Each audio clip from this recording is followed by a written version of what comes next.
my honey bunny Chris is supposed to be, oh, there he texted me.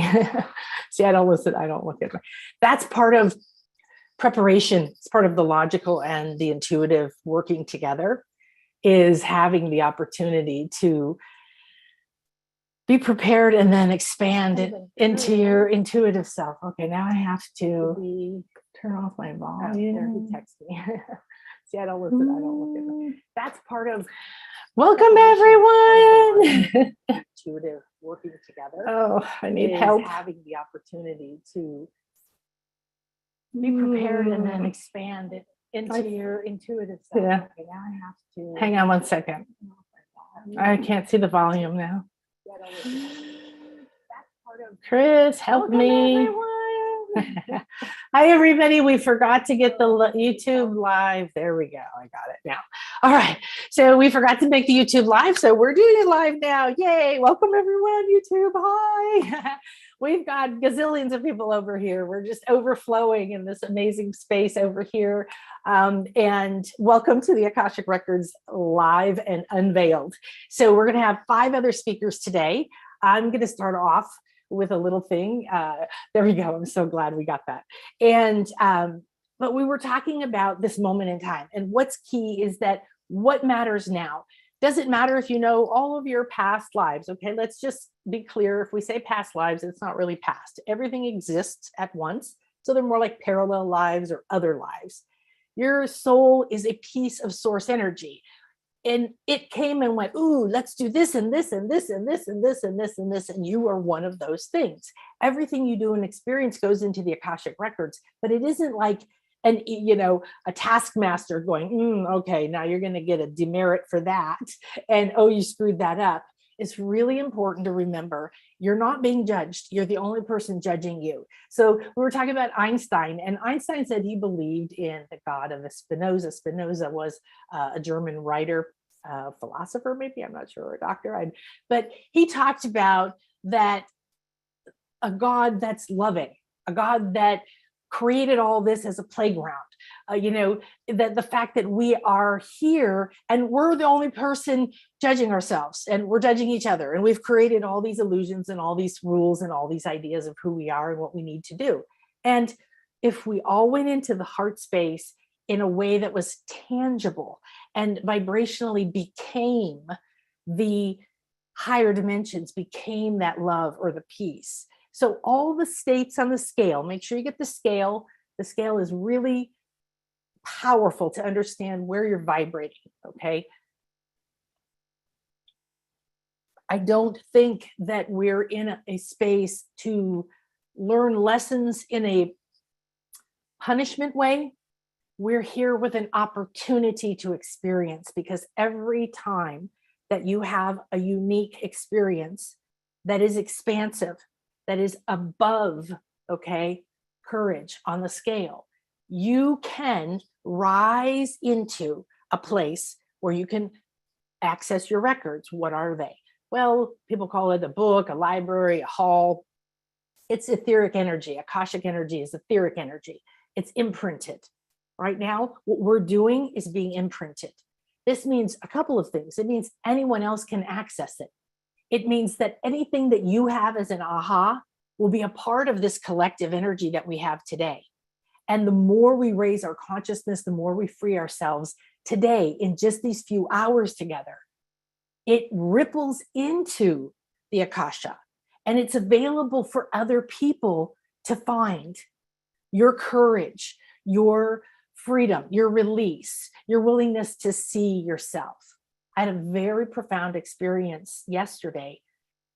We have a massage therapist come to the house, and I was having my massage, and I was all about this event, right? I'm talking to the speakers, and we had one person had a friend die, one speaker, and I was down to 3, and then 2 flowed in to fill that spot, and they were perfect. And it was just like trusting that flow instead of like, oh no, and I'm wasting a lot of my time and energy. I don't do that. I stay in both worlds, and I go, oh, this is happening in the 3D. That must mean something else is opening up. Something else is available. And look, we're getting blessed with how to heal your sexuality and your divinity, and all these other wonderful things are coming together. So there's more of us that get to gather. And that means we have more power and more reach and more impact. So today is about you. It is about your healing, because everything is about you. Until you realize that you have to take off this layer, this role that you've been playing, this life, many lives, not good enough, have to work harder, need others' approval, not strong enough, what if? There's so much. In my private sessions, people have been freeing for a long time now, like well over 15 years, their other lives. And it's usually something where you were imprisoned, you were beheaded, you were outcast, you were burned at the stake, you were accused, your family was killed, you used your voice to rally people to go fight the evil king, and everyone died, and you died watching that. You were the cause by using your inspiration and your voice. You rallied people for what you thought was right, so you're never using your voice again. And then you get to this life and you're like, I want to be a speaker, and I want to talk, and I wanted this, and I can't, and I keep running into and those fears. These are the kinds of things that live inside of us. I have seen tens of thousands of other lives in my private sessions, in my classes. And the key is that your Akashic records are filled with energies or beings or record keepers, or however you perceive it, however you connect best. And that part of you knows what's optimal for you to know right now. So I learned to trust after session after session after session of people even coming out and going, I don't believe in past lives.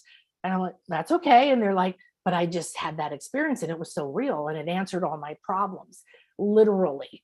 My favorite one, because it's so easy to tell and so profound and understanding, was a woman who in this life, highly educated, excellent job, won awards at being a pharmacist every year, never got a raise in 10 years, tried to get a different job, couldn't get them, tried to start businesses, never worked, was married to a man who controlled all the money. She didn't even have money to an ATM card. And she had all her $150,000 she made a year, which was very good money at the time, went directly into the bank account. So she had created a life that she was shut away from money. There was something clearly going on, that money and her were not related. So when she came to me, she was just weeping. She's like, I feel like I'm trapped. I don't even know where to go or what to do. And so what we discovered was, and this one was on a group call, I took everyone deep into this process that I do. And she had this experience. She went to a life in medieval times. She was a well-educated woman. She was wealthy, and she was a landowner. Parts of her family, parts of the corrupt landowner government or whatever, people wanted her stuff. So they threw her in jail, horrible, medieval, gross jail. They left her there for a long time and they finally beheaded her. She had this experience. It was so vivid and so real to her. It's one thing if I tell you, you know what, you have this. That's one level of communication. That's one level of access. You come to me and I tell you what I see. But what I want you to do is start to have the experience yourself. I want you to realize that you're in the spotlight now. There isn't anyone on this planet that didn't choose to come here for a reason. And there's a lot going on. You are bringing stuff up and losing stuff, and relationships are changing, and what you want and who you are. And it's supposed to be that way. So the sooner you let go of all the ideas of I need to control it and I need to fix it and where are my wounds and what do I need to do next, go towards what you want, and you will run into all the blocks and all the wounds that are in the way. And those are the only ones you need to know about. So you can trust that these parts of you couldn't in your wildest dreams walk into the Akashic Records or go to the 8th dimension and see every world, every space, every time, every person's thoughts and feelings, every being, everything. You can't, and there's no point to it, but it does mean you have access to that. And so when you have the right way of accessing, like I teach in my certification class or my intuition awakening, or when you have a session with someone like me or one of the speakers, you have a connection now. There's a clear channel that can open and connect to a higher level. It's still going to be what's optimal for you to know at this time. All right. And so when you have an experience like this, she instantly understood her block. It didn't take 25 years of therapy. Okay. She went, oh, money equals killing. Why on earth would I want any? And then she flooded with memories since the age of 3 when she was afraid to even touch money. And she realized she married her husband on purpose because he controlled all the money, and so on and so on and so on. All of her not getting raises and not getting new jobs and not being able to start the business, they all went down to the core of that one belief. And it transformed in the moment that she understood it. And it freed both her and people now, right? So the really fun thing is that now the freedom that we can have, because these past beliefs are very, very difficult. They live within you as wounds, as vows, as soul contracts. I call them karmic knots because I can see energy. And when I see it, it'll often look like there's just a knot in a connection, okay, that you have.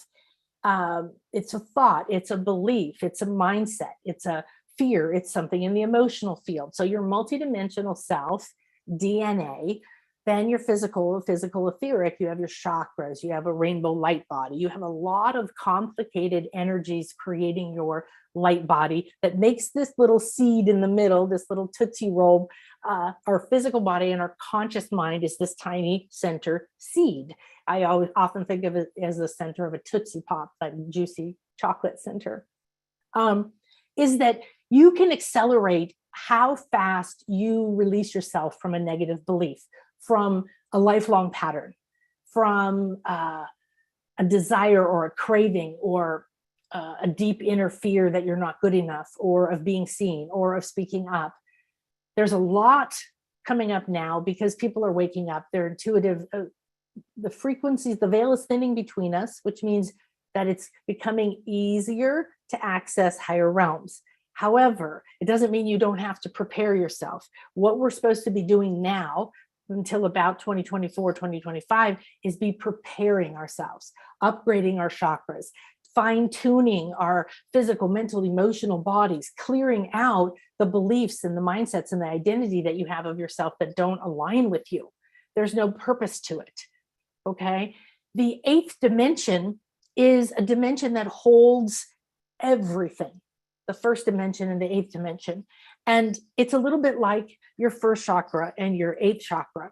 And you have your 8th chakra is where your higher self lives. And your higher self is your portal to your Akashic records. And your Akashic records have an opening in your 8th chakra.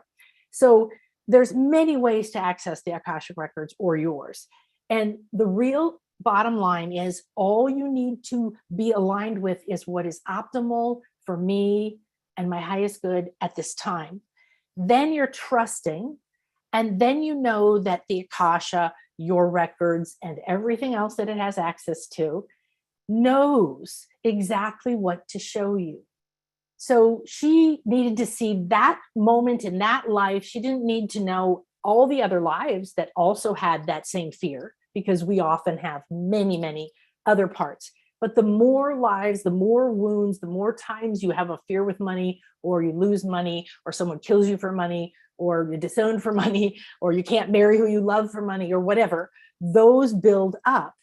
And those energies get together because they're like, and they get a bigger and bigger energy that shows up in your mind and your other things, how much energy you take in. So as people awaken right now, your intuition is coming online, and get ready for things you couldn't have imagined. Okay. So I'm having my massage yesterday. I've been thinking about the event. I've been, next week, my course starts. It's the Intuition Awakening course and a certification for intuition readings, body scans, multidimensional body scanning, and Akashic records through a particular process called the 8th dimensional temple. And it's a sacred geometrical way of accessing these multiple dimensions. We're saying that all these things, information that's in this 8th dimension, that's in these Akashic records, by becoming, by transforming yourself. And that's what we have to do. We have to raise our vibration so we can talk. It's no different if I try to call Chris and I keep calling someone else's number. I'm never going to get Chris and I'm going to be frustrated about it, but I'm not on the right frequency. I'm not dialed in and we're not connecting.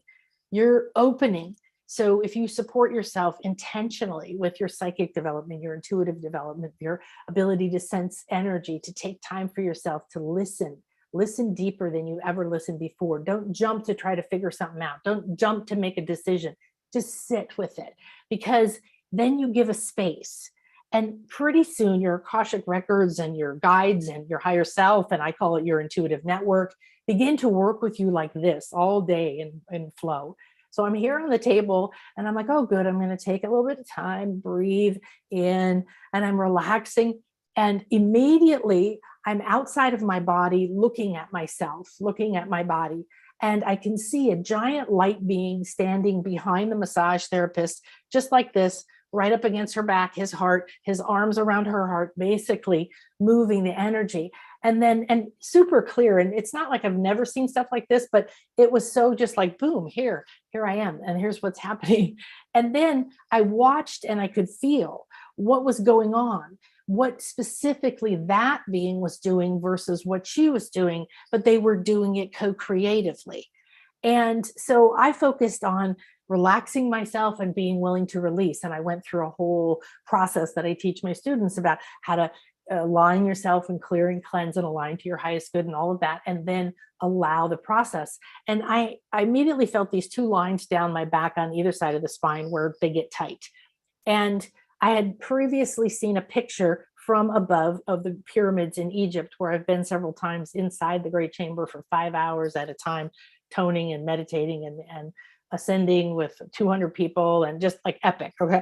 And so I have a very strong connection to it. We even were in between the paws of the Sphinx at dawn, just our group, as the sun rose on the equinox. So these kind of energies, that's why I do these kind of retreats here with the Mayan pyramids and all those energies, because when you're with that energy, you connect to it, you're entangled. Now there's a permanent thing. You start to receive energy. You probably have other lives there. You have mentors there. These can all speak to you through your Akashic records. And now the more connection you have, you don't have to be there, but seeing that picture triggered something. And they were like, look, there was a second Sphinx. And sure enough, there was the pyramid at the back. And if you drew two lines, like a long walkway, which they did, they have still at Luxor and Karnak.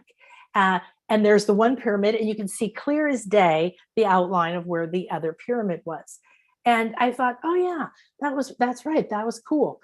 And then I saw that imprinted on my back as this light being was massaging my back yesterday. So I'm like, what's that? The pyramid was over my sacral. The two lines went up my back, and they were like railroad tracks. They were like steel. They were so tight. She could barely move them. She's like, right. And I saw them come up, and then the two sphinxes came up and became the two halves of the brain. What that exactly means, I don't know, but I know it's a part of what I'm going to be teaching, because I've been downloading the course. I've been downloading new information about the 8th dimension. I've been downloading and receiving, and I live in this flow. So when I don't have an appointment, I'm over here in the flow, downloading like, they showed me the Akashic records is the 9-step Mayan pyramid. Well, those are levels of consciousness. We're at the top now. It's unity. There's a descending God. That's you. You descended to come into this reality. There's this symbolism and the power in so many symbols and so many structures around the planet, and they're coming alive too now. So they communicate, or used to communicate, we communicate, and we're meant to be amongst this energy and be in a flow like this. So this was like moving the energy from my sacral up, opening the channels so that the two sphinxes could come into balance in the brain. So we could go on about that for hours and hours, but this is like one of the things is like, I was like, oh, that's interesting. And it's intersecting what I'm experiencing in 3D. It didn't require me to go sit in a meditation. It's like a walking meditation, a walking life creation, which is what you want to do. So let's take a moment and come together. I'll share my screen real quick.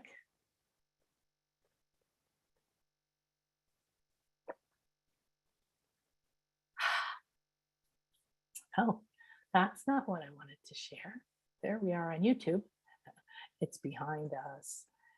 All right, come over here, move over there. I love technology. We had a ceremony, so we've become friends with a lot of Mayan and Aztec ceremony people, and they've been doing ceremonies for my retreat, and they came over for the equinox and did one at our house. It was so much fun. And we were doing this technology thing, and he actually did a little part of his talk and his teaching while they were doing their dances dressed as the jaguars and all that, and said, I used to be very against technology, but now I can see that how many more people I can reach with our message, how many people can enjoy our culture, can learn and experience this. So it's wonderful. We have sometimes the little glitches that happen. Okay, I guess this is the one. Okay, good. All righty, good. So pretty soon here, we're going to have our first speaker coming to join us. And I want to welcome you. If you're not familiar with me, thank you so much for joining me. My clients call me their fairy godmother. It started a really long time ago. My one client said, "You're the fairy godmother of money." And ever since then, it just happened spontaneously. Even a lady that I just knew when I did a lot of speaking in the speaking world, she came over, she goes, "I don't know why, but I feel like you're my fairy godmother." So I'm happy to be your fairy godmother if you would like. And I think the reason is that through all of my own pain and trials and tribulations of divorce and losing millions and everything, and my daughter dying and my being disowned by my family and being back together with them now, and just all the ups and downs of life, building businesses and then them closing because of the economy or different reasons. So they've all been part of my path. And I can see now that I had to take that particular route. At any point, I could have changed who I was being and took a different route, but I had to get to this point from where I was in who I was. So I had to break down to thinking I had to work hard on my fashion design business to be a good enough person. So if you're just joining us and you want to get the gifts, you just need to go over here and we'll have the link below. And this is my new certification. We start next week. So if you're interested in the Intuition Awakening course, it's so powerful what happens when you do the practice, you get the feedback, and this is going to be the certification. It's going to be finished by December. So it's quite fun. If you want to talk to me about it, just let me know. I'm thinking I may be at the wrong place in my slides, but let's see. And you get some bonuses about this. And this is a class that you can buy on its own, or you can come and get it if you join that. So those are a couple of things. If you go to the shop, you'll see a lot more things. This is a little bit about me. And I've been doing this for 33, 35 years, something like that, having breakdown after breakdown. And I'm an author of a lot of books. I've created a lot of online programs, and I've worked with just tens of thousands of people around the world. I've traveled, studied with shamans, gone to mystery schools, and I'm always in the process of my own path. It used to be to get out of pain, right? It used to be to stop thinking I was never good enough, to get over the pain of my daughter dying or something like that. However, in the end, it's really leaving you, the you that isn't you, behind and moving into being something that you are meant to be. So all of the free gifts went out last night, I think. And if you get on the list over there, you'll get the free gifts. This is mine. It's about an hour audio, and it's a lot of fun. We peek behind the curtain and more stories kind of. And I wanted to share this because it's so profound. This is a temple, an ancient Mayan temple nearby, called Sibil Chaltun, and this is the temple of the 7 chakras. And on the equinox, the sun, as you can see right in the center there, rises, aligns with it, comes through. It changes the quality of the light. It hits your forehead. It gives you a solar initiation and restructures all of your chakras for the year. We got 7 different ones because you kept moving forward. This was near the end when we were very, very close. But you can see how the energy transforms as it comes through this. And it has been such a powerful experience. There you can see it rising back there and me beaming, that it's completely transformed to the next step of who I am and what I'm accessing. And I love this one because it looks like it has wings and a crown, and the little plant looks like a butterfly.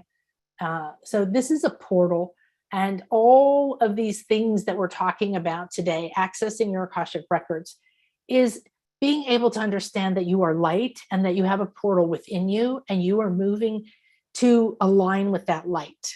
Where can you position yourself? We were spending several hours in the dark under the stars and the crescent moon waiting for this to happen. They only open it early for 3 days over the equinox, and they only allow a certain number of people in. So we're all like way far behind in positioning. And then as we started to receive the light, there was no more sense of lack. There was no more like we're separate people trying to get the best position. It was like, oh, we're having a shared experience. There was a harmony. There was a hum, a frequency shift. And I knew that we were all freed of so many of our bonds and ties, of our karma, so to speak.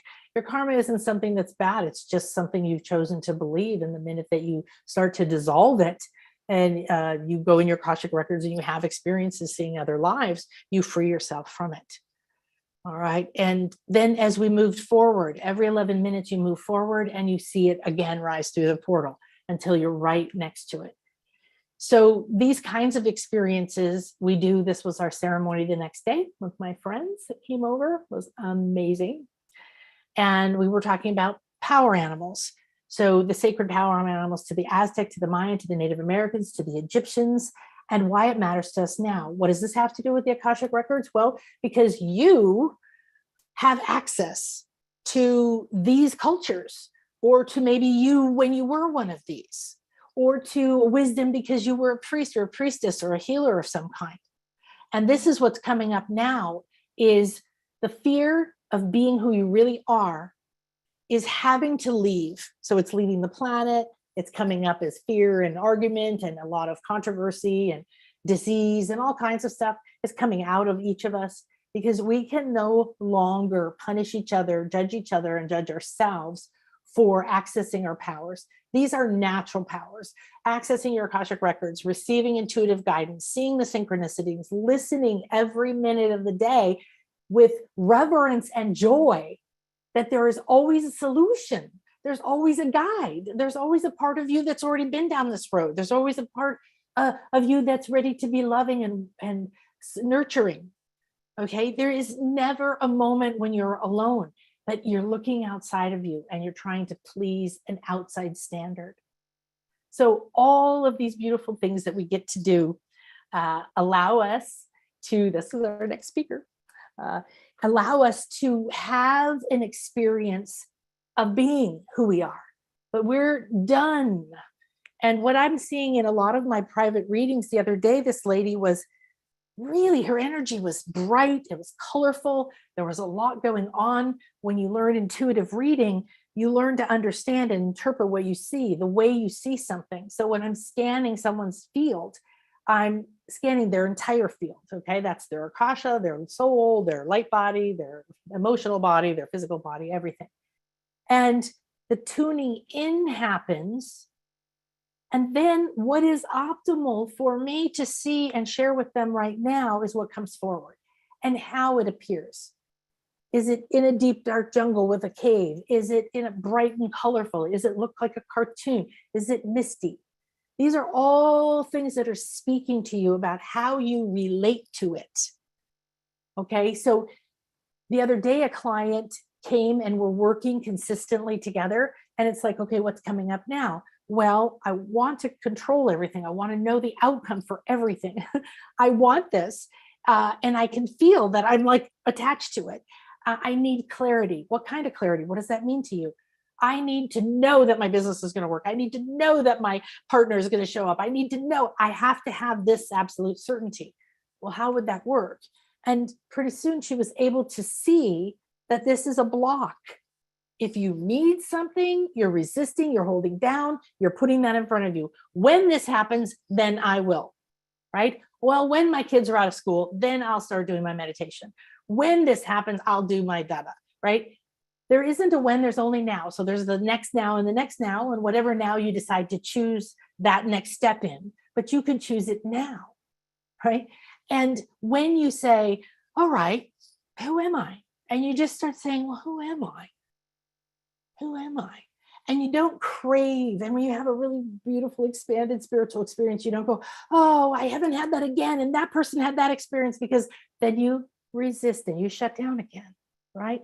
So every time you expand, you start to rise naturally into a clearer connection with your higher self, with all of your chakras, with your ninth chakra, which is where your soul blueprint is, or with your inner, there's a lot in the sacral. So the client the other day said, so we were like, okay, so we're looking at the need for certainty as a block. And the sense that I'm waiting. And she had a car accident where she got pushed from behind, shoved. Nobody was hurt, but it was just like a shock. She interpreted it from fear and thought it meant all these things and went into stress. When we went in and took a look, and by scanning her field and starting to connect to what does her higher self, what does her Akashic Records want to show her about this, she saw a sarcophagus in her sacral center. Now, all the meanings are so deep to this, I can't go into them, but the sacral center is where we carry a lot of shame, a lot of secrets, carry our sexuality, but most of our sexual energy is meant to go to creativity, some for sex, some for most for creativity. We're squashed in our creativity. Our society doesn't respect and revere creativity, right? And this is where we carry a lot of abuse. There's a lot of other things. So she saw this sarcophagus, an ancient Egyptian sarcophagus. And when I looked, I saw this beautiful, I would say goddess type being, a woman with little wings, gold and turquoise wings, looking down into the sarcophagus, kneeling next to it. It was in a cave with dark water all around it, still. And she immediately said, she saw the sarcophagus, kind of described it, and then she said, oh, it's waiting, because of the belief of having to wait until you're ready or you're good enough to move on to the afterlife. So it ties into the ancient Egyptian beliefs about you cross this river, you had your heart weighed against a feather. If it was heavy, you weren't allowed to go into the afterlife, quote unquote. What that means is if you're bringing a lot of shame and fear and guilt and blame and lack against yourself or anyone else in your heart, you're not going to expand to a higher state, a higher dimension. You're not going to be able to access all these dimensions, all these guides, all this guidance, all this wisdom and knowledge that you are, that are in your Akashic Records. And so we joined with this being looking into the sarcophagus, and she saw a gold pitcher. Eventually, later on in the session, it came out and started pouring gold light into her heart. That answered a lot of her questions about light and wealth and money and different things. Then I saw a heart, like the Egyptians had removed the physical heart, and part of it was encrusted in jewels, and part of it was almost like dipped in wax, and it was separate on its own, waiting, preserved, revered, respected. So the wisdom, the knowledge she had in that life was being preserved. But something had happened where when that life had tried to move on, its belief told it wasn't good enough. So it's staying there. It was waiting.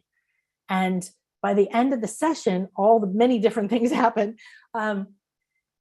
She was connected with a future her that already knew how to receive, because the underlying message was, you're not willing to receive, right? You're not being an excellent receiver. And in order to reaccess that, she had to stop waiting, which meant she had to stop controlling, which meant she had to stop trying to figure it all out or wanting to all happen in a particular way. When you say, I want my business to go like this, I want my income to be like this, I want my love life to be like this, I want my body to be like this, it's okay as a guideline.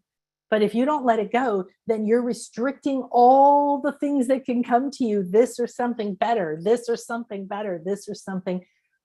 Get rid of all of it and say, what is optimal for me at this time, aligned with my highest good? So the power in that, we found the beliefs, we found the contracts, those energies that were waiting. We found blocks here to her energy, to her ability to find the optimal partner because of the love. And so it tells us things. Your records will speak to you. You might go into the cloud like a hall or a record. Mostly, I never really called it the Akashic Records as I worked, because I would connect to the person in that state of what is optimal for me to be a channel for. And it would take us, we would just automatically connect to that, and off we would go. Maybe it's the reason that finally, after many years, I received my spiritual name, Akasha, which was 17 years ago now. But there were many, many, many years when I wouldn't listen. I didn't want to know what it was. So, okay, good. So we're going to flow with questions. We're going to flow into looking for Erica now. Let's see if I can find her here. And I'll say hi, Sylvia and Samantha and Madeline. You have no sound. I'm here. Oh, good. You can hear me, right? Okay, good. Hi, Don from Vancouver, and Brittany from Rigby, Idaho, and Anne Marie from Montreal, and Karen from Florida, and Brian from Quincy, Massachusetts. Woo!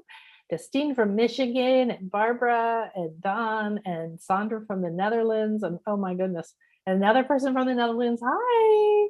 Okay, fantastic.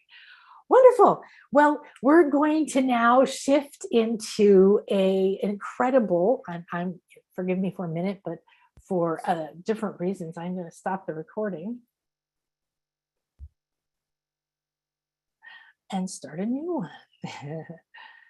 Okay, so I'm going to go ahead and share my screen so I can tell you all about our wonderful new speaker. Here we go. Let me.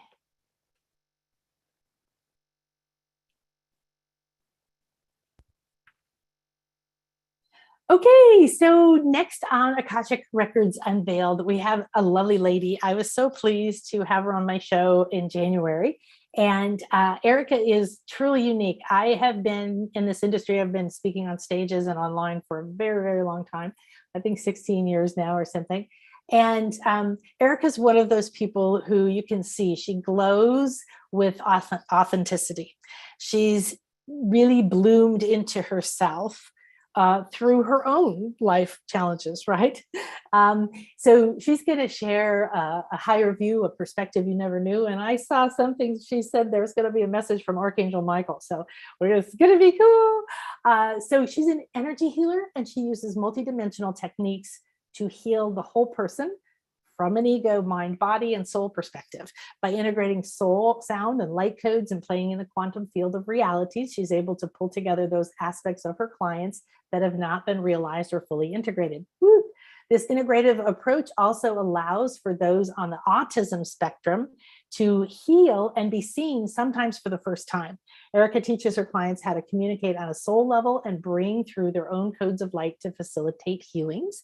And you're going to find her at ericavaneaton.com. And her free gift is a basket full of wonderful goodies like divine love meditation and a root chakra expansion and all kinds of goodies. So you sign up over there, you'll get it. They all went out last night. So if you're already on the email list, you got it. And so welcome. Thank you so much for being here. You're so sweet too, jumping in kind of at the last minute. Yeah, thank you for having me. I'm excited to play with you today. This is always a fun topic. So yeah, it's going to be fun. Yeah. So share with everybody a little bit about, your journey about coming to this, because you have a personal life journey that knocked on your door and said, your soul purpose is over here, by the way. Yes. Yeah. So first off, thank you for everyone for being here. And there's Archangel Metatron is standing with me. So there's going to be a lot of healing. Archangel Michael's kind of overseeing, and Archangel Metatron is standing right with me. And there's already transmissions coming through.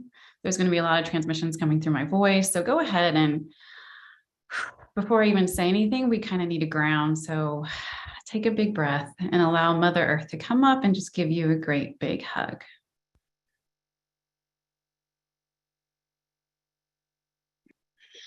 And then even if it's difficult for you to receive, because for a lot of us it has been, let's just play pretend for a moment.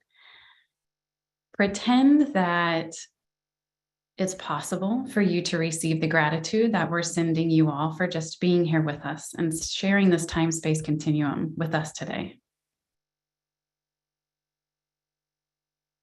And if you still can't feel it, say, what would it take for me to be open to receiving? It just kind of opens a little bit of space when we ask a question like that for us to ponder what it would feel like. And sometimes that's enough to be able to take it in.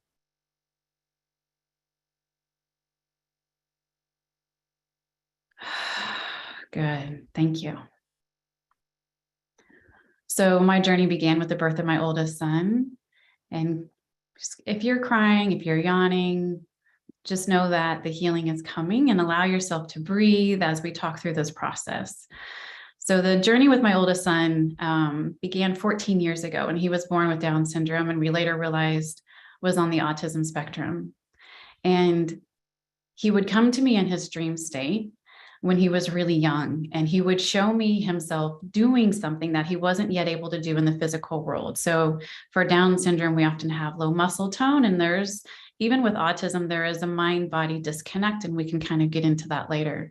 So he would give me these vivid dreams, and I would see him doing the thing that he couldn't yet do in the physical world. And there would be this emotion attached to it, and this imagery, these colors. And I would wake up the next morning and the dream would be so real. I would have the memory imprinted in me, the emotions imprinted in me. And what he was showing me how to do was to connect him into the memory in the quantum field and hold the frequencies for him of that memory that were in the quantum field. And so then he could step into those frequencies and then do the thing. And it would be shortly after these dreams that he would be able to do this thing. And so if we begin to look at ourselves as these incredible containers of frequencies. And so I know we're talking about the Akashic Records today, but again, every lifetime that you've ever lived, regardless of where, the experiences that you've had carry a range of frequencies, and those frequencies are imprinted in the energy field that connects all things. So for us, what I teach in my classes, or if I'm working with private clients, is training your body to carry the frequencies of the memories that we want to attune ourselves to. And here, when we're on the earth plane, everybody take a big deep breath again, because here comes another wave of energy in.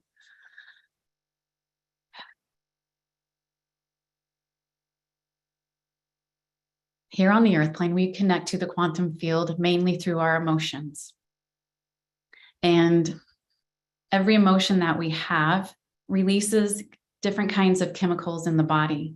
Now, these chemicals radiate out, they carry a frequency, and so they radiate out, and they're either radiating out waves that are very harmonic in appearance, or they're disharmonic in appearance, meaning that the particles of energy within those waves are either working together to create this nice, beautiful wave formation, or they're just kind of chaotically bumping against each other, and it creates this very kind of jagged, incoherent vibration. So when we express emotions of anger, fear, guilt, shame, resentment, those emotions release so many chemicals within the body that are all radiating out this incoherent frequency. And because that stimulates chaos in the body and in the mind, we aren't able to fully process, oftentimes when we're not conscious, all those chemicals and toxins. So all those chemicals, in the form of mainly like neuropeptides, they stay locked in our tissues, our fascia, our muscles, our brain tissues. And what they do is they radiate out, and they continue to connect us to the memories of pain, of lack, of fear, of resentment, and of anger. And the only thing connecting us to those memories of lack and limitations are these chemicals that are stored in our body. So if we can begin to breathe through and begin to release this on a very organic, physical level, then we begin to really change what we are radiating out into the field. And we can begin connecting into the memories of these other lifetimes that do bring us joy. whether they're past, present, or future, whether they've been on other planetary systems, it doesn't really matter. It's the frequency that these things hold. So yes, there's an Akashic library. There's more than one library. There's libraries within the earth. There's libraries, in our body.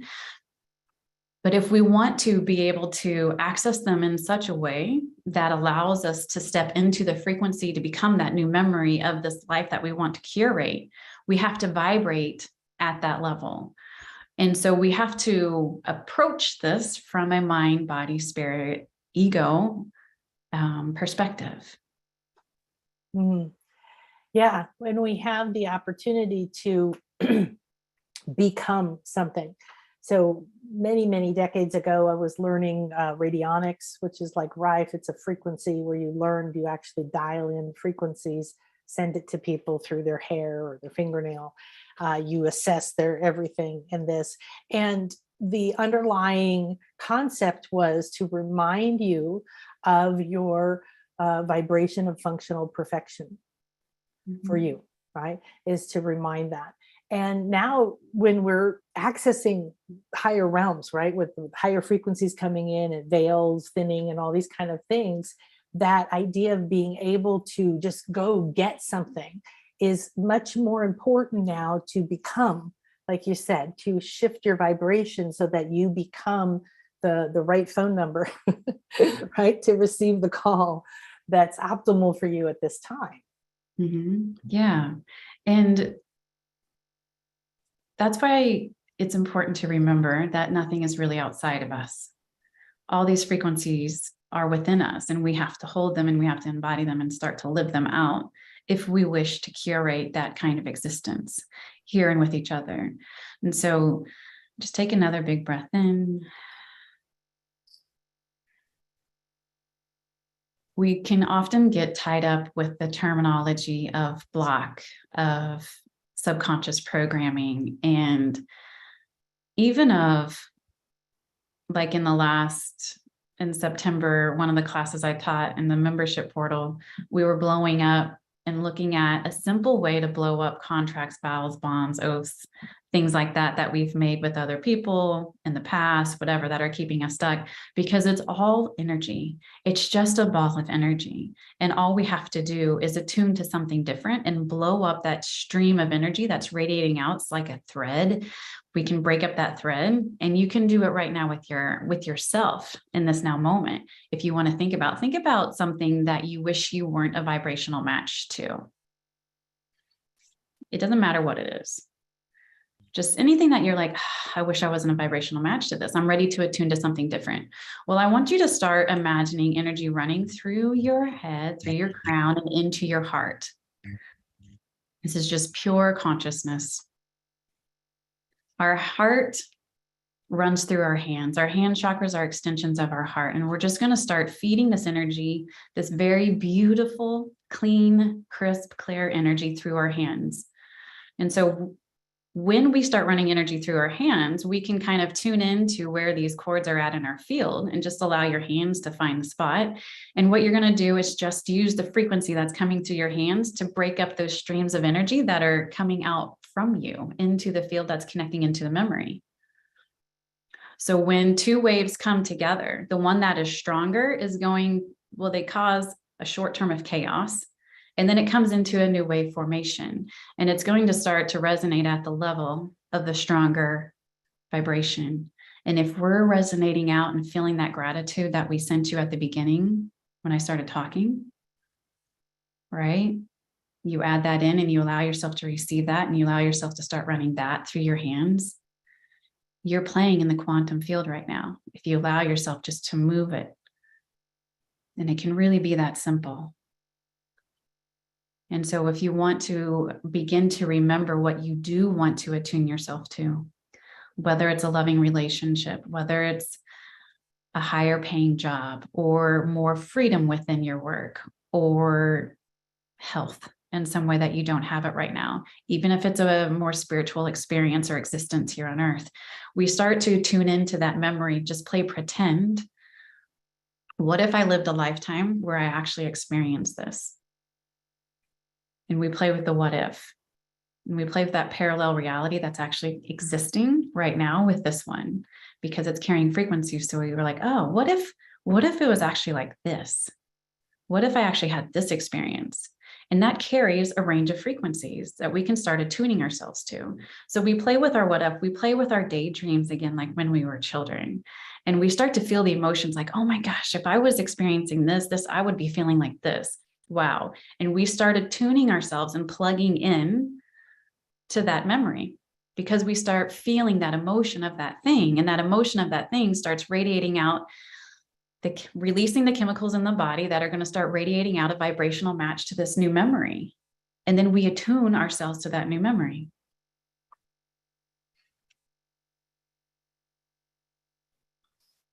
Yeah, I love it. Well, one of the things is so fun is when people start to, and now it's happening so fast, wake up to realizing like it's simple, it's that shift, and then allowing and noticing the energy that's moving within you, what wants to be released. One of the things I'd love your perspective on is oftentimes what I've seen for decades, but more accelerated now, is that as you get into this place where you're like, oh, I want to expand, I want to know who I am, I want to communicate, I'm doing my meditation or whatever. And then you run into a fear or a block or, a pattern. And it seems like you run into them more and more often now.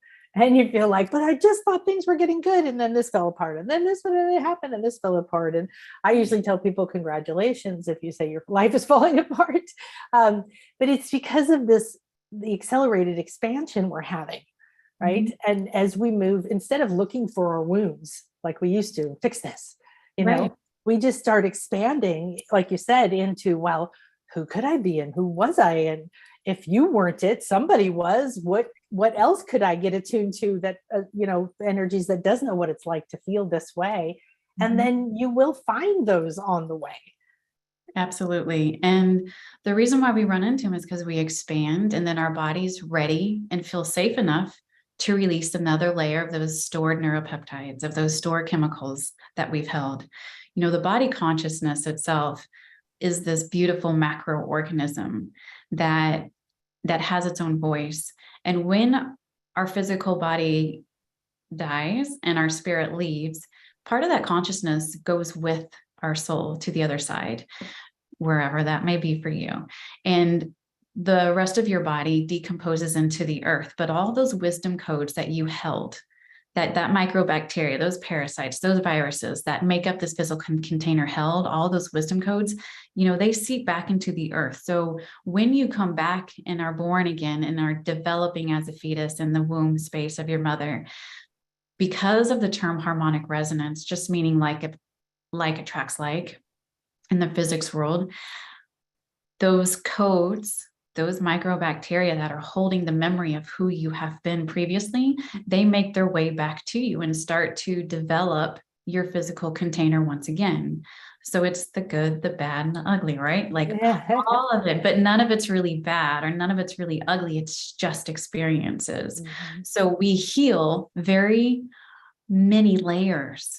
So we're never really done healing because there's so many layers to us. Yeah, definitely. Definitely. Well, is there any other messages coming in for us, ma'am? Let's just take a deep breath in. So if it's okay with everyone, Archangel Metatron is going to come in. We're going to do a little light language and we're going to clear up some more of these cords. I just want you guys to start to bring forward other things that you know that you are currently a vibrational match to, that you wish to, you're ready to pull that frequency right out. Okay. So you might feel your hands start moving. You might feel yourself swaying because the body wants to move, to really start to move some of these chemicals out of the body. That's why walking is so important. And exercise is kind of coming up more and more often. It's kind of playing in the background of your mind to get yourself out there and moving a little bit, even if it's just a nice slow walk. It's something that helps the muscles because this is a physical thing. Like these really need to get moved out of your body. So go ahead and take another big breath in. Let me get some more water.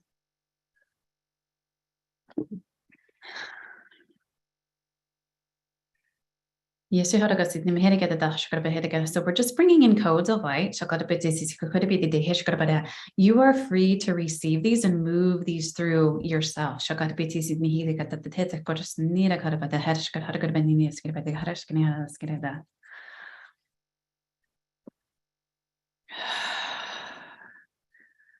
just pull on these little cords, allowing them to release the hold, because you see there's like this holding pattern. You have these neuropeptides and other chemicals stored throughout the physical container that you haven't been able to process, and they're radiating out, they're weaving into these memories. And so they kind of hold each other stuck. So first we can start to break up the cords, which will free the chemicals and the neuropeptides to start moving.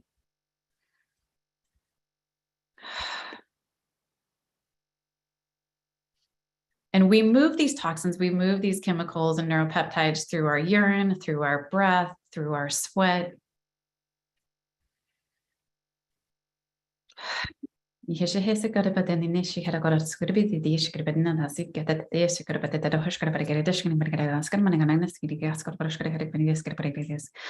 other thing to keep in mind is that, yes, we're this physical being, but every cell of our body breaks down into trillions of atoms of energy, and they all have a slight rotation to them, right? So this is much bigger than just what this physical container looks like.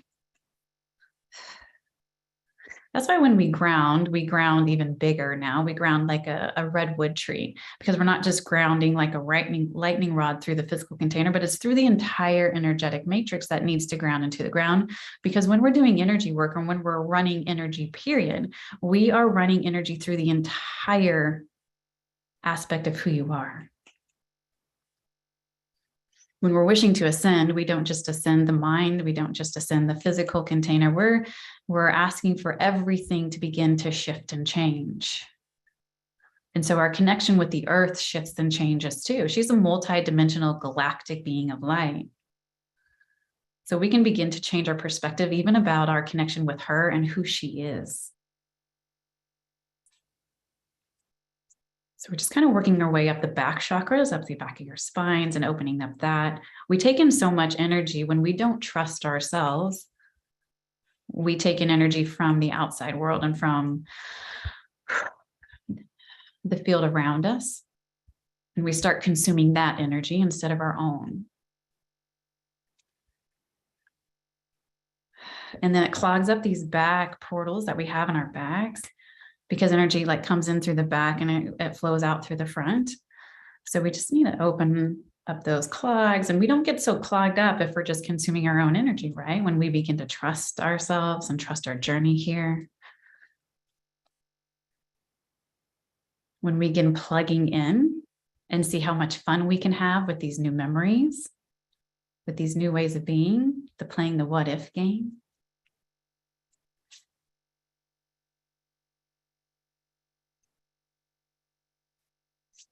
Okay, it's beginning to feel a little better. So take another big breath in.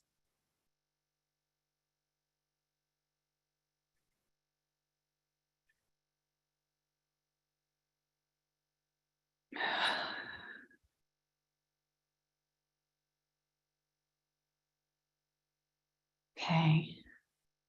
You can kind of start to come back. And just let me know how you feel, or if you have any questions. Ah, wonderful. So one person asked, can you give a hint about the gratitude exercise, or, in doing that? I think that for me, a long time ago, the idea of be grateful became like a chore. Mm-hmm. And it's hard to reach that when you're not even remotely close to that. Yeah. So sometimes it's just breathing and getting to a place of neutrality. And that's why we opened up with, and I know that I don't think she was on when I started talking, of what would it feel like? Or what if I was good at receiving? What if I was good at, or what if I could feel gratitude right now? What if? We start to ask the question, so we're not forcing any aspect of us to play in that kind of realm. You know, when we tell our mind what to do, that's not a very trusting relationship. When we tell our body what to feel, that's not a trusting relationship. The body has a voice, your mind has a voice, your ego has a voice, your spirit has a voice, and we need to bring all these voices together. So if we are commanding and just demanding one of these aspects to not be feeling or not be thinking what it's going through in that moment, you're going to create even more resistance. So if we ask the question, well, what would it feel like if I was just in a neutral space right now? That gives the mind permission to, and it doesn't create that resistance, that block to being able to go there. And so it's going to be able to say, okay, well, I don't know, what would it feel like? And then the body will say, well, what would it feel like? I'm not sure. But if we ask the question and we spark the curiosity, so then we can start to bring these different aspects to us to start to ponder, okay, what would it feel like to go up from one step from here? And then step up from here. Yeah, I call it rock climbing. You know, you look at the scale and you go, okay, I can't go from where I am in now in anger or shame or blame or something all the way up to peace, but I could get to anger or I could go to here, right? And you could like work your way up. Yeah. So it does matter when we open up the communication between these different working parts of us. It works a lot faster. Yeah. Works a lot faster. So Barbara asked a question. She said, Barbara said she has muscular dystrophy and broke her left leg and can't walk anymore. Is there anything that you can offer? So Barbara, I really honor your body's experience and what you're experiencing. But what if we started to remember what it was like when it was working in perfect harmony with your spirit? So what if you close your eyes right now, and everyone on the call can do this, close your eyes right now and just connect with your body consciousness and bring your mind consciousness forward. You can bring your ego consciousness forward. And if you've never opened up and done work with your ego in this way, you might feel the most resistance there, and that's okay. Just allow them to be a witness to what's occurring. So we can just begin to say, body, I am so sorry that you held on to all of this energy for me. And I didn't give you a voice to express what you needed to express. I didn't teach you how to move emotion through you properly because I didn't know. But I'm here with you now. I'm ready to remember a different way of being now, where I honor each aspect of me. And we start playing in the energy field and in the quantum field differently and together. So together we can hold hands and we can start remembering what it felt like when we felt pure health. We can begin to remember what it felt like when our bones were strong and our muscles worked well and the fascia was glowing with light running through it. And the tendons and ligaments were shiny and malleable.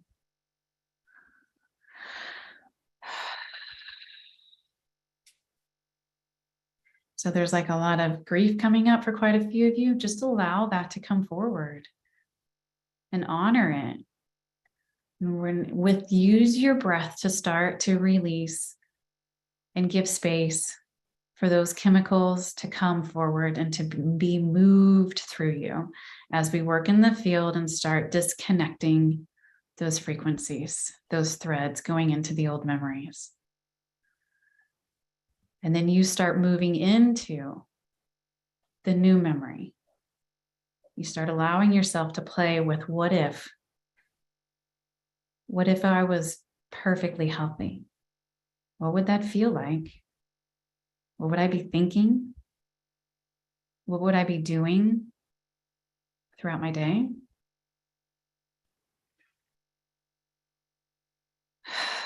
And just allow yourself to breathe.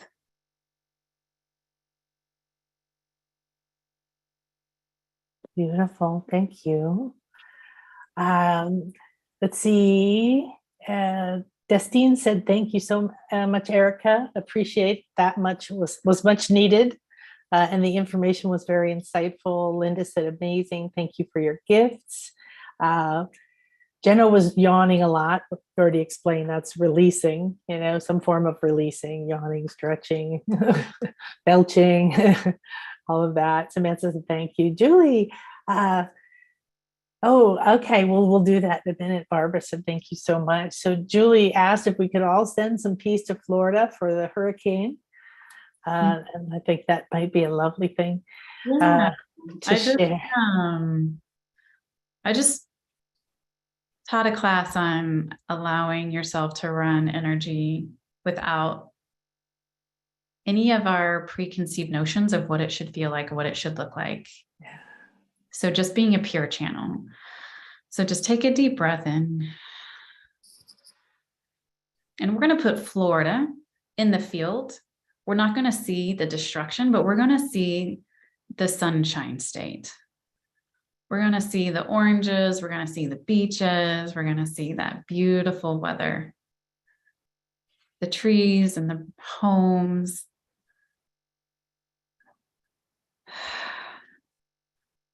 So that's the memory in the quantum field. So in order for us to really send beautiful, clear, healing energy to that, take a deep breath in. And let's come back to a place of gratitude.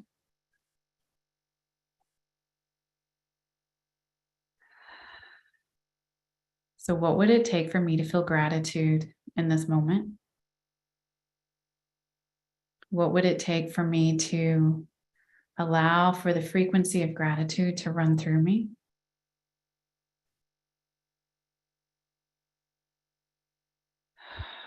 And now run that frequency of gratitude to this new memory of Florida that's brightly lit, that's experiencing peace and prosperity.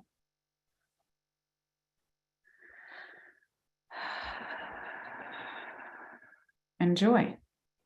See the dolphins jumping in the oceans along. Happy. Yeah. I just keep getting happy. Yeah. Happy. Yeah.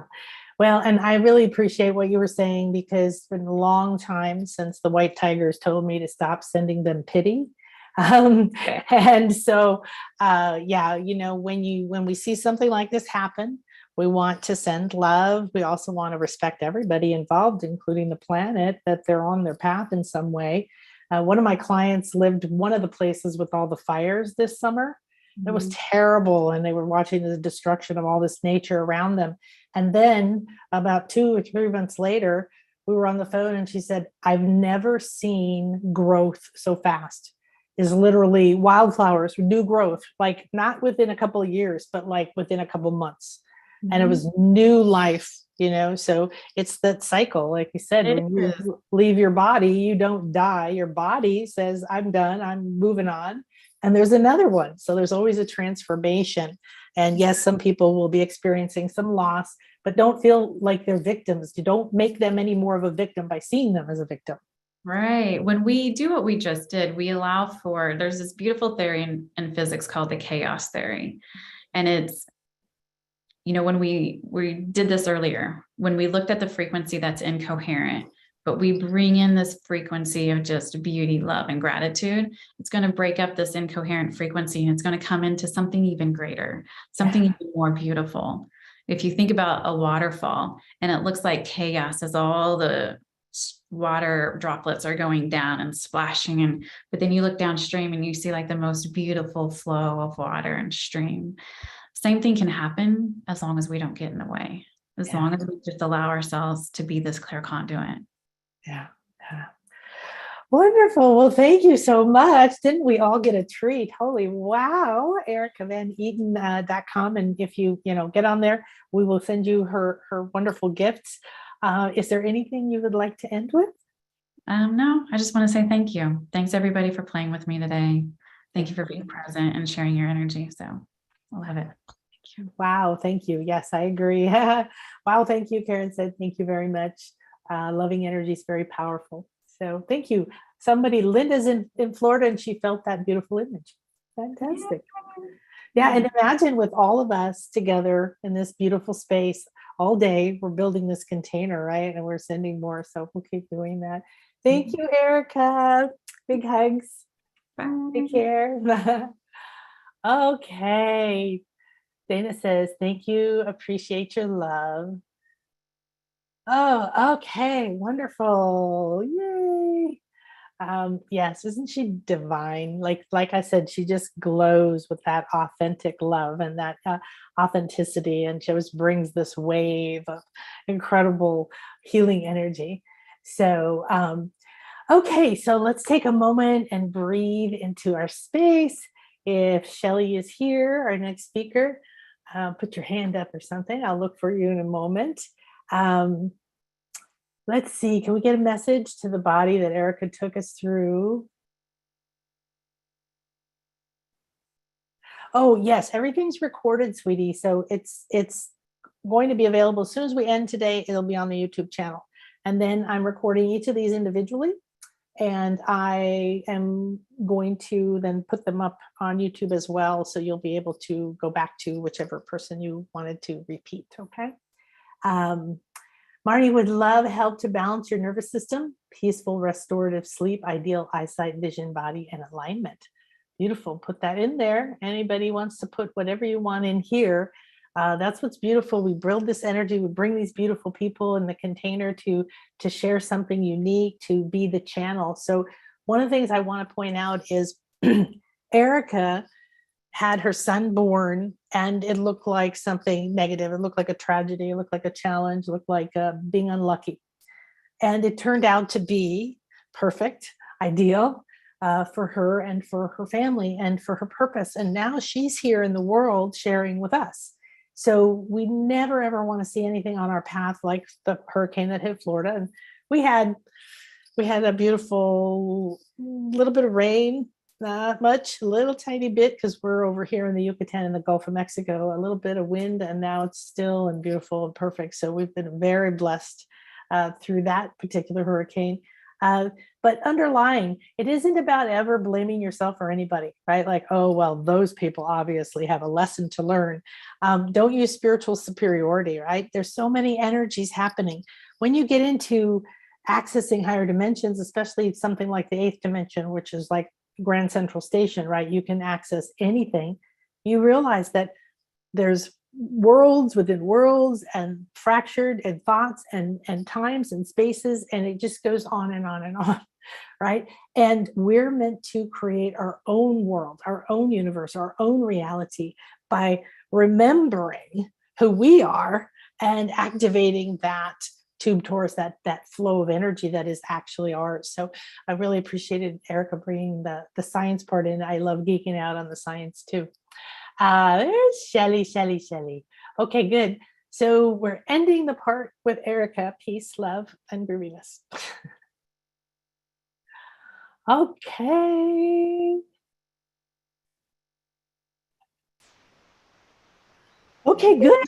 So here we are on the Akashic Records Unveiled, and we have our next guest. So let me share my screen and tell you a little bit about her. And then we will dive into our next fun adventure. What I love about this is that we have a chance to get these different perspectives, right? When we get to come together and share it. More than anything, I mean, we were talking about hurricanes recently and how many X years ago you didn't know there was a hurricane coming. You were just doing your thing, walking around your jungle or wherever you lived, and then all of a sudden, boom, right? And so now we can connect in the real moment, and we can share, and we can have this group experience where we all just connected. And Archangel Michael, who's all around my house all the time, right, bringing us the healings and you can experience it right now. You can amplify it. It's going into the Akashic Records. It's being available to everyone. It's sort of being broadcast out there. So, Okay, so another one of our wonderful speakers, Shelley, I hope you're saying your name right, Tomelin. So Shelley is going to talk about healing back to divinity in your Akashic records. And she's a master energy healing, medicine healer, embodied wisdom coach, and a personal coach for practitioners and consultants and coaches. She's also a trauma-informed Akashic Records occult consultant, which is a very interesting thing, and the mother of two amazing humans and a beekeeper. Then she uses a unique combination of energy medicine and psychology and spiritual guidance and tools and strategies and over 3,500 client sessions. And currently she's working with women on reclaiming their feminine essence, the light within, and their personal power. So her website, Shelley Tomelin, just her name, most people are found that way. It's very good. And she's got 3 fabulous healings. One's to activate your power, one's to unplug from lack, and one is about diamond light. And these are energetic healings that call back your personal power, activate abundance, and feelings of deserving the best. And after what Erica just shared with us, you know, you want to become that vibration. You want to release those lower frequencies, right? So welcome, Shelley. Thank you so much. Let's see, unmute. Can we hear you? Yes. Yay. Yes. Hello. Hi. Hi. Oh, so good to be here. Thank you. Thank you, Nan. And I'm saying hello to everybody that's here live with us and all the folks that are going to catch the replay. Yeah, and over on YouTube, we're live on YouTube too. Hi, on YouTube. Yes. Hello. So I'm so happy to be here and hopping in to catch all of this energy and all the wisdom from you. And I love what Erica shared. I wish I would have hopped on earlier to catch more of what she was saying. I'll have to catch the replay for that. Yeah, definitely. Well, so tell us a little bit about how you came to be involved with the Akashic Records and why it made a difference and what you think is different now.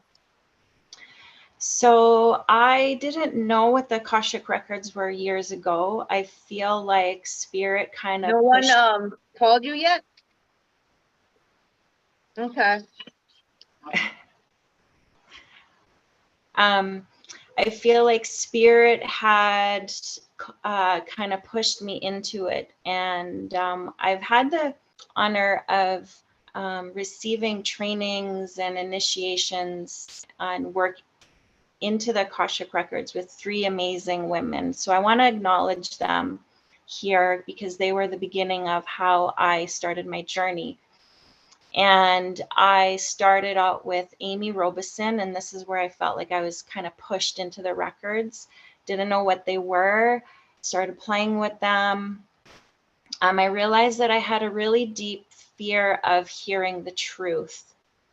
And I was afraid to go into the records to hear the truth, the love and the truth that was there for me. So that was a big aha, and that was a huge healing piece for me because I had come into with so many traumatic experiences, so much pain that eventually became part of my purpose.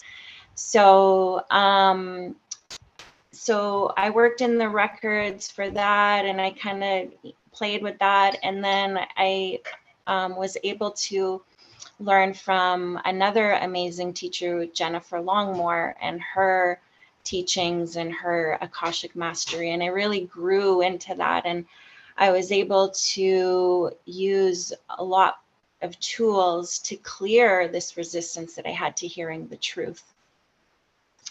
And I learned a lot about my own trauma and how much we carry shock and trauma and injury in our bodies, in our fields, in our chakras, in our mental body, our emotional body.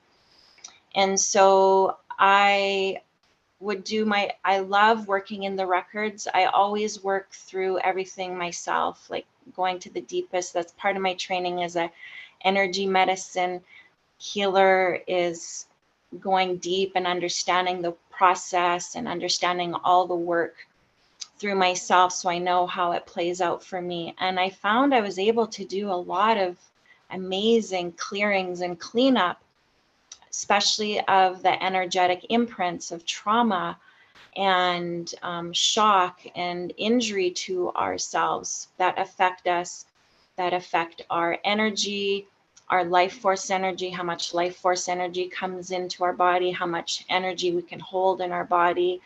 It affects the way we express ourselves, as the soul loves to express through the chakra system. So, you know, cleaning up all those oaths and vows and contracts that we made to, you know, dull our light or not shine fully, or share our gifts.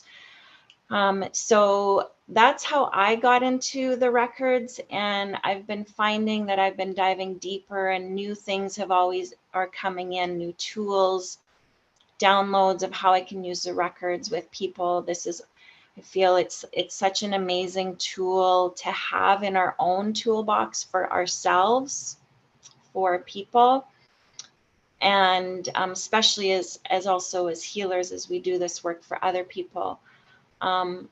I love empowering people so that they have a lot of tools in their own toolbox. I've always believed in that. I always felt that we never got these toolboxes, you know, when we were kids or in school. And this is what I love about mystery schools, as I attended one myself, is that the tools were a plethora of tools that we can use when something comes up for us. And the Akashic Records, I found, was amazing tool to go into, to explore, receive guidance, insight, do lots of personal healing.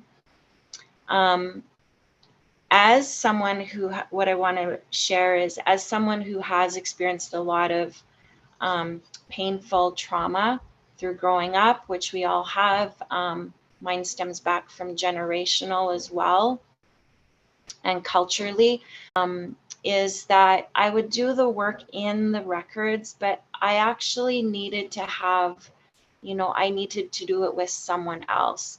So the lone wolves, as you know, some women identify with, is we're going to do it all alone, and we're going to be alone and do all that, is we actually need to come into relationship and connection with someone to see us and hear us, and to feel that vulnerable depth of all those emotions. And we necessarily, you know, we don't need to do it by ourselves. And that is a trauma response, to do it on our own, to do it, you know, the lone wolf way, forged through. So it's nice to come into community and do the healing in a group. And I've been exploring now, doing group healings in the Akashic Records, which we just experienced with Erica, which was so powerful. Yeah. So there's so much power in the records. Yeah, absolutely. Well, so what are you seeing about the idea, you said, to awakening to your divinity through your records? What does that mean? How do you see that? How I see that is, I see how life has imprinted all these experiences in us, on our field, within our physical body that we're holding and carrying. And those imprints affect our energy, how we show up, how we shine our light, how we express ourselves, our full expression. And so then we disconnect further and further from our own divinity. And I learned a while ago that our first disconnection from source, or when we come out of the womb, we disconnect from our mom, and then we're always searching for this connection, and we always look outwardly, when really the connection really needs to come back to our own self and remember our own divinity. And I feel like when we go into the records and we clear all the imprints and the shock of the injuries and the trauma, we get closer and closer to our divinity. And we remember, like, we reclaim our energy, we reclaim that light, we reclaim our gifts, we reclaim all of that source, and we reclaim that we are divine love, like we are connected to the divine above, and and below us, and that we become this channel of divinity that's walking on this earth. And so it's beautiful to witness the divinity that comes through as people are remembering this. And what I was being shown in the records was to reclaim our keys of sovereignty, our keys of divinity, our keys of integrity, everything that was that has been interfered with, as we have been so interfered with from the moment of birth. It's come in, we've been interfered with our light, our personal power. And this is where we get that searching, that we're always searching outwardly for the partner, the job, we're filling ourselves up with food or substance, some kind of addiction to fill that emptiness. But it's in coming back into that fullness of connecting to the divinity, then we become this full vessel, this full sacred being that's walking this earth. And it just feels so divine. And so that's one piece that I love, helping folks remember their divine nature. And this was something that was coming down specific for me that I love sharing. And of course, I had to remember my own divine nature, which, I was someone that looked outside, and I filled myself with all these courses and everything to, fulfill that piece. But it was really just the homecoming that I received by remembering who I really am, the truth and light and love of who I am in the records. Yeah. Sarah said she's held back by fear in doing her work due to being killed in previous lives for similar work and sharing prophetic visions. And I was talking about that in the beginning. This is a common thing, right? Is that you might not even have that level of awareness. Oh, I was burned at the stake. You may just be awakening, or like you said, feeling called back to your truth, to your unique vibration, that divinity, and find this resistance or fear of something happening and you don't know what. So I found that I would get the muscles in my neck would go like this, like something was going to come get me from behind, I'd be like, why am I doing this? And so those patterns can show up.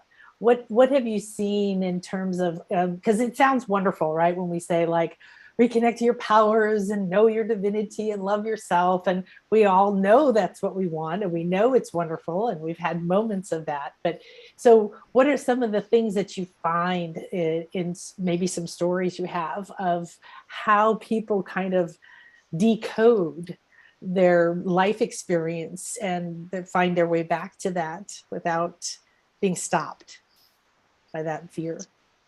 Yeah, that's a good question, and so many layers to it. So I hope I can answer it, and I hope I can stay on track because my mind is already going to different things. So what I love to remind people is that the pains or the traumas or the shocks that we've had growing up, that those are the stepping stones that really connect us to our purpose. And what I like to remind people is that we have lived in a world, a society that has really supported this victim consciousness, this victim mentality, this victim consciousness, and I lived in that for a long time. And it was amazing that our paths do become our purpose. And once I allow people to remember that we have been imprinted with this victim consciousness mentality and wounding, that is a way to keep us also down so we don't rise. It also is a way to keep us kind of stuck in that pool of like low vibrating emotions and experiences, and then people never really rise up. And so I remind them that clearing victim mentalities, victim beliefs, and consciousness can really help with rising to the light and into their power. And so that is a really big piece that comes up.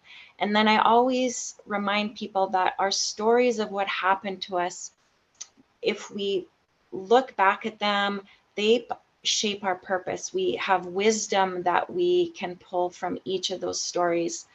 Like, and I'm a not walking example of it. Like, I was a poor me, crybaby, you know, story, you know, like everything like that. And I love that I had to go through it because it gave me my power. It gave me, there was so much wisdom in understanding that piece of myself. And so now I'm like, oh yeah, we need to really pull people out of this victim pool that people have locked themselves into or believing themselves into, and know that there is another way. So I feel like even sharing my story, the consciousness of it is healing, and people remember in the hearing of that and knowing, oh yes, because on a soul level, we recognize that that's not who we are. Like, we're this being of divinity that is walking this earth, meant to do amazing things. We have these gifts and talents and the purpose. We know that it's just covered up with so much stuff. So I feel just sharing the story starts, the energy already is working and unwinding, and we're going to receive a lot of that through this time, like through here, through the time that you've, or the space that you've created here, Nan. Yeah. So I don't know if I've answered the question, but that was something that came up. Yeah. Irina said she just had a treatment with you a few days ago and opened the dramatic loss that I thought was healed, but it wasn't. Thanks to Shelley, I'm working through it. Lots of gratitude and much love.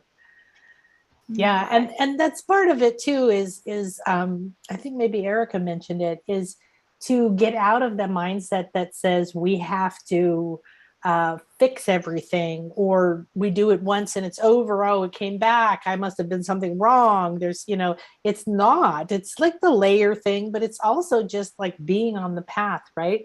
And you want to know if that trauma is still in you. You don't want to be like, oh no, why is this back again? Yeah. Right? Yeah. What I've realized, Nan, is that we are actually afraid to feel those feelings. And me, I run the wiring of the emotional intelligence specialist, and I learned that emotions, they just want to be felt, they want to be acknowledged, and I really allow myself to sit with the clients to really feel the emotions in their body, because they just want to be felt. And that's one of the things that we resist, is sitting and feeling. I have a lot of clients that don't want to. And so we use spiritual bypassing. And I was a spiritual bypasser. I journaled, meditated, did all the affirmations to kind of get to the top of the cherry, the nice whipping cream on top, but all this other stuff on the bottom was still there. And I just did not want to feel it because it was so uncomfortable. But this is where we do the work with someone, where we sit together and we feel, you know, the abandonment or disappointment or the separation or that loneliness or the, you know, whatever it is, that core wounding. And someone sits with us and they hold our hand, and then we get through it. And it's like, wow, like I have this like amazing peace within my body. My mind feels peaceful. My emotional body feels like, oh, that wasn't so bad. I could get through it. And so, and these are pieces too that I like to rewire in the Akashic Records, because then we remember that we're safe to hold this new way of being. Yeah. We're safe to hold this new, and we are walking on this earth. We are physical bodies, you know, we are spirit in a physical body. So we want to be grounded in our bodies. We want to feel safe. We want to feel rooted.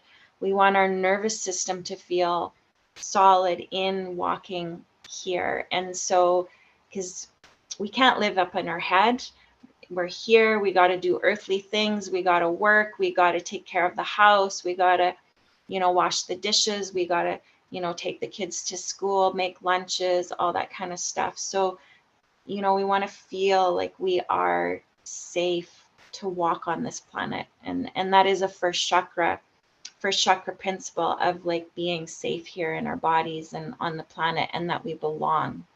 Yeah. And most people haven't felt safe for obvious reasons for many, many, many thousands of years, right? And not being safe to be in your body, and because of all the things we've done to each other, and all of that.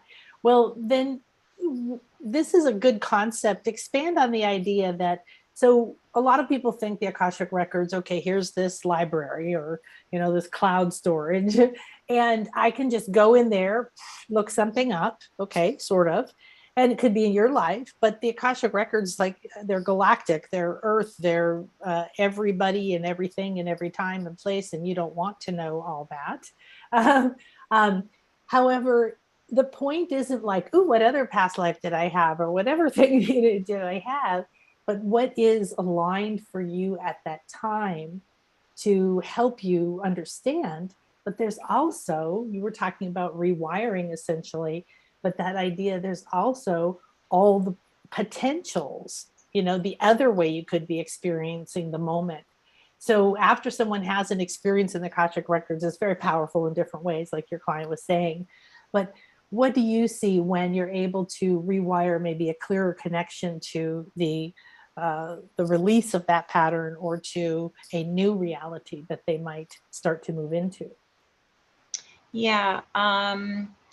Well, calling it down into the cells and into the DNA,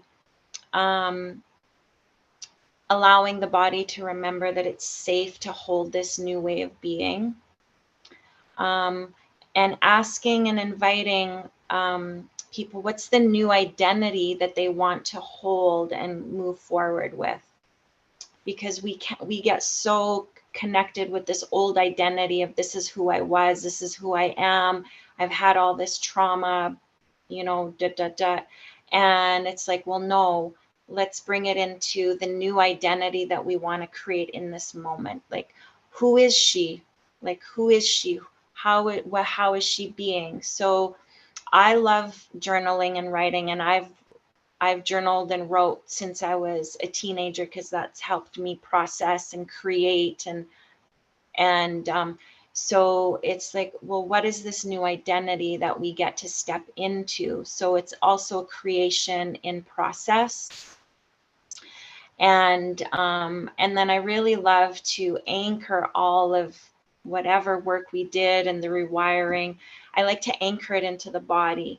So we're really anchoring it down into the earth, into the mind, into our heart, the heart, the mind, into our nervous system. I like to do an anchoring in our nervous system. So our nervous system remembers, like, this is the new way that I want to operate. This is the new way that I want to carry myself. And then I like to do anchoring into the digestive system, because that's where we get all our belly stuff and our, like, you know, gut things. And so it feels safe to hold that identity in the belly.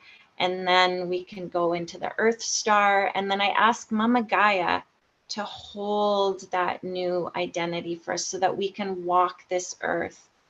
And then, of course, after, you know, we close the records, there's the humanness action steps that we need to take. We need to be, you know, we need to take the action steps, because we can't just let, you know, spirit and just leave it all like that. We do have to come into, okay, what are the things that I have to create? And this is where I find people need a little bit of discipline with, and accountability, because we can get lost in taking the next step or the next 5 step, because there's so much interference around us and we get lost in the noise.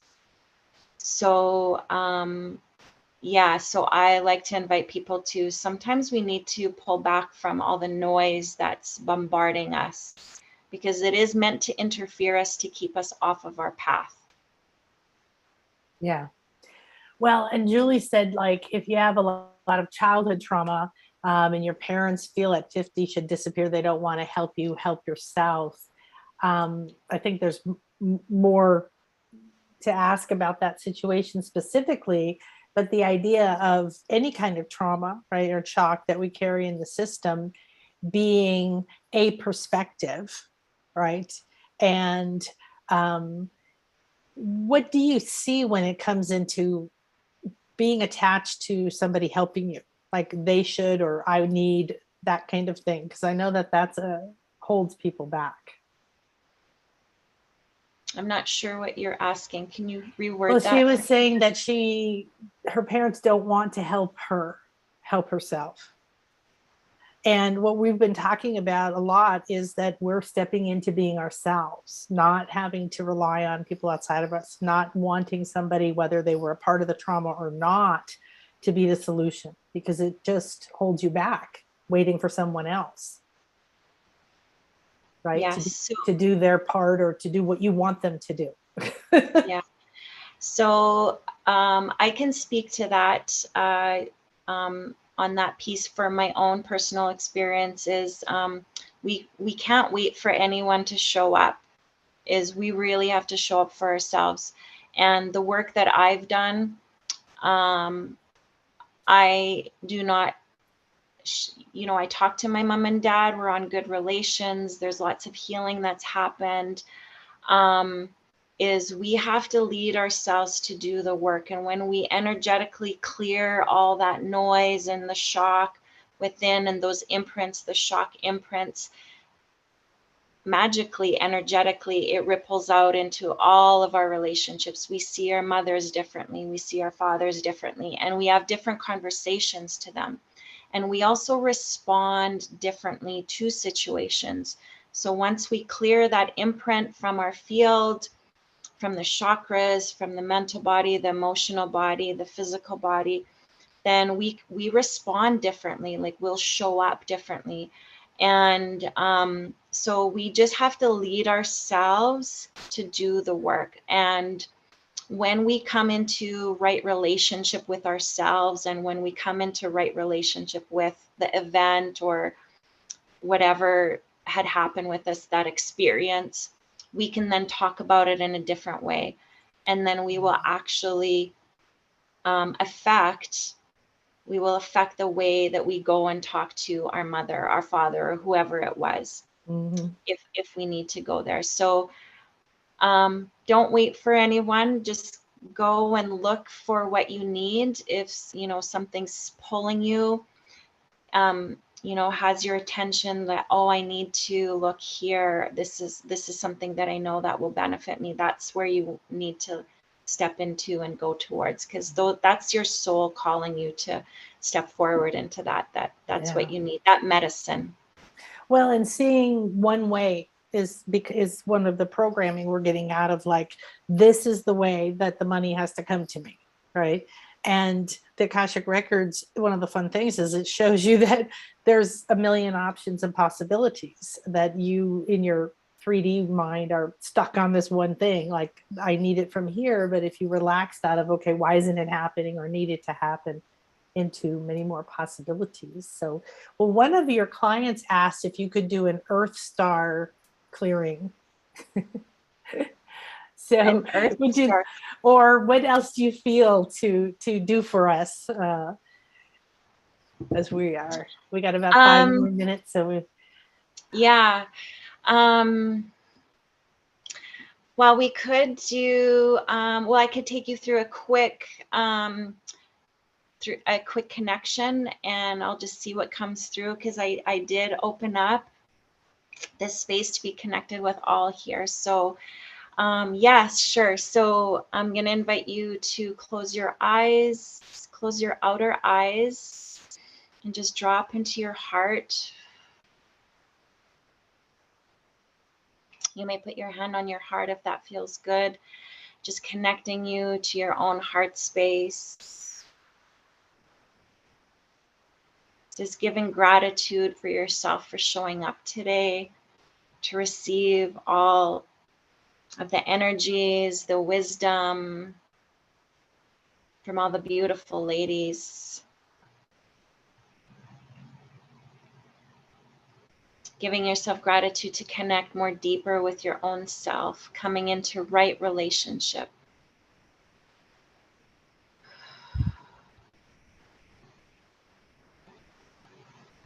And just imagine yourself connecting down deeper with Mama Gaia. So you may envision this with a cord from your own heart. And we're going to connect actually 3 ways. Just imagine a cord from your own heart connecting down through your body, down through your seat, your home, down through all the layers of the earth, going down, down, down until you see or sense or feel the beautiful gold crystalline core, the heart center of Mama Gaia. Connecting heart to heart, just feeling your heart connect into her heart space. Just taking a breath into that.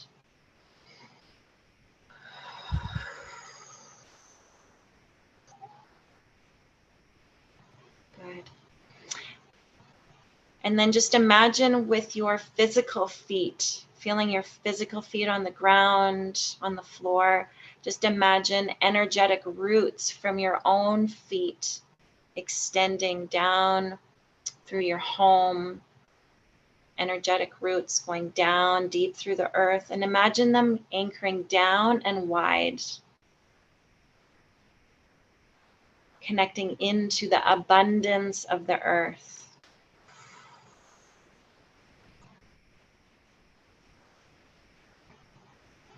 Beautiful. Just feel that abundance that is there for you. And then also, I invite you to bring your awareness into your physical spine, the back of the body, the brain stem, the skull, your spine, your seat, your perineum. Just bringing awareness into the spine. And just with your imagination and intention, our powerful intention, imagine your spine extending down through your seat, through your own perineum, down the floor, going down into the layers of the earth. Extending this energetic spine into the earth, connecting into Mama Gaia, down into the earth, sinking your energetic spine into the earth. You may feel your body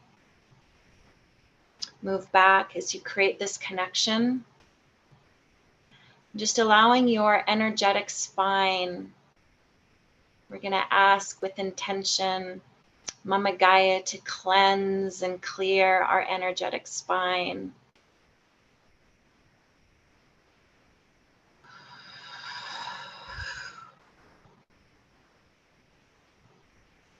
Allowing it to ground into the earth, into her wisdom, her beauty, her abundance, her strength, her healing. And so just with your awareness, knowing that you are rooted with your spine, your energetic spine, into the earth, connected heart to heart, feeling the beat of Mother Earth, feeling that deep love and that connection to her heart, and feeling your own feet, your own energetic roots, deeply grounding into the earth, connecting in with her abundance.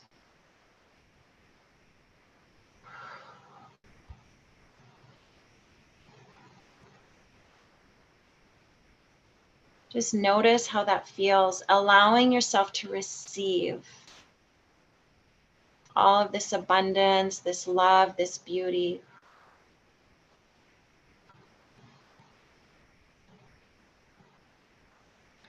And just in this space, we're going to imagine, speaking of the Earth Star, just imagine 12 inches, 14 below your physical feet, roughly around there. Not exact, but your own Earth Star, your own Earth Star chakra. And just allow yourself to connect into your own earth star. Any way that this is going to show up for you, just trust what you see. We're all carrying each other in this group, in this energetic container. Just allow yourself to ground into your very own earth star.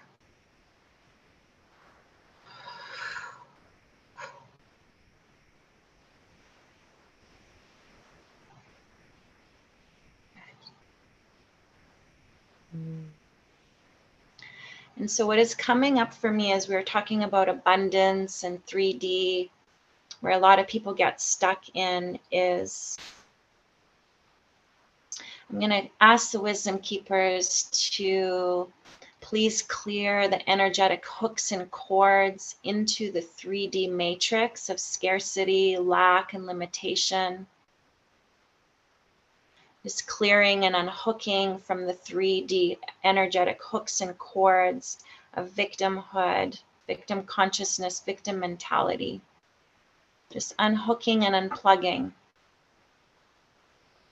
Taking a nice big deep breath, breathing into your heart, and just releasing with breath on the exhale, just releasing all that no longer serves. Those are heavy energies.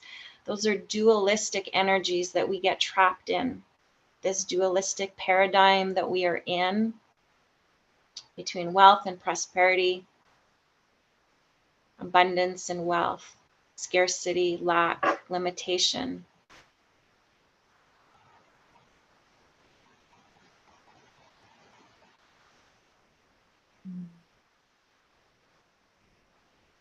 Just clearing any oaths or vows or contracts that you made to be plugged into this, to honor this, to be loyal to this. So clearing and dissolving, transmuting all of those to the light now. Just breathing in love and grace and compassion for yourself. And just exhaling on the out breath. Releasing, allowing that to be released and go. And then in this moment, calling back your own key to your own divinity. So you may see this coming in. You may even feel yourself with your physical hand pull this back into yourself, your own keys of divinity and sovereignty. Reclaiming.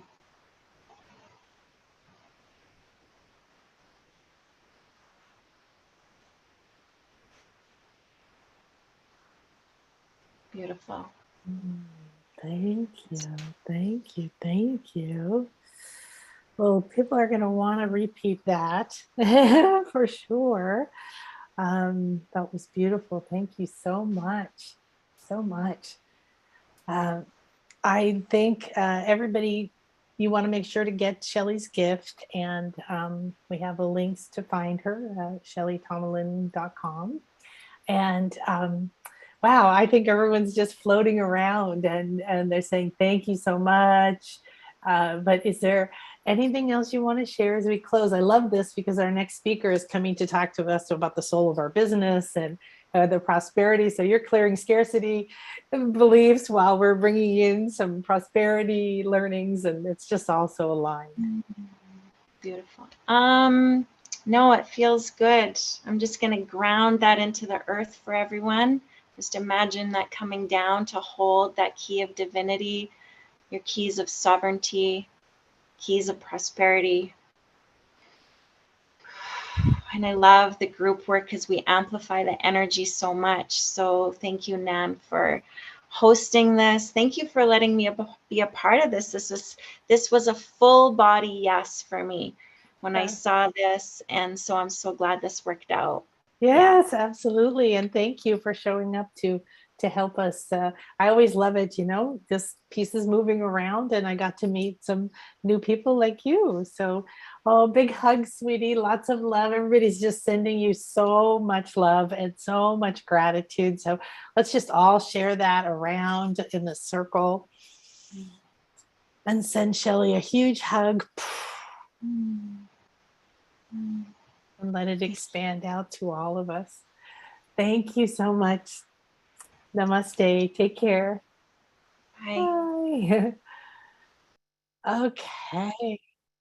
Fantastic. So what we're going to do now is we're going to move right in. It's so wonderful. We need to move right into our next guest, Linda. She's so kind to be here too, because she's catching a plane. So let me go ahead and start the new recording, and I'll share a little bit about Linda.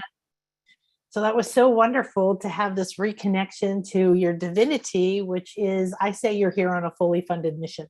That's my term that finally came to me after a lot of my deep work of making money, losing money, and on and on and on. It's like, you're here on a fully funded mission. You have everything you need. Stop looking around at the scarcity, be in the moment, deal with what's there right then it moves through the cycles. So what I loved about our next speaker is that not a lot of people talk about this. People might talk about prosperity or money or abundance or something, but the whole idea, and I've had businesses for a long, long time now, and decades, many different businesses.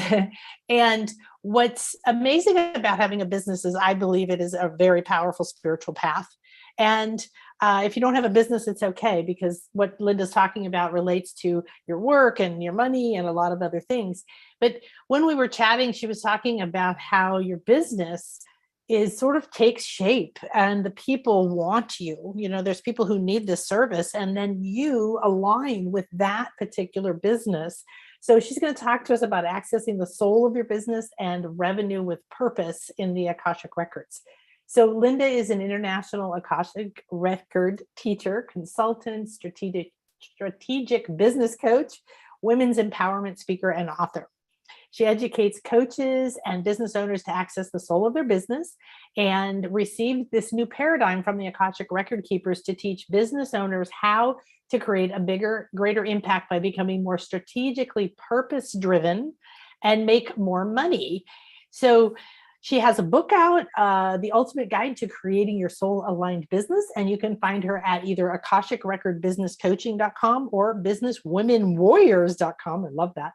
And her free gift is discover the questions to ask the soul of your business.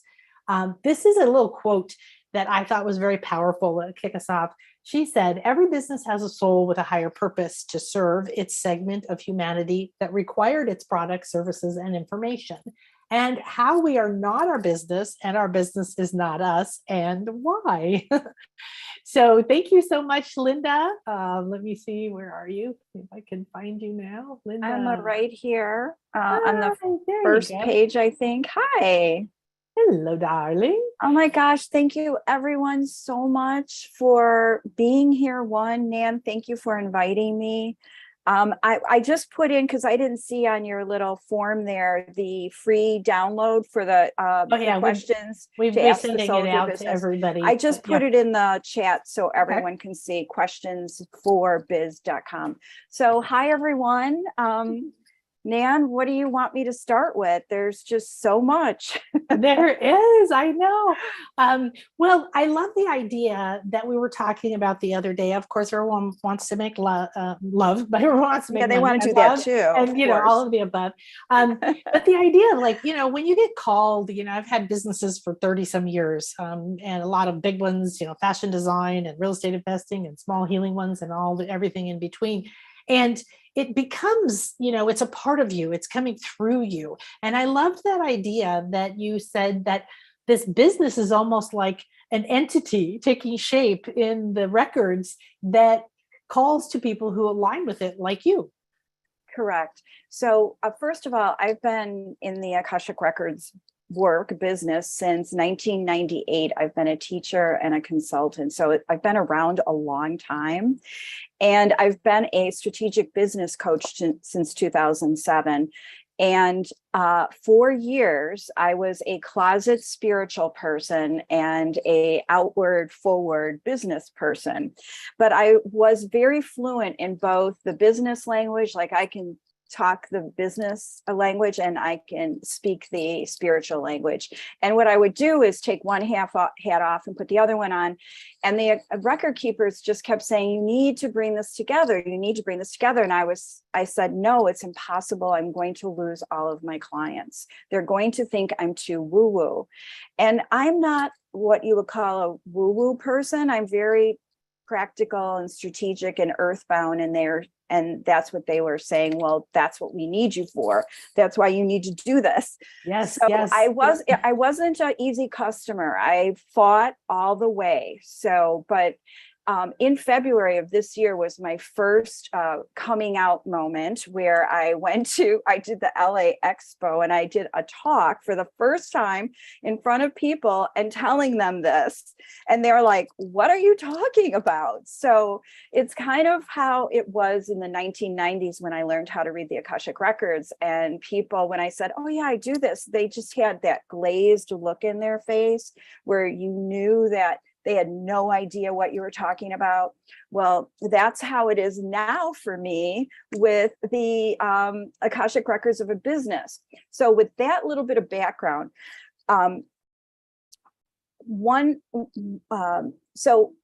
thing for sure to know is that your business is not you and you are not your business, okay? Your business, it has its own soul, but its soul is very, very different than our soul. Our soul is very multidimensional. We have all these past lives. We have all these different contracts, connections, karma.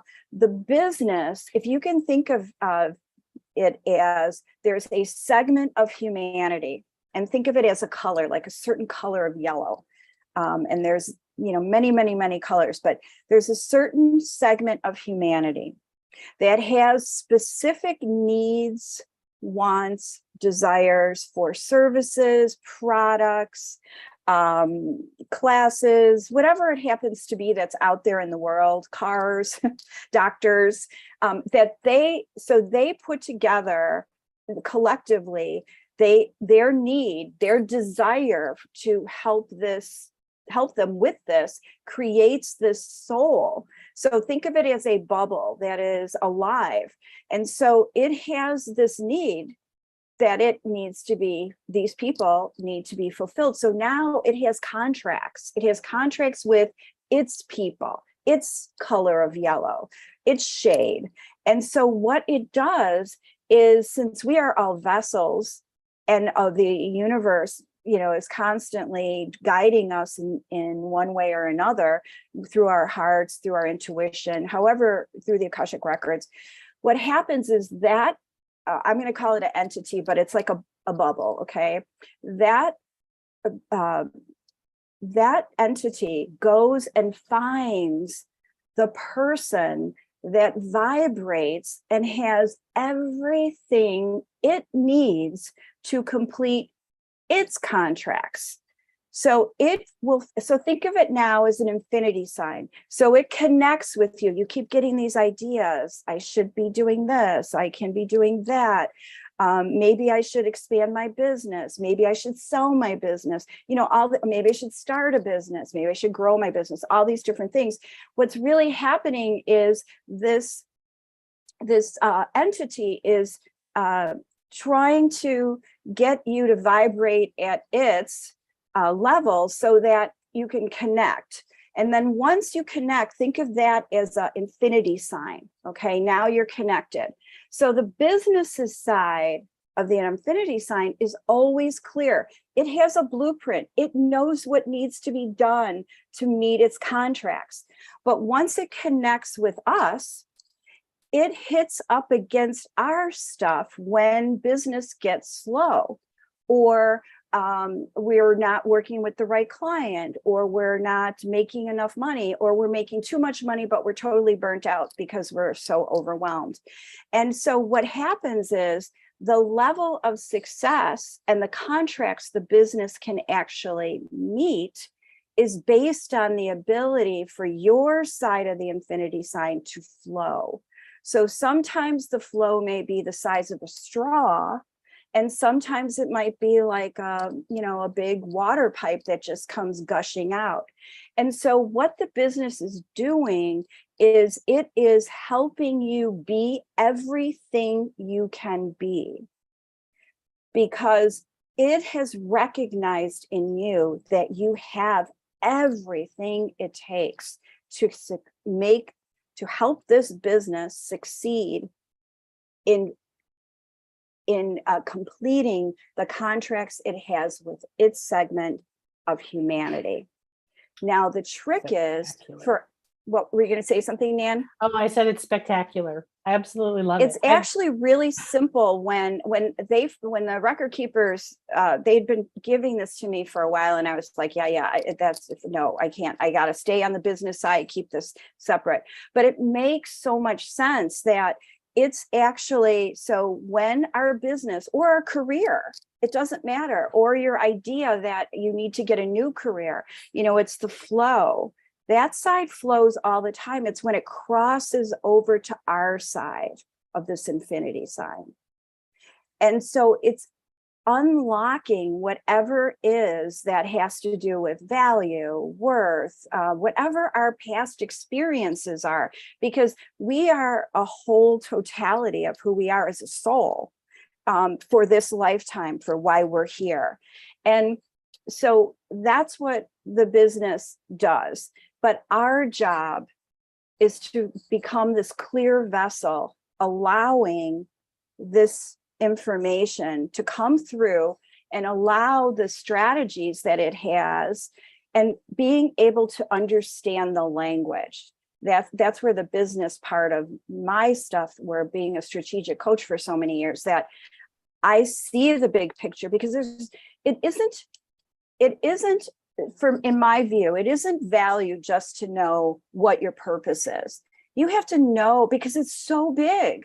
When I teach how to open your business as Akashic Records, when one of our first things is, what's the purpose of the business? Well, it's so big.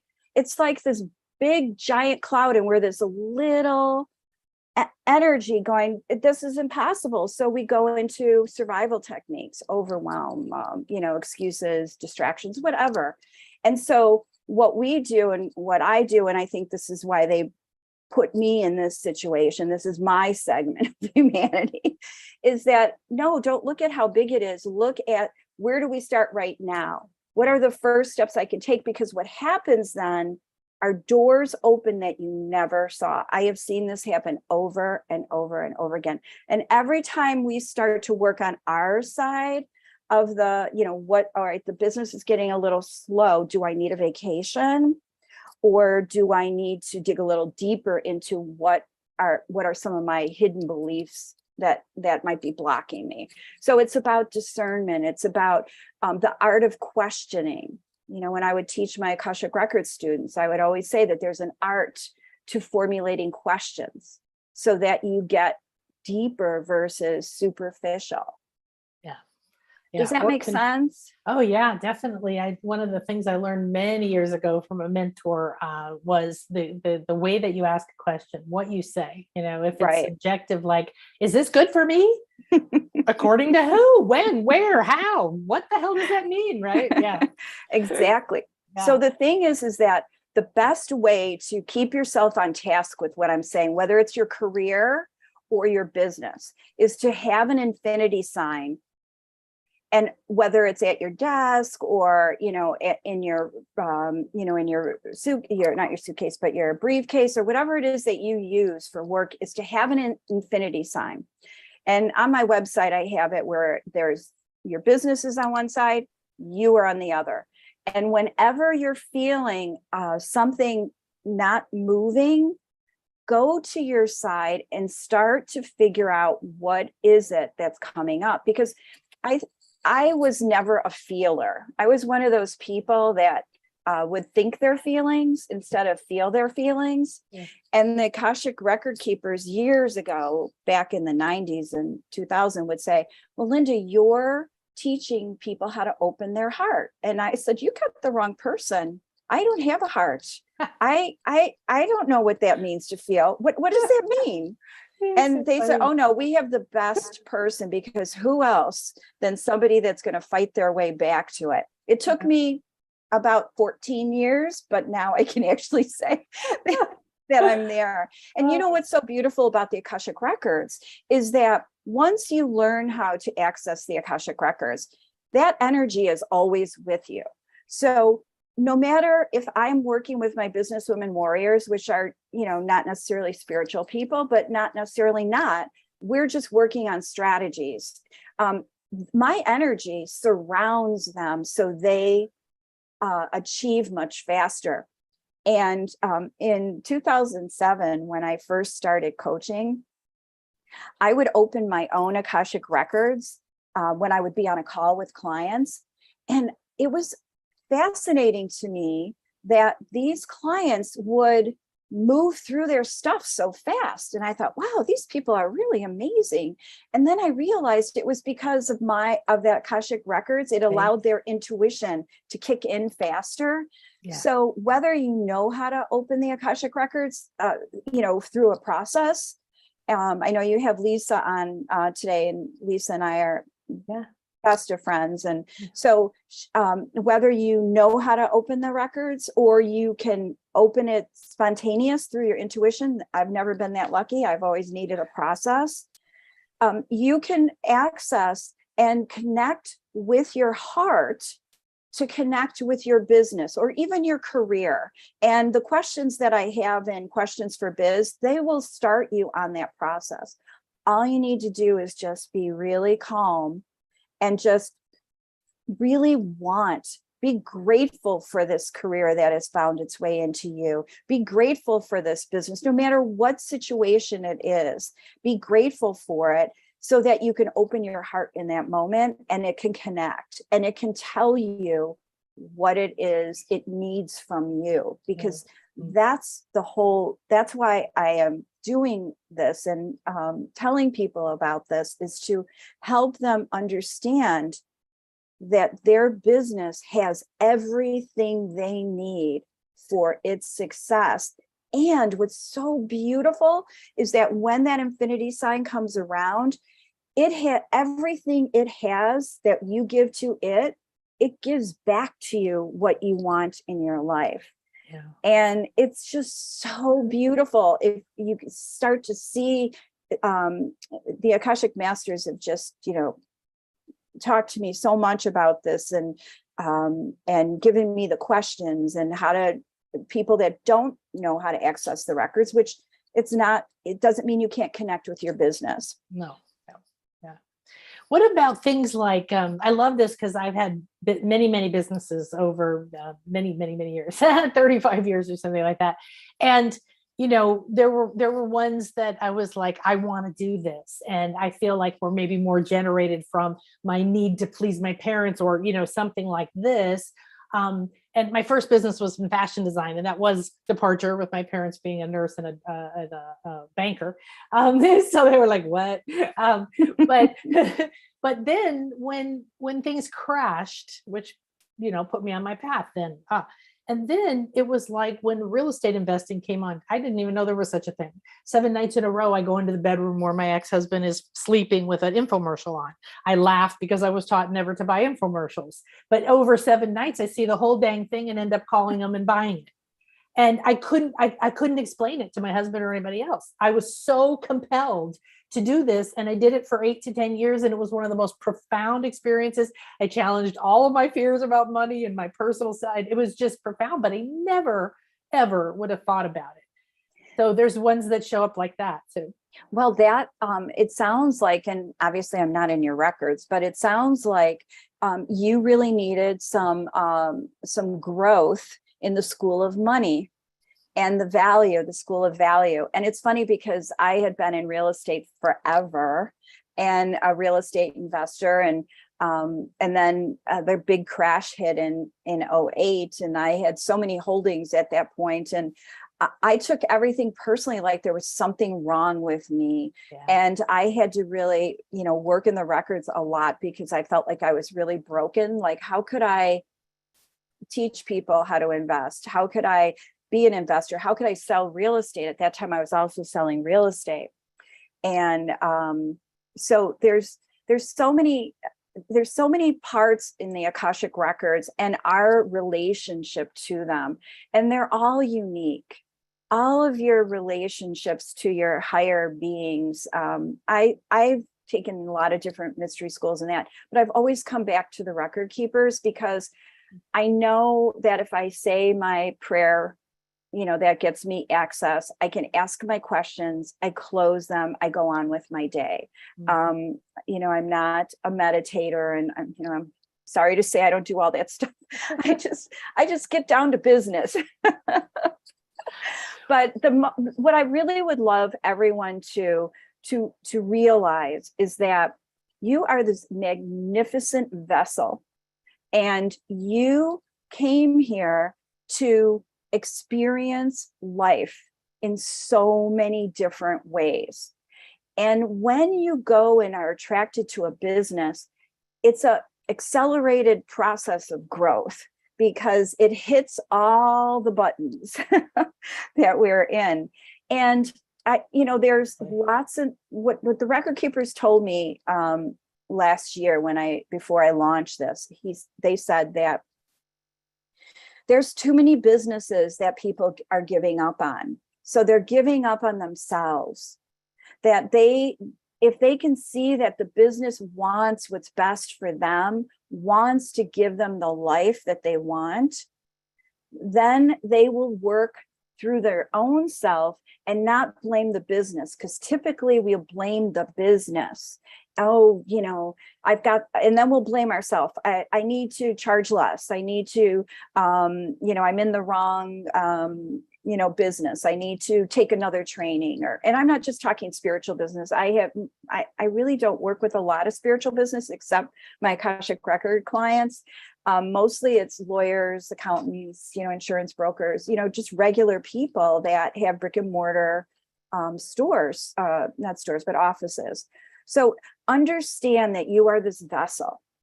Your magnificent space that you are on this earth is because you have something important to share. Maybe you just haven't realized it yet or know what it is. But when you own a business, or when you're really grateful that the career, whether it seems to be working out right now or not, when you kind of sit in the fact that I'm here for a reason, I just haven't found it yet. But I'm grateful that I know maybe I need to grieve the fact that it's not what I expected. But there's some other reason. So I'm going to be open to that. And the same with your business is maybe my business isn't doing that great right now, but it's trying to share something with me. And I need to be grateful for that. And I need to realize that I'm grieving that it didn't happen as fast as I wanted it to. Or, there's a lot of that. I think we carry a lot of the grief around, and we want our business to fix that. Like you were saying, you became a fashion designer because it was very different from your parents. So chances are there was probably this natural talent that you had that wasn't appreciated by your parents or, those around you. And so there was a grief, like, why isn't this being, accepted? Why am I not being accepted?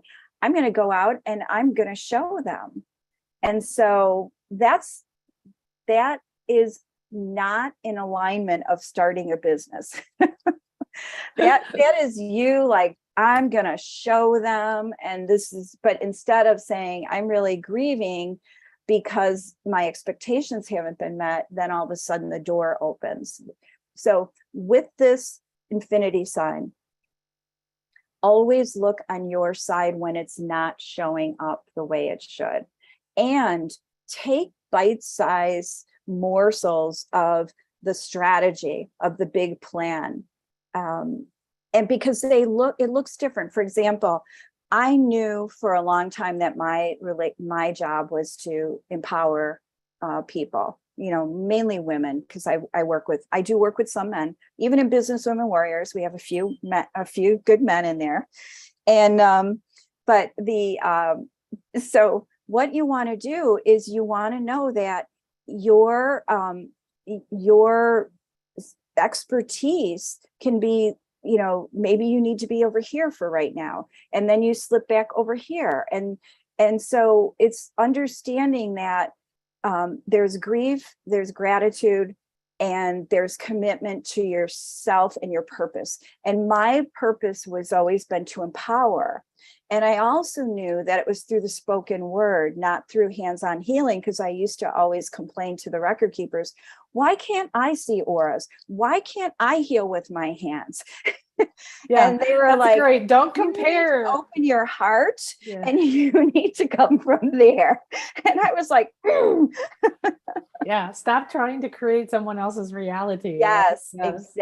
exactly. Well, So so do you see people flow through businesses like I found that it's not just, this is my business forever. no, that's fine. And It evolves or thank you. changes. Thank you. That's a great question, because when it's time for you to leave your business and you usually know that it feels complete and something else is pulling you into it, that's what you need to pay attention to. What's drawing me? Because that's how business works. It pulls you into it. Then it's time to open up to allow yourself to sell it. Sell it to somebody that has similar vibrations, but is more vibrating to the growth, the expansion of that business. So rather than having lots of businesses that have, died versus, trying to live and be regenerated, it's really important for us to realize that it's not about us. The business picked you because you have it. You have it all. You just haven't discovered it, and that business is going to help you. And so the other thing that I wanted to share about the business and us is that for some reason, if we have a value or a worth thing that's going on in our head, even if it's just a small thread left from all the work that you've done, a lot of times when it gets to be successful, when it's very successful, we'll sabotage it in some way.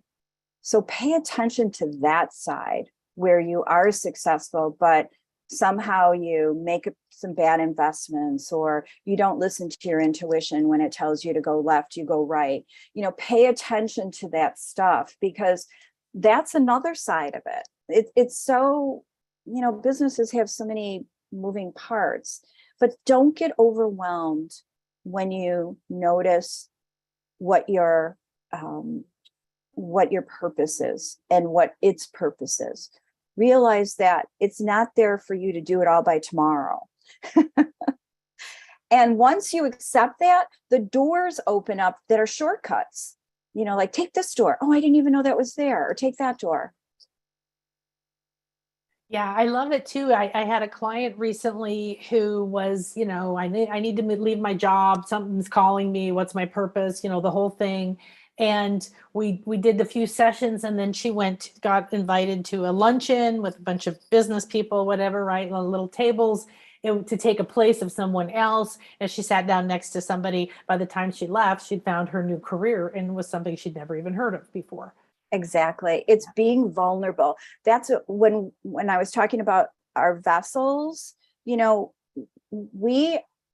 I know we hate this word, but we need to learn how to be vulnerable, like just kind of be present and see where the energies are leading us, or feel. I don't know if you're a seer, feeler, or just a thinker. Yeah, right. Whatever it is, pay attention to, because we end up, if we don't do that, we end up stuck in that same rut. Yeah. Does that help? Yeah. Karen said she's great at the creative part. I think a lot of people can relate to this. I get inspired. I'm going to do this groovy thing. Yes, You do it and you stay up all follow-through. night, but the follow through, or she said when the money's supposed to start flowing this way is when she blows it, she said. Yes. And okay, I've had many businesses, and have success without blow. Yeah, that's kind of that's like a sabotaging thing that I was just talking about, where sometimes you can be really successful and then you lose momentum. I totally get that, because I get that way sometimes. But I have a support system around me. I have either a coach that I work with, or I have somebody, friends open my Akashic Records and say, okay, what's going on here? But I just want to, in closing, because I'm sorry, but I have to leave in 3 minutes to get my flight. But 2 things that the Akashic Record Keepers taught me recently that shifted me completely. They said, understand that there is a big difference between responsibility and commitment. And your commitment is to your purpose, your higher purpose, your business.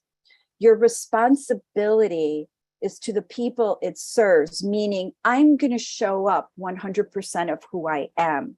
Whether my people that are following me or learning from me or coming to me for a particular service, product, whatever, whether they take that in and do something with it is not my responsibility. And when we really get the difference between, and I even had to look up in the thesaurus and the dictionary, commitment and responsibility, because I wanted to write down every word that the Webster dictionary said about it. And then I did all the thesaurus. So when we really get that we are committed to being a vessel, say, then our responsibility is to do the best we can. And you know what? We do the best we can every freaking day anyway. So it's just accepting and saying, yes, I did. And the same with your business. Even if you get distracted, like you said, follow through. Maybe you weren't supposed to follow through on that. Maybe you need to come back and be vulnerable in that space for a moment and see if there was another sign you missed. And that, like, oh, I was so focused on beating myself up because I didn't follow through that my mind was busy over here and I totally missed these doors that were opening. So don't beat yourself up, okay? Realize that the Akashic Records are the best shortcut. I'm a shortcut queen. Anything that I can shorten the time. I have 6 grandchildren. So, I'm just like, I need to be able to do my work, stick to my time blocking. And then when my day's over, it's over. And so remember, 1, to stay really clear. Okay. 2, if you want to go to questions for biz, great. You can download those questions, sit with them, get into a vulnerable place of just gratitude or however it works for you, and ask the questions one by one and be in a receiving mode. I mean, so many people are in law of attraction, but very few people are in law of receiving. Yes. And then remember the infinity sign. Okay. That's probably the best tool that you can use. That the record keepers actually gave me that. I was like, give me a tool, and that's it. Okay. Fantastic. Oh my goodness. Thank you. Thank you. I can see why Lisa told me to talk with you. I just adore you. Wonderful. Really great. And such powerful information. So people are saying thank you for your time. Oh, thank you. Thank you all. I'm off to Florida for a month. I will be working though. Well, we did some energy work with Florida earlier on the show today, and we were all visualizing it in its happy state with people bouncing in the sun and enjoying and everything looking beautiful for you. Oh, thank you. Well, I am so looking. Oops, I spelled welcome wrong. Thank you all. Keep your heart open. Be the vessel you are. You're all magnificent beings. And the Akashic Record Masters love, love, love you. And they realize how hard it is to live in this physical world. That's why they're there, to help. Bye, everyone. Thanks, sweetie. Big hugs. Take care. Thank you so much, everyone. Have a fabulous weekend. Wonderful. Oh, my goodness. So Whew, I'm just like, I have chills from that. I love everything she was saying. I've had my own businesses for a long time, but remember what Linda was saying applies to career or whatever you feel called to. So part of the paradigm shift that we're in is breaking down what you think is an acceptable job. I used to call it be responsible in the sense of to what you were taught, like pay your bills on time and get a job and make everyone else happy and don't make your parents nervous because you're doing weird shit. Like I, went into fashion design. I didn't do it to get my parents. I followed it despite nobody was against it. They actually supported me, but it was my passion. It was just so different. And then I got into spiritual work and then they followed me into that too. So, but the idea, if you have any questions about any of these topics, because we're going to get ready for our next speaker to talk about sex and creativity and how if you are avoiding sex or dealing with abuse or even just the idea of believing you can create, because, sexual energy isn't just for sex. There's a proportion of it. And then the rest is for creative. It's creative energy. So she's an amazing lady that is going to be sharing with us. If you are avoiding these areas, it's avoiding your purpose. And I know what I found way early on. I got my fashion design business crashed along with the economy at the end of the 80s. I had no clue. I was about to turn 30. I had no clue this could happen, no idea what to do. And ended up just in a crisis that led me onto my spiritual path, which of course I'm very happy about now. Redirect. And, but what I saw was so interesting because I studied energy healing in mystery schools and I became a master level hypnotherapist and a homeopathic doctor. And in the hypnotherapy, I started to see that when people came to me and said they had money problems, because I wanted to understand why I made a lot of money and I lost a lot of money and I made a lot of money and I lost a lot of money. So I was really deep into that. And I started working with people online about 17 years ago in the middle of a divorce and a bankruptcy.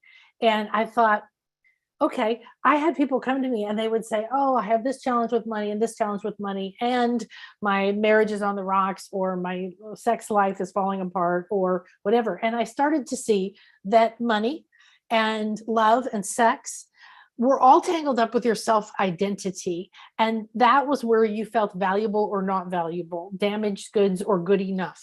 And all the other things we're talking about went into that. So if you have a pattern with money, it's most likely running in your relationships around love or in your physical body health or other things as well. So there's all levels to that. Also, I thought it was very valuable to realize that every business that you become attracted to, you're not supposed to force it into being. You might actually go, wow, that's interesting, and study for 2 weeks about a particular thing. And then you realize that's all you needed was you actually needed that information. Or maybe you met somebody in that process, or maybe you took a course and in the process of that course, you were introduced to something else. So never get attached to anything. That's the old paradigm of I have to force it. And if I don't make it, make, X and Y. So the soul of your business being something that is its own entity with its own contracts, with its own desire that was spawned by people who needed those services. This is very empowering because now you go, oh, I'm not good enough. The business chose you for whatever reason. Is it to learn a skill? Is it to meet a particular person? Is it to up-level your confidence? Is it to learn to speak? Real estate investing, well, actually, I was teaching meditation where I first started to speak. And then in real estate investing, I started speaking on bigger stages and I was terrible. But I was called because of what the passion was. So, okay, let's see. What else have we got here? Great information. I don't know where she's going in Florida. So anybody have any questions about any of the things we've talked about today? So let's review for a moment. We talked about in the beginning that, and this has been reiterated, that we hold in our Akashic records the fears and the pains, the wins, the intentions, the other lives where we have powers, or we hold those same fears that make them harder to unlock. And we have different things. Maybe your career is calling you. Maybe your career is done with you. I had a client once who told me she'd been a lawyer for like 15 years. She hated it every minute. From the day she went to work, the first day she threw up every single day she was at work, and she went for 15 years. Why? Because her parents wanted her to be a lawyer. So she went through school to be a lawyer. She became a lawyer. And the program that she had to please that forced her to keep going somewhere that was so unresonant with her energy, she threw up. Now, you could say, wow, that was a wasted time. No, it's never a wasted time, because the pain and the experiences and the loss and whatever always gives you an opportunity for a doorway. So Linda was talking about how it's a miracle when you start to align and believe that you imagine that you have everything you need to fulfill that job, or to create that business, or to be the person who starts the business and passes it on. Years ago, I had this vision of a book called The New Feminine Economy, and it kept floating over my head at night. And I went in and started, I found some women, and I started a summit kind of like this. And we were in the process of designing it and creating it and contacting women and all of this stuff. And suddenly something shifted for me, and I did not feel resonant with it. It was my idea. I had started it. I'd made the website, so on and so forth. And it was supposed to be the 3 women. There was something that disconnected in it. So I spent the holidays sitting with it, and I kept going, but I have to. Linda was talking about the difference between responsibility and commitment.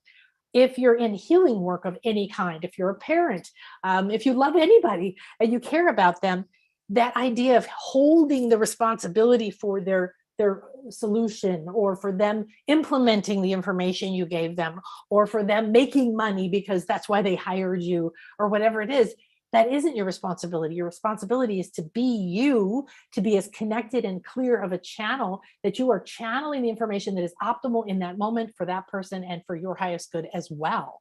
And the clearer channel you become, the more this you access, the more suddenly something appears. This is one of the reasons one of my clients first, I don't know, 16 years ago, gave me the title of the fairy godmother of money, because I was working specifically with people, because my money challenges is with people around the spirit of money and the energy of money and the business and all of these different things. And this, when you see that these patterns, if they're coming up, I say it's on your plate, it's right in front of you.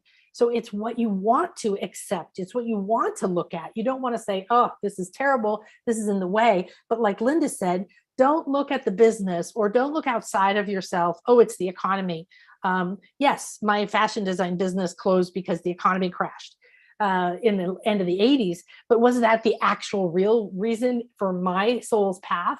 No, that was me pushing, doing the way I had been taught, completing contracts and becoming something and achieving something. You know, first year, $1 million in sales, 3.5 years closed. Okay, the business. So I had to go through the crash of my identity. I had to go through the deconstruction of who I thought I was, what I had to achieve in order to be good enough. Then I got on a spiritual path. But what did I do? I took that same way of doing things, go, do, into my spiritual reality. And so each step of your way, you get a new opportunity to be someone new, to take the wisdom from the past. That's why we have sages, right? Elders, wise women and stuff, because they've been through so much. And each step of the way, you will see, if you look back at your life instead of a series of failures, or where somebody abused you, or this or that, and stop identifying with the victim and start identifying with the creator, that you are here as part of source, as a creator. You're here on a fully funded mission. You have everything around you and above you that is optimal for you right now. Then you realize, oh, just because I can't see it, or I don't know the way to make it happen, doesn't mean it's not going to happen. So one of the conversations now is about timelines. A lot of people are becoming, okay, all these different realities exist, and I could be me as I am right now in this moment, or I could be me believing in something completely different, and my reality can shift, and you can tune into that. So one of my clients, we worked together for a couple of years, and she's become very adept after we go in and we find all these different things. She's become very adept at shifting timelines, and it was quite profound. We went into a past life that and I don't choose, right? I'm a channel, I'm that clear conduit, and this is what I teach my students, and is you become a clear and open channel for that. And then I hold the space, the sacred space, and I create it, and we step into it, and it's aligned to what's optimal for you. And we see the energies, and we follow the flow, and I see and I scan what's happening, and so on. So she was feeling stuck in her life. She was feeling like she had to do everything for everybody else. She had to make all the money. She had to come home and do this. It was never going to end. She didn't get to have what she wants. A lot of those patterns that a lot of people feel at some point: overwhelmed, working hard, extremely good, but never thinking she's good enough, even though she was exceptional. And when she thought about it, she's like, yeah, I am the most reliable person I know. And so we went to a life where she was a slave and she escaped, and she had fallen in love with another slave, and they planned an escape. He left a few days early. She escaped. They were supposed to meet in a cave. There was a boat they had there that they were going to paddle out in the middle of the night when the ocean came in the cave quite powerfully, quite dangerously. But at night it calmed, and they, with the two of them, they could paddle out. She made it there, and he never came, and she waited for days. So love, potential, freedom, everything I want. I'm tired of slogging along and looking at the ground and not having a purpose. This is how she felt in this life. That life was much more real as a slave in that sense. No looking up, no seeing the possibilities, no letting go of being responsible for everyone else. And she got into that space, and then she went into a crisis. Of course, she didn't know if her love had betrayed her or something had happened to him. She didn't know whether to be in grief or in fear. Then she didn't know what to do. If she went back, she would be killed. So in that life, she went forward and she died. And so we're standing there, her now and her in that life, and we're in the cave. And I said, freeze, because she kept saying, there's no way out. There's no way out. We're trapped. We're stuck. There's nothing we can do. And I said, look for a new way. Both of you together, look for a new way, look for a different way. She'd be quiet for a minute. We did this and we died. And over and over and over and over. And she kept hitting a wall. There's no solution. There's no way out. She'll never live. I'll never be able to move forward.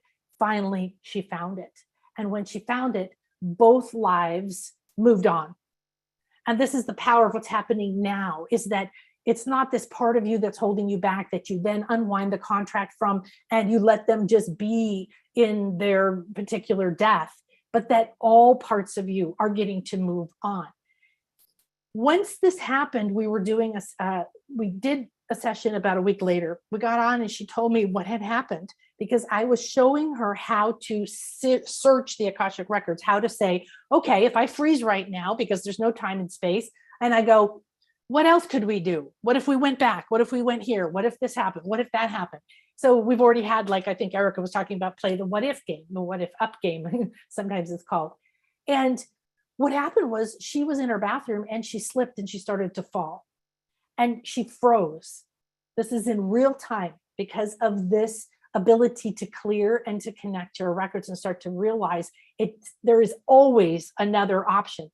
She froze in the middle of the fall and she was able to go, okay, if I lean backwards, I'll hit the toilet, my hip will hit that, I'll fall this way. Okay, if I lean forward, I'll hit this, this will happen, I'll fall over here. And she was able to choose which way to fall to minimize the impact on her body in that moment.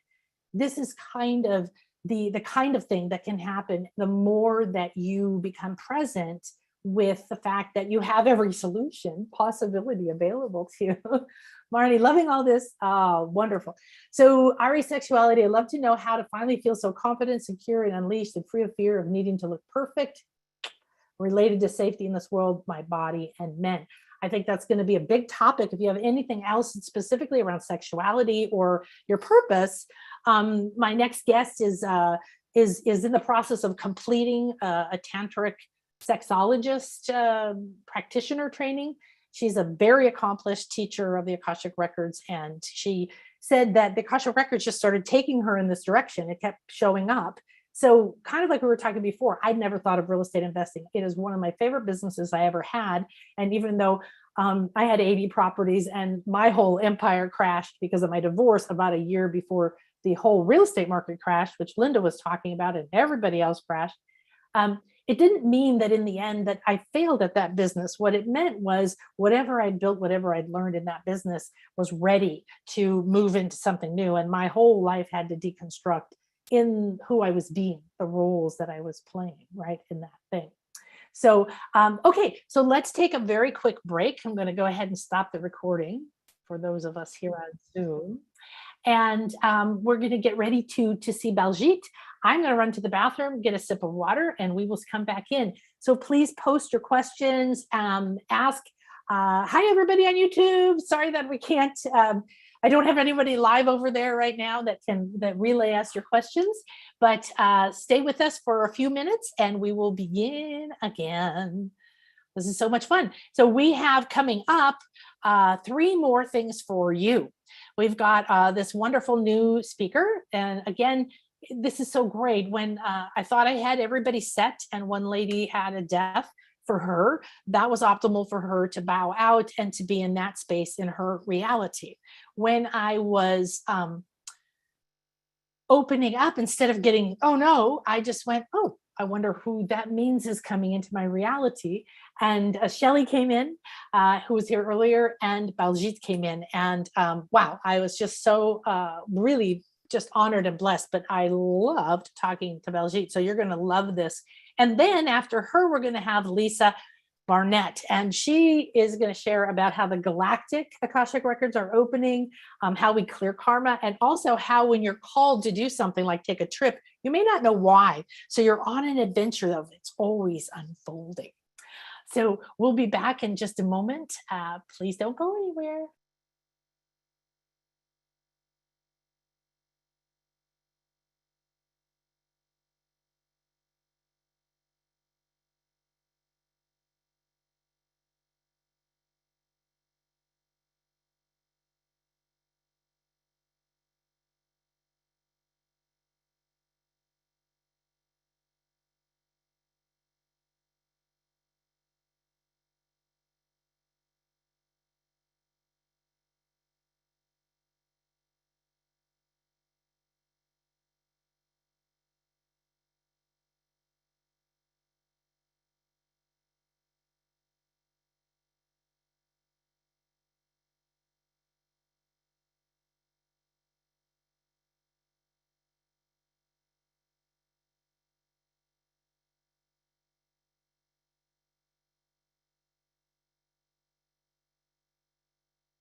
All right, we are back and we are going to move on to our next speaker, but I want to just let you know what you have coming up. If you have to leave, go ahead and do that, but come back. I am going to be sharing at the end a guided taking you into your Akashic Records. So please reach out to me if you're interested in the Intuition Awakening course that I have, but also starting next week, we have the Intuitive Readings Body Scan and Akashic Record certification. It's a unique combination of things, but the way that I teach is you must shift your vibration. And all of our speakers have been sharing that, right? That you shift your vibration, you do your side of the infinity symbol instead of the businesses or the relationship. I would take what Linda said about the infinity symbol and use it in everything in your life. You're here. How are you connecting to what's coming? So, and when you do that, you get this class, but you could also just buy this class if you would like to. And this is going to be in November. Everything's in the shop.nanakasha.com. And of course, if you're finding this on YouTube, we'll have a link below. But if you want the bonuses and all the different gifts and whatever, go ahead and register over there. We'll make sure to get that to you. Okay, good. So now we have our next speaker, and I'm so excited because talk about how beautiful. We've had this expanded view from somebody who works with the angels and who had a child with a particular challenge that opened up her spiritual path, right? And then we had Shelley, who came from a lot of trauma, and that opened the doors to her Akashic records and to her healing, to now be able to help people reconnect to their divinity. And then we had Linda, and she was sharing with us that your business has a soul, that it comes from the Akashic records to find you because you're perfect for it. And now we're going to talk with Baljit Rayat, and she's going to talk to us about how healing your sexual energy in the Akashic records and how it aligns you to your purpose and your gifts. So we had a wonderful little conversation yesterday. I'm super excited about some of the things that came up. She's an Akashic Records consultant and teacher, intuitive mentor on reclaiming sexual sovereignty, sacred geometry, soul artist, I love it, and a conscious DJ, and I added, and soon to be a sexologist. Committed to raising the vibration of humanity, Baljit has worked with thousands of people worldwide to uplevel their lives by uncovering the truths of who they are to the core and creating profound results in their businesses and relationships. She believes everything in the world is energy, and getting to the root of desire causes a powerful ripple that spans all areas of life. And you can find her again at her name. You'll notice that this is what we used to teach. My beautiful partner used to make websites that we used to help our, let me get my plug back here, help my clients that I would help with their businesses and their inner Akashic records contracts and issues around money and all that kind of stuff that we do. Around that. And we used to say, just get your name, just get your name, just get your name.com, right? So, and she has this beautiful gift for you that we will send to you. So if you register here or you already got it, unlock your sacral power energy activation. So let's see if we can find Baljit. Hello, hello, where are you? There you are. I have so many people. It's so hard. Let's see. Can you ask to unmute? There we go. Hey. Hello. Hi. So wonderful to see you. Thank you. Thank you. Thank you so much. I love how you entered the space that got vacated, and I was looking around. I wonder who's going to show up, and you step in, and then you told me a little story about you were supposed to do something else today too, and that opened up. So it's like chess, a little game of Akashic chess. Yeah, right. So funny how that worked out. So thank you for having me here, and I'm just honored to just be here and be with everybody. Yeah. Awesome. So of course, this is a hot topic, and it's a sexy topic, and it's a fascinating topic. It's also one that triggers a lot of fear, resistance, and avoidance, and all of that. So share again, like you were sharing with me about, your journey into Akashic records and healing and following your purpose, and then how these little clues kept showing up as to like the specialty within the Akashic records and the healing work you did. Yeah. So my background years ago, back in 2003 to 2009, I spent my entire time in the architectural industry. I was actually an architectural technologist.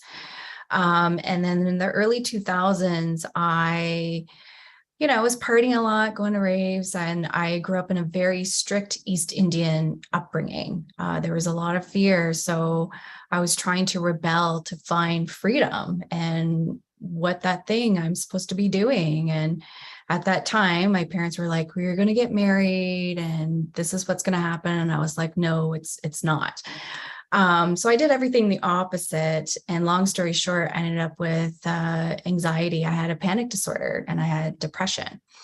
And I was on medication, antidepressants at the time. And long story short, by 2005, I knew it was time for me to wean off the antidepressants because I was like, I still feel disconnected from my emotions.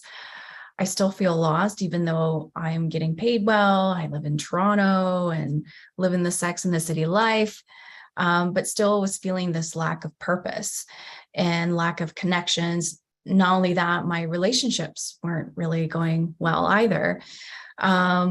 So I had a homeopathic doctor that I was working with and a naturopathic doctor that helped me wean off the antidepressants. And I had a relapse, and, at the time of what we call a healing crisis.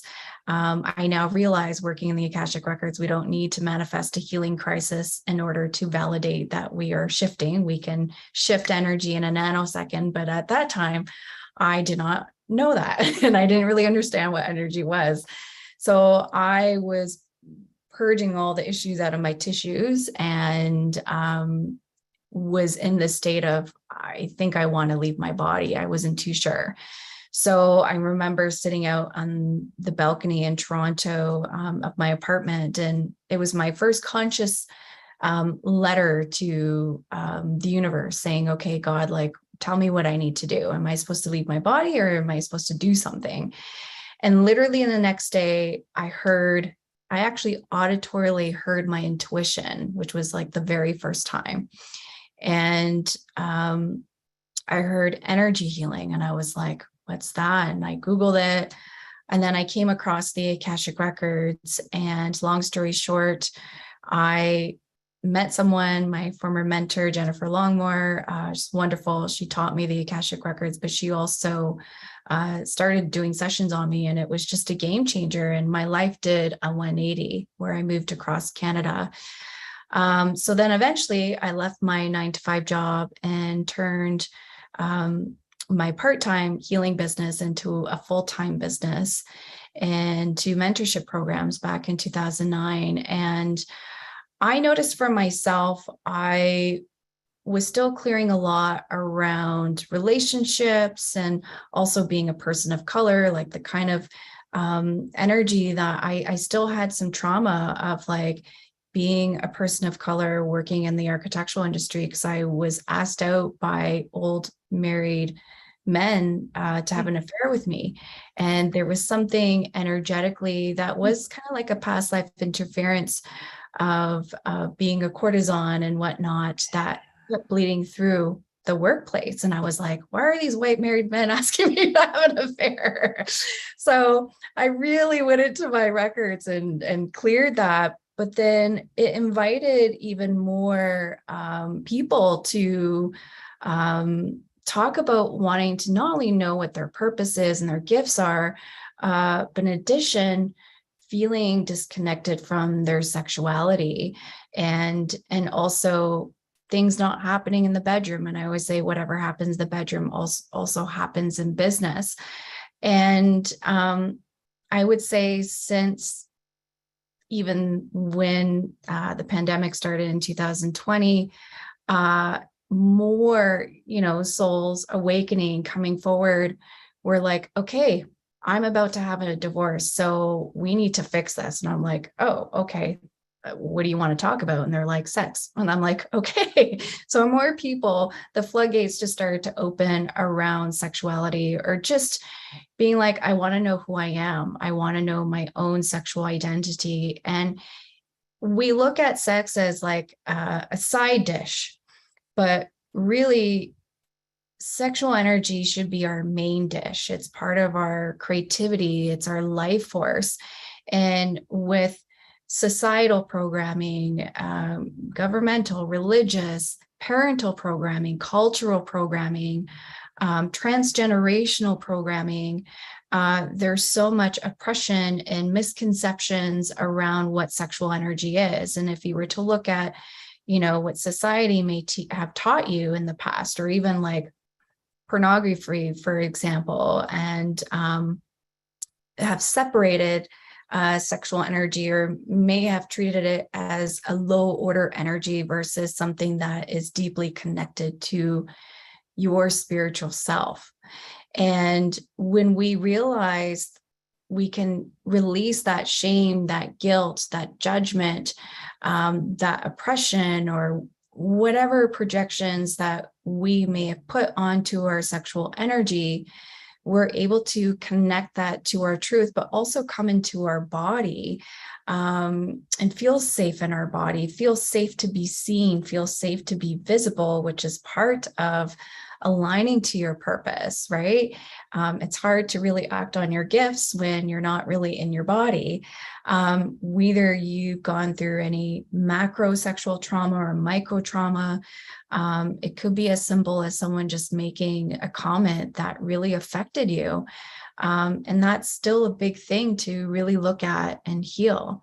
So I'm currently now taking a Tibetan Tantra practitioner program because my guides were like, now you got to add this in. And I was like, okay, to also become a sexologist as well, to really understand the anatomy and understand the nervous system of what's going on for someone when they're going through trauma, and how to work in the records as well to heal that.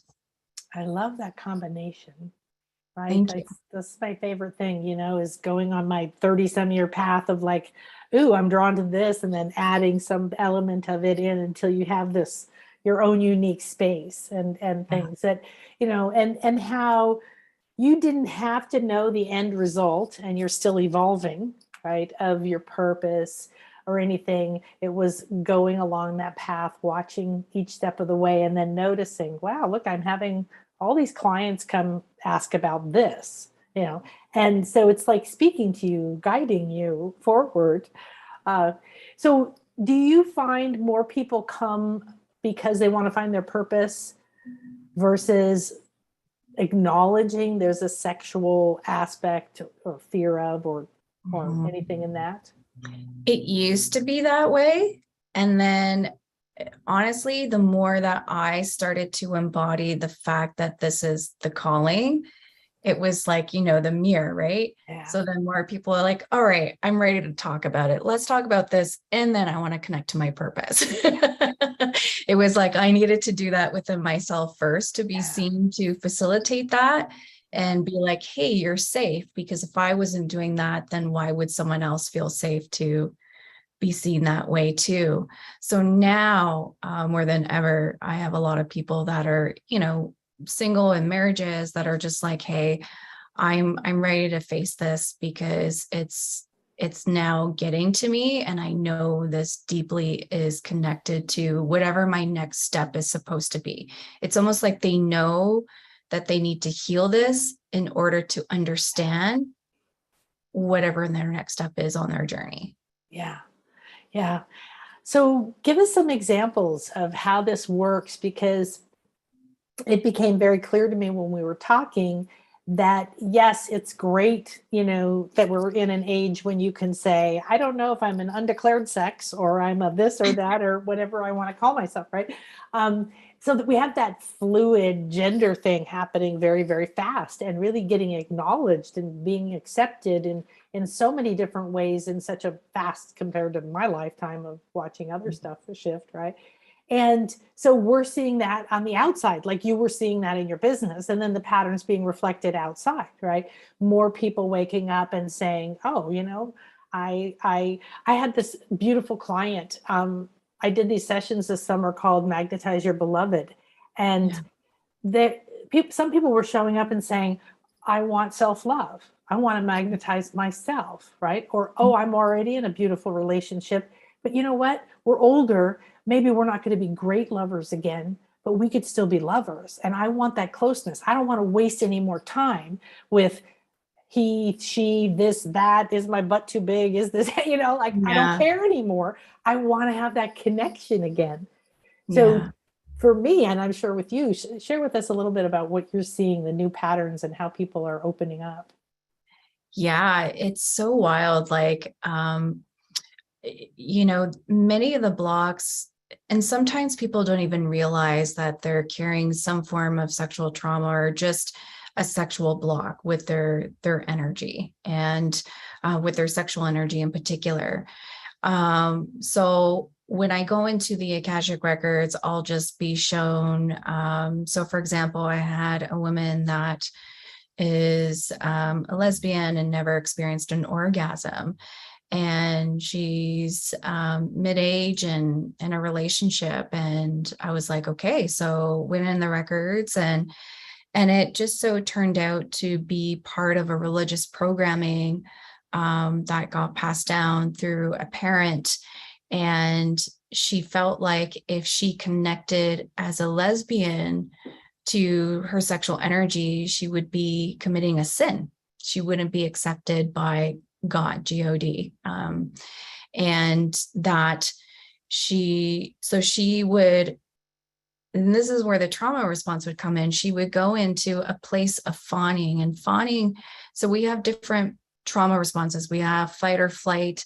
We can react, or we can go out of our body, disassociate, or we can shut down and not do anything and freeze.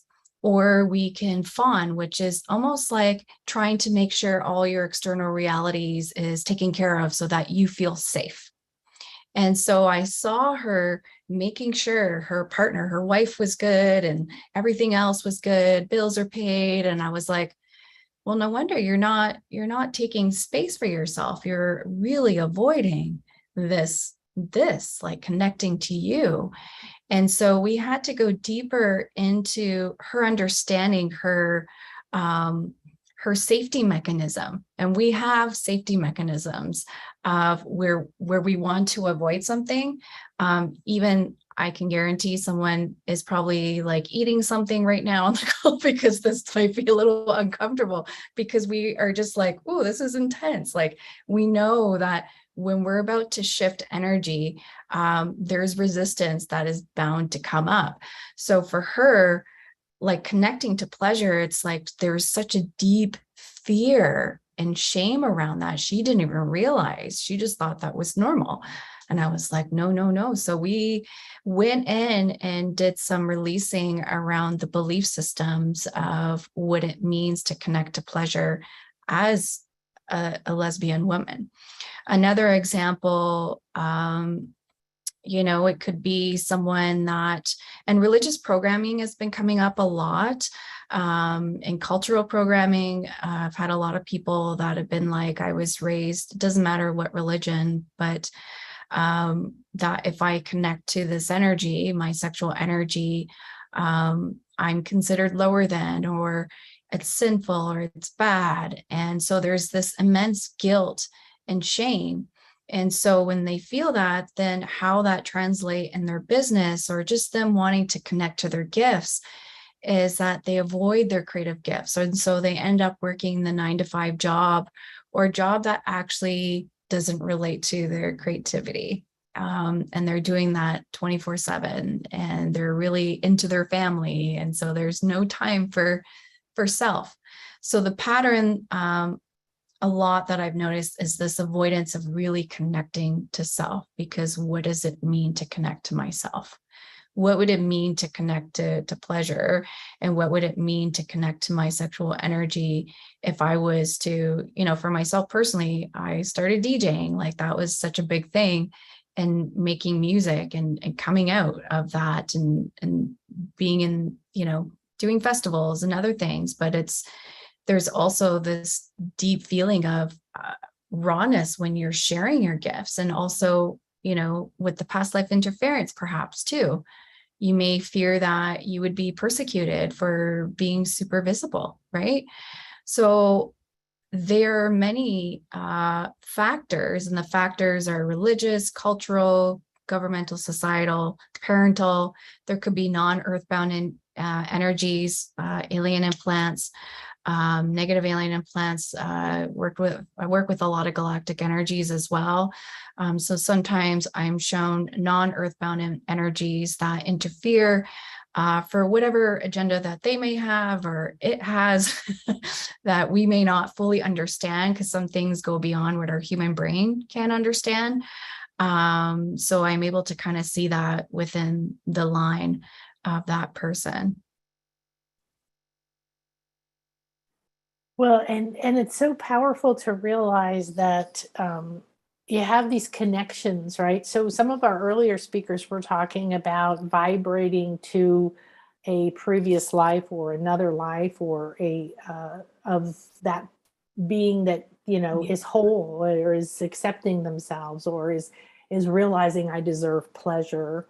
And I think what is interesting about what you focus on and the sacral center especially is it's where the secrets and the shame are, right? It's also where the power and the creativity are, and that ability to create being not okay in so many cultures. You shouldn't make more money than your parents, or you shouldn't think you're better than your dad, or you know, whatever it was.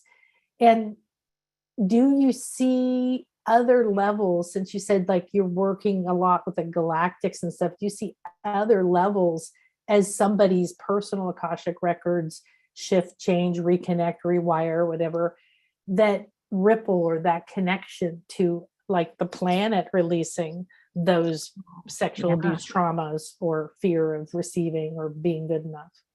100%. You know, as we understand, working in the records is like our expression of our soul here in this physical body is only one fragment of our soul.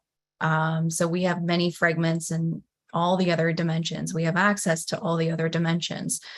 So our oversoul is communicating with our human self and is like, hey, you need to heal this so we can go back and heal all the other dimensions and other realities that are, you know, what's happening. And it's just like a global thing. And sexuality is such a big thing. I feel that there's been so much deep-seated oppression around sexual energy, where it's disempowered people to feel disconnected from it on purpose, because that is the thing that is actually going to bring world peace. If we were to really, I mean, you can already see what's going on in the world, like in Iran, for example, like the gender, the women fighting for their rights and their own sexual identity. Even in India, like it's happening already, where it doesn't matter what gender, but people are rising to claim their right to their sexual sovereignty. And sexual sovereignty is about reclaiming your sexual energy and what does that mean to you and the sacredness. And because of that, it does create a ripple effect, because you're not only healing the planet, but you're also healing your ancestors as well. And it's been profound with my personal journey, where I feel I used to never really connect to my roots, but now because of the healing, it's like I want to connect to my roots. I like, even after this, I'm going to make Indian food. I don't know why, but I just put it out. I was just like, I was just like, I need to do this, because I know it's like I'm hearing my ancestors as well, and I'm hearing my galactic tribe, and they're like, yeah, let's do this. So you are healing multidimensionally. You are a multidimensional healer. Everybody on this call is like, you know, when you heal yourself, you're healing generations, and it does create a ripple effect with everyone around you. How do you see that when you work in the records?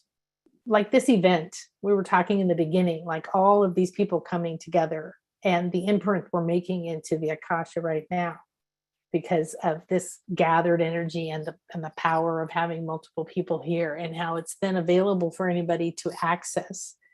But then if we heal out, like we might say, to the past, maybe to the future, down a timeline that is no longer relevant to us, no longer optimal for us. Yeah. The way that I've been shown in the records is with healing, that is actually, we're all kind of coming back to being able to connect to our gifts and our talents, our innate gifts and talents. And almost everyone that I've been speaking to, even like on sessions, and even outside of sessions, is that everyone is searching to express something. And it's a gift. It's a sacred gift. It's like this sacred gift has a frequency. And that frequency carries codes, it carries energy, a specific frequency. And that's how we go back to our own soul blueprint, our blueprint of our soul. Hence, in architecture, I used to do blueprints of buildings, but of course, that had to be my background for me to understand the blueprint of a soul, right? Yeah, I love that. Yeah. And so what I've been shown is that everyone on this planet has a unique frequency, and we all have programming. And as we transmute any of the limiting programming, especially around our sexual energy, we are then able to connect to our gifts, and our gifts carry a very potent frequency that just even goes beyond sound. It's like non-auditory, and it just creates this, the way that I've been shown is like a wave of energy throughout the planet. If we were to really connect with that, I mean, if you really to look at a lot of the entertainment industry, and now people are more conscious of it and are aware, even with TV shows, with music, there's a lot of subliminal programming, and the subliminal programming is basically programming your mind to be negative and to do negative things, right? It's a way of control and manipulation. So as soon as you realize how to use your own gift for the highest good of all, you're actually shifting the frequency of the planet. And the more people start to recognize that, of like, oh, I can actually shift my own frequency. I can do it through baking. I can do it through, I'm going to make Indian food afterwards. That's just shifting the frequency. Anybody can do this as long as they put that intention, like energy follows intent. But really acknowledging that, then just taking in all the subliminal programming. I think that's such a huge thing. But that was how, on the side note of like doing the sacred geometric images, the soul blueprints that I do as well, I did a future progression on myself in the Akashic Records, and met my future self on the Galactic realm. And I was speaking with my guides, and they said, look at everybody on this planet. It's full of subliminal programming. We are being programmed to lose our power, defer our power. So when I came back to the now of doing the future progression, I was like, oh, and hence this is why I've tied sexuality and power together, and understanding, what does power mean? A lot of people think that power either means control or manipulation, but that's just control and manipulation. So if we understand power is actually us being embodied in our truth, there's a frequency in power.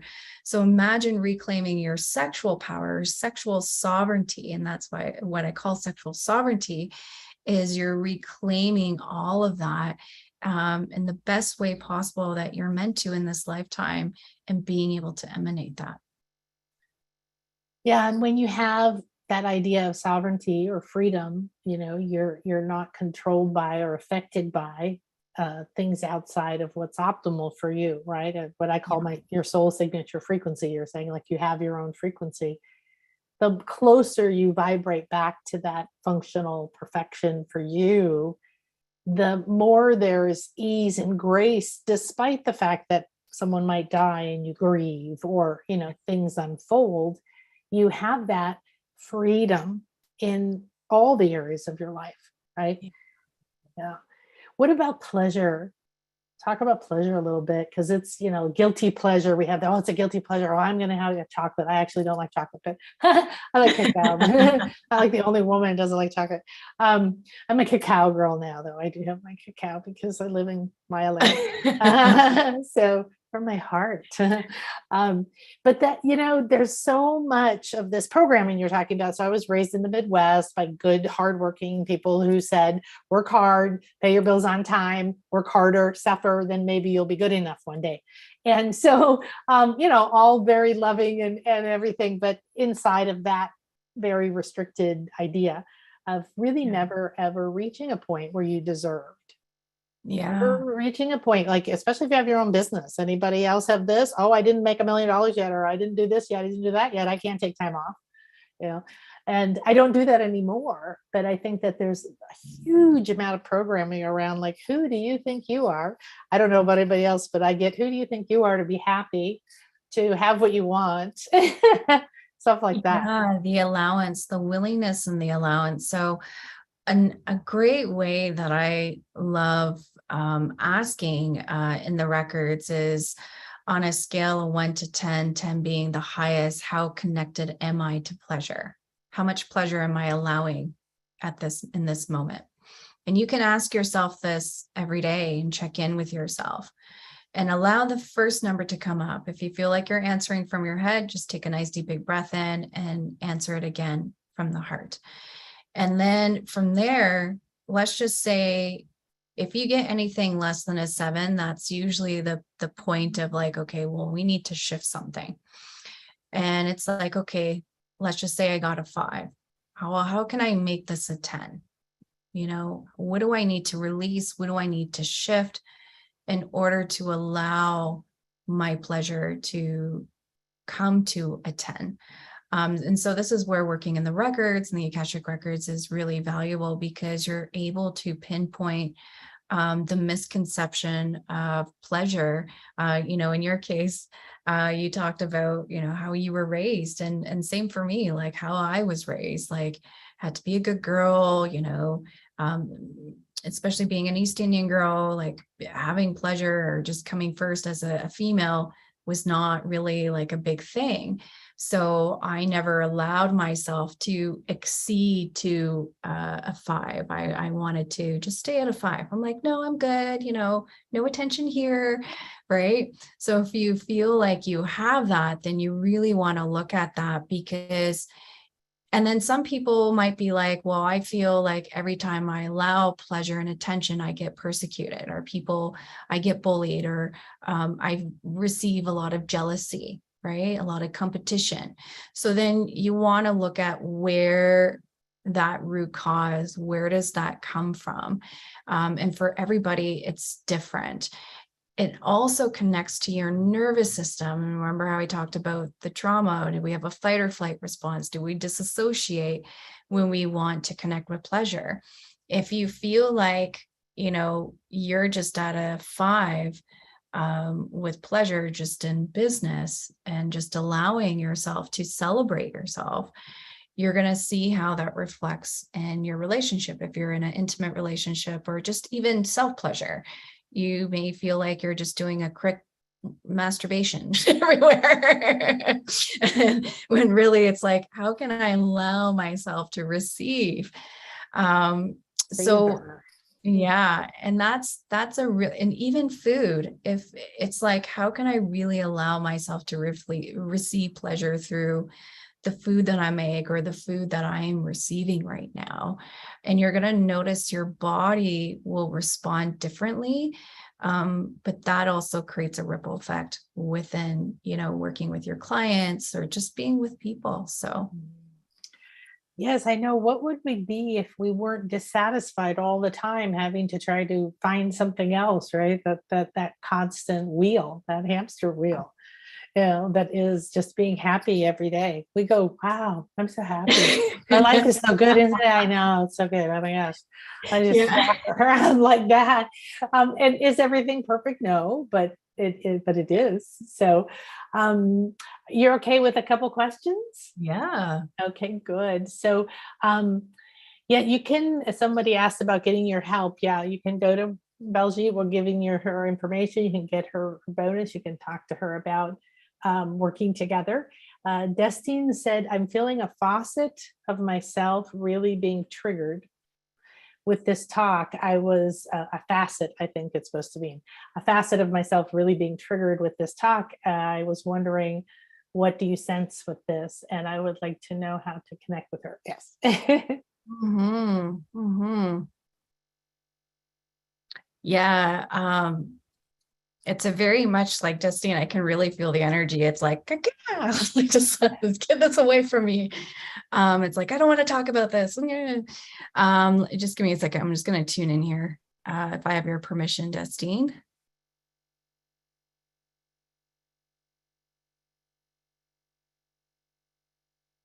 Just type in yes if I have your permission. I always like to ask people's permission before I. Thanks. Yes, please. Thank you. Okay.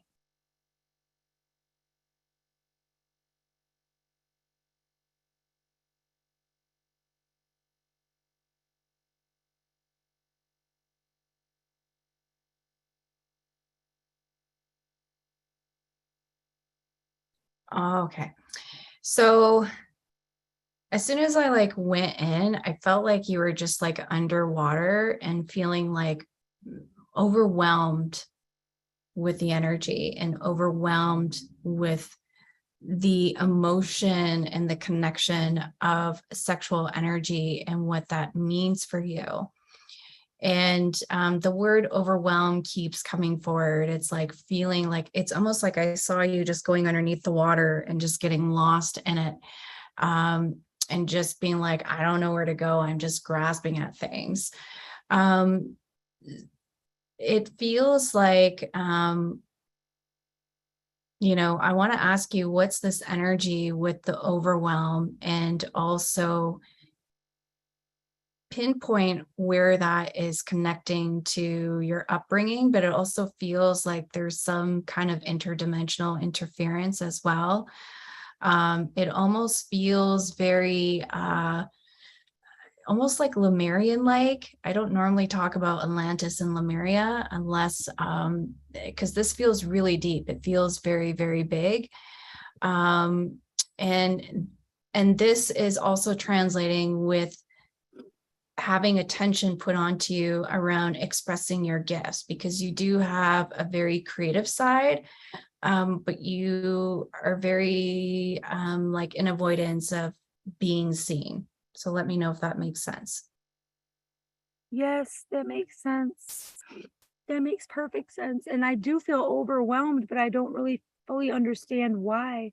So I'm kind of sensing that there's some trauma with this aspect of me, but I don't really know what I don't understand what it is. And I know I'm just like all day I've just been crying, and I keep calling up all of me into this sacred space so that they can receive the healing. And then I'll go out of this space, and then I feel like the healing, like there's anger, and they're mad at me for allowing this. And you know what I mean? I'm trying to heal myself, but there's parts of me that are not wanting to go there. What it feels like. And you're right. I feel some intergalactic, definitely some interference of some sort, for sure. I'm going to recommend for you to, book a session with anyone, but it's almost like you got to reclaim your fragments back into your body of being, here in this human realm, because it feels like, with the sensitivity to energy, it's almost like you can feel your other lifetimes, and there's a bit of bleed through.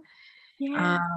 And you just need to really anchor yourself in your body so that you have healthier boundaries within that, if that makes sense.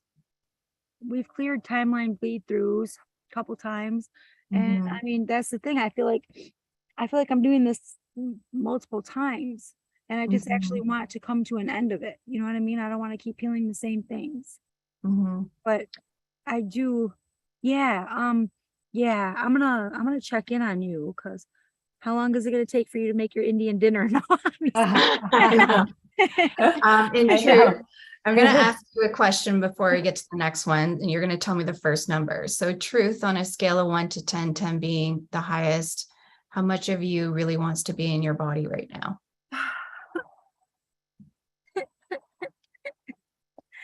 It was high. It was like 9. Okay. But I don't know if you meant like I feel like there are many parts of me that don't want to be in the body, and I struggle to be in the body. Like I constantly have to call myself back. So that's when we need to clear is the interference of because I keep seeing your energy swimming out of your body. And I'm like calling it back, like, come on, come on, come on. And that's all they So want. we just need to see what's going on and what that mechanism is. There could be like And then what's your background, your cultural background? Native ancestry? American. Yeah, that's what is being shown. So a lot of healing through your lineage to feel safe in your body. That's really okay. Oh, good. Yes, yes, yes. Thank you so much for that. Thank you, Welcome. Nan. I appreciate Thank you, sweetie. Thank you. Yeah, definitely. You know, I think everybody needs to acknowledge that we're in such a fast evolution right now that anything you're experiencing personally is also being magnified by, the planet and others, especially things like this, being a woman, being a person of color, figuring out your gender or not wanting a gender. It's all about identity, right? And ending the identities that we were told we had to live inside of. Yeah. So there's a lot of freedom that, like with Justine, what I was seeing was just sit peacefully in the middle of I always see like sit down in your sacral bones like a little Buddha, sitting there, because you're doing this, right? She's in this constant chasing and then pulling it back and wanting it this way and needing it that way. And that centering right there. And I think Baljit's sacral meditation will be really powerful too. Coming here and watch the energy. It's still going to be going like that, right? But you don't have to be in it. You could be watching it. All right. Wonderful. Well, I think we have more questions. We could talk with you more and more. We're going to have you back on the show another time. But we need to move on to Lisa and to our Akashic Records journey. So what would you like to leave us with?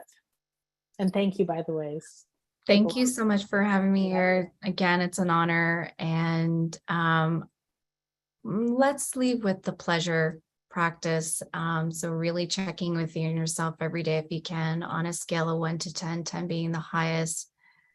How connected am I to pleasure, and how can I shift that? Even just that one little thing will really make a big shift. And also making sure you have practices to really ground in your body. I can't stress that enough, especially during these times. We really need that. Yeah. Beautiful. Thank you so much, sweetie. Take care. Let's stay in touch. Lots of love. Lots and lots of thank yous pouring in, and wonderful. It's so fun to come and to, like Karen said, thank you. So you communicate beautifully, having these different perspectives, seeing people's different stories, how they trigger something within you, and how we're all coming to a place where it's time to be present with these emotions that, we were told to suppress them, right? And then we were told to just fix them, or to take a pill, or to work hard, or to do something to numb it. And now we have to move into acceptance. So several of the speakers have talked about that idea of being with what is. I call it acceptance because on the scale of consciousness, when you reach the state of acceptance, it's where you truly take your power back, in the sense that your emotional body lets go or forgives. So then you meet harmony and transcendence and compassion and so on. So wonderful.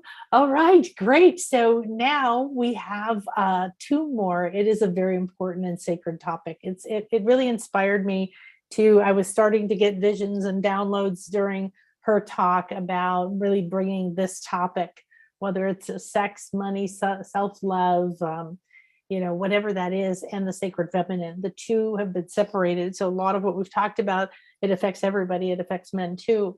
But if you're in a feminine body and you have the sense of not being safe in your body, that's a common thing, because that's what we have seen. That's the game that we have played. So everything we've learned from all the speakers talking about, connecting with your future self, connecting with those parts of you that already have the power, already know what to do, connecting with the parts that are lighting up to help you, guide you through this dark little path on your journey, or whatever is happening next, and that we're never alone.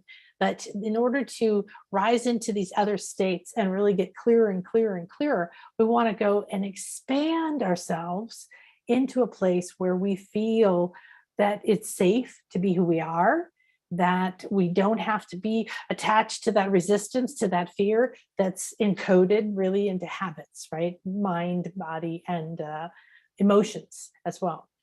Okay, good. So we're going to now have an amazing experience with Lisa Barnett. So, hello. All right. So everybody sit back. Lisa is a dear, dear lady. We've been like this on the speaker circuit for many, many years. And she was in one of my summits a year or so ago. And we connected this time at a whole other level. So you're going to just absolutely love this. And as soon as I get help here. Okay. So in order to share the screen, I have to have it open. I go this one right here. Okay. I have my tech help here. Hi, honey. Makes me green juice. Gives me tech help. Share screen. Yeah, I know. I know the recording stopped. It's okay. What? What? Share screen. Yeah. Share the screen right here. This one. Yeah. Oh, share sound. Okay. And then this, right? Okay. All right. As someone comments. Okay. All right. Welcome, everyone. We're back. And this next section is going to be amazing. So I'm going to share the screen because I need to really let you see. Whoops. I guess we're going to take a second here to find the right screen. I want you to understand about Lisa. There she is. Hi, Lisa. And we've been having such a fun time getting to know each other on the 3D level, right? And the fun part about this kind of idea of coming together, gathering different perspectives, gathering different people, is that we have that opportunity to share experiences. So there's stuff you can read in the book, there's stuff you can buy a course for. But when you start to have your own personal experiences, or you work with people like I do, or Lisa does, or all of these speakers do, you get to see a whole other side, right, of what happens. And you get to see things that aren't just for you. You know, that's what I love about having clients and students, you know, is like, oh, look what happens there, and look what happens here, and that. So what we're going to do with Lisa is you're just going to love. That was interesting. You're just going to love this. Let's just escape here. If you're just finding this and you haven't, well, we'll just make that a little smaller. There we go. If you haven't signed up and you want to get the gifts and you want to get notifications, you know, this is where you go, nanakasha.com. And of course, there's also a link right on the main page. So don't worry about that. Now, Lisa is such a fascinating lady, and I'm really excited because we've kind of crossed paths several times over the years, and she's been on a few of my summits, and she's always lovely and enlightening. But what I really love about Lisa, to be honest, is her adventurous nature. She travels, and so I see her going here and there, and I'm a big travel person. And it isn't just for the travel, which is fun, but that idea that we connect to other places, other times, symbols, power spots, places we're called to do some work, right? You might feel like, I know that everywhere I go, my energy is bringing something probably for that area, and I'm going to receive something from that area. So Lisa is a best-selling author of The Infinite Wisdom of the Akashic Records and From Questioning to Knowing. Well, wonderful. I love this. 73 Prayers to Transform Your Life.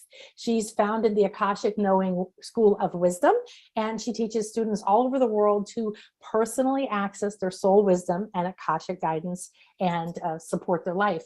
And this is what we're exploring, right? How can this be more practical? Or what are the new things that are opening up with this idea of the Akashic Records that we can access? So with more than 20 years of spiritual healing experience, a master of empowering individuals into finding greater fulfillment, happiness, abundance, and health and ease, she can help align with your soul plan, and not plan your soul plan, you already did that. Understand your soul contracts and complete old karma and vows to transform your life. And this is her website, akashicknowing.com. Now, with all of the replay information we're going to send you in the emails, we'll make sure you have all of Lisa's information and her free gift, which is called Connect to Your Three Brains to Deepen Your Intuition. I love this. So connecting a guided meditation to connect the three energetic brains and align with various levels of intuitive knowing and bring it into consciousness. So what I really love about that idea of bringing it into consciousness is what I say a lot, Lisa, is it's time for us to consciously develop our intuition. Right? Not say, oh, I had this wonderful experience because I went to this sacred temple, right? And I happened to, feel expanded and things were glowing afterwards. Or I think, I saw myself in another life, instead of randomly stumbling over all this stuff in our lives, right? So share a little bit about, we've been talking about so many amazing things, ways that you can use the Akashic Records when you travel, when you go to these sacred places, galactic things opening. But share with us whatever you feel called. Always so much to say. I'm so excited to be here. It has been so fun just getting to hang out with you and just really see how many things, also how aligned our paths have been.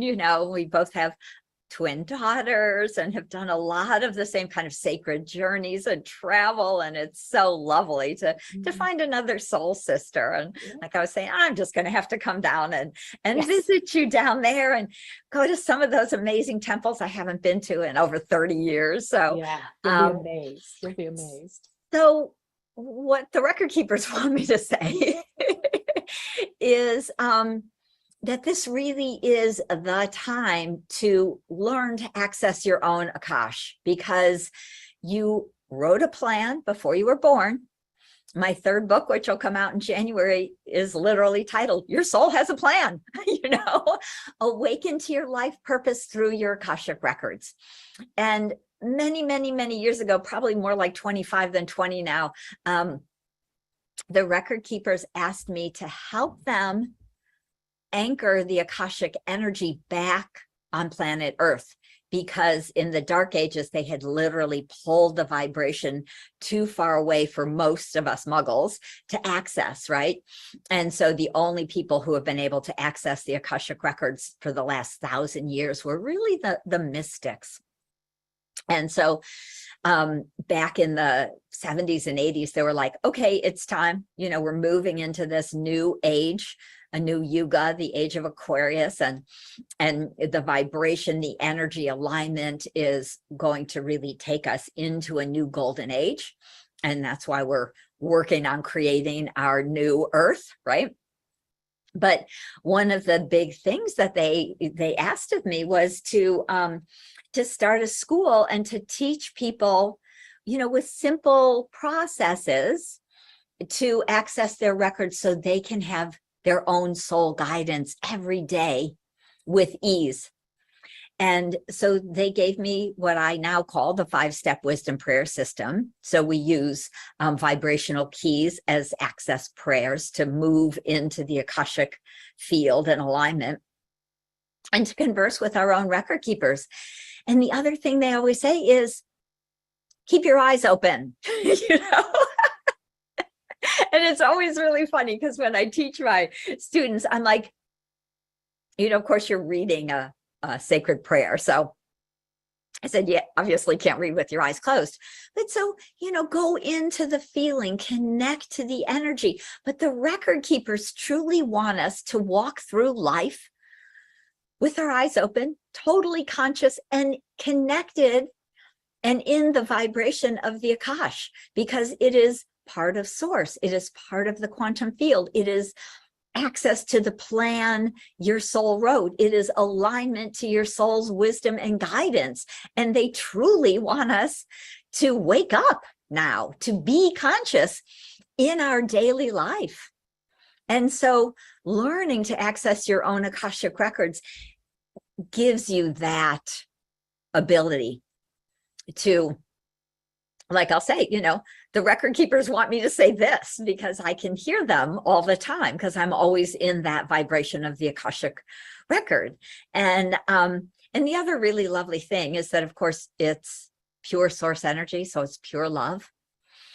And that is such a gift to be able to be held in that energy of love and to be able to feel that and, carry that through for ourselves, for others out into the world, for our family, our whatever, our clients, our students, our friends. And so that is the Akashic Records request. So learn to access your records. It will transform your life.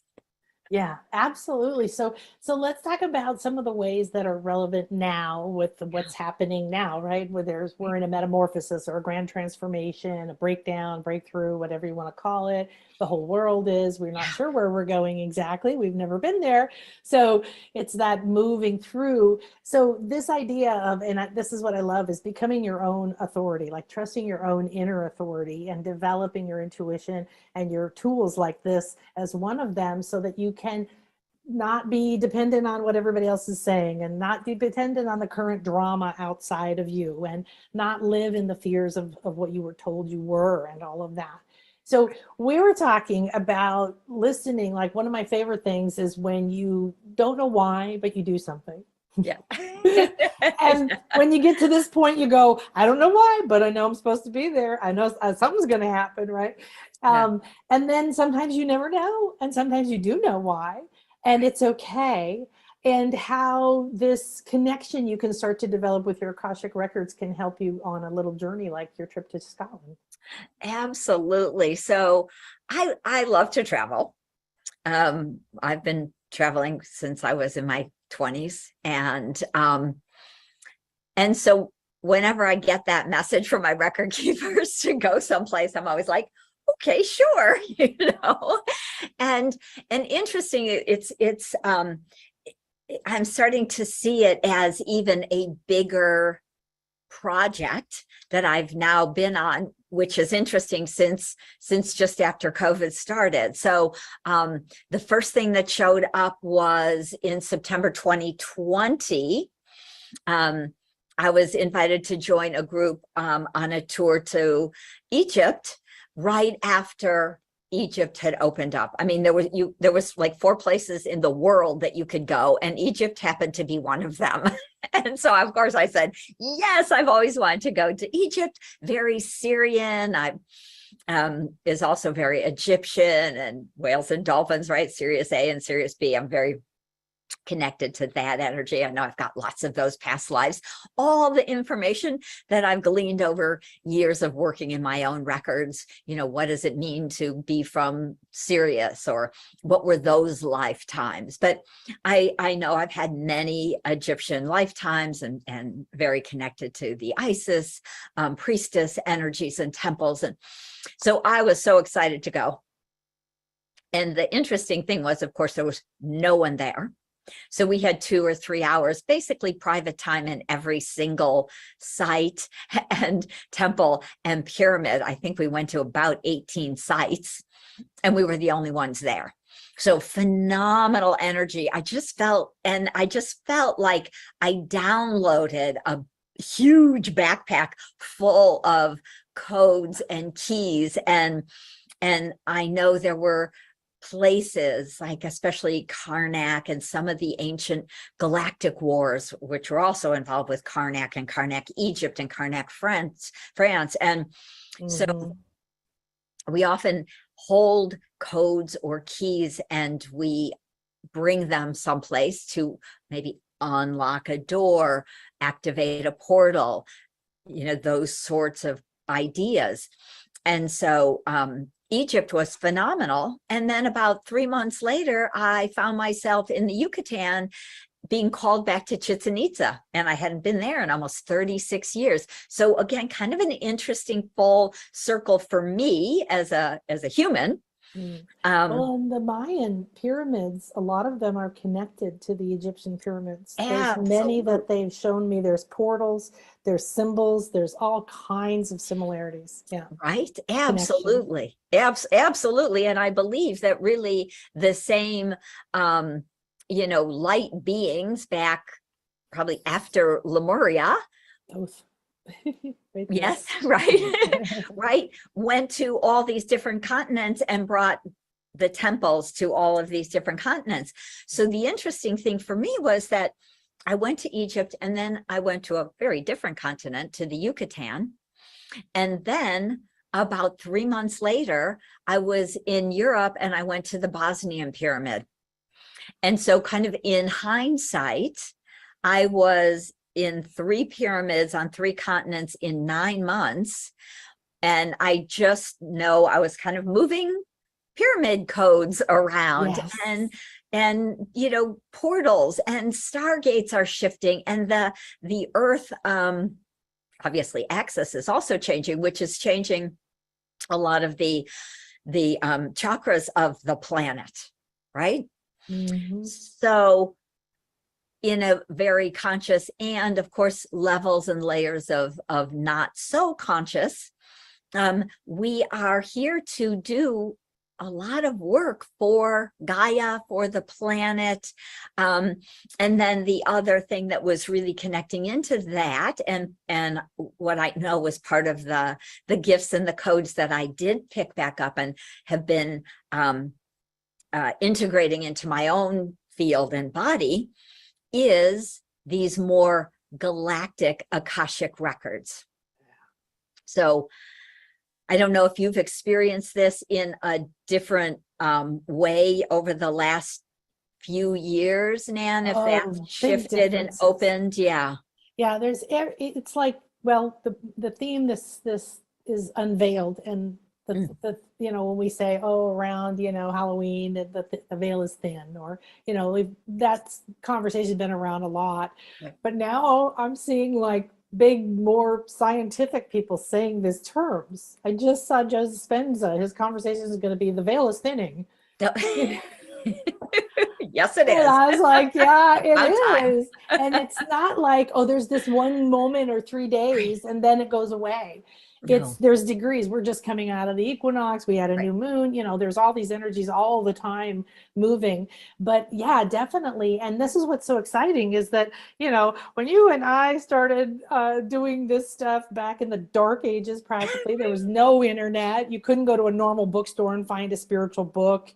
It was, no one knew what the Akashic Records were. People's eyes glazed over when I'd say Akashic Records. They'd be like, yeah, next person, let me talk to someone else. Who else is, And so it was like, and things took a long time. Yeah. The energies were heavier. If you understand the Mayan 9-step pyramid, those are each a level of consciousness. We're now at the top in unity. And when you time got faster, smaller, smaller, smaller. We're moving so quickly. So you might hit barriers and problems faster, but you're also breaking through them faster. So that's what I love, is that if you are new or you are old at this, whatever you're doing right now is going to be so much faster or easier, but it also requires a lot more personal responsibility and mastery. Yeah. And consciousness, right? All of the above is so, so, so important. And I know that's why both of our record keepers suggest, that mastery, that level of learning to access your own Akashic record, because not only do we have these huge kind of earth libraries, right, of the hundreds and hundreds of lifetimes we've lived on this planet, but what I've really been seeing is even greater expanse of information. And so that's really been the I'll be working with the client sometimes and it'll be like, back when you were an 8th dimensional being, you made some of these contracts, you helped to write these programs that have kept, Gaia and humanity down in the 3rd dimension for so long.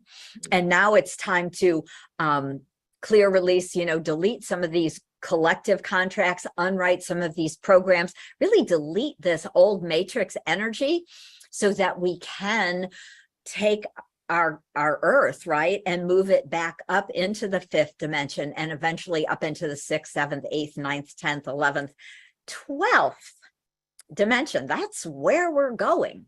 Yeah. So Yeah. these more galactic records are holding that information more about the 6th to the 12th dimensional lives. And how is the difference in that? How do you feel the difference between like somebody saying, oh, here's a past life that you had that's still living in your, this is a client I had, right, that's living in the sacral, and it had this experience, right? Then you go into that life and you can, talk to it, give it a new future, free, all the different things you can do, and the contracts come together, reconnect the power and the communication. What's the difference in the 8th or the higher galactic dimensional things that come through that you've seen? I don't think the stories are so different. We're different beings. We're not in a human body. So we're more kind of galactic humans, whether we're living in Sirius or the Pleiades, or we're more angelic humans in these higher 8th to 12th dimensions. But we were still doing stuff. we even when, we were up in the 12th dimension or we're in the 8th dimension, we're like, let's have a different experience. This is lovely, but I'm bored, Let's create something more interesting, right? Let's create separation. Let's forget that we're all one, right? Let's bring this denser energy. Let's shift the vibration of the planet down, right? From Terra to Gaia to Earth. Who knows how long that took, millions, billions of years, because, but a lot of those kind of stories or energies I'm seeing surface, and it's phenomenal because what I notice is that the record keepers often ask me to do, whatever it is, summits or radio shows or just Facebook Lives, where I do a lot of group healing to unwrite, delete, clear, release these group contracts, these matrix plans, all these programming that keep us in separation, right? That keep us stuck, that keep us out of balance, which is another reason why masculine feminine is so imbalanced, right? We wrote that into the earth plan so we could experience that also. So we clear it here in the 3rd dimension so that we can actually move into the 4th and into the 5th.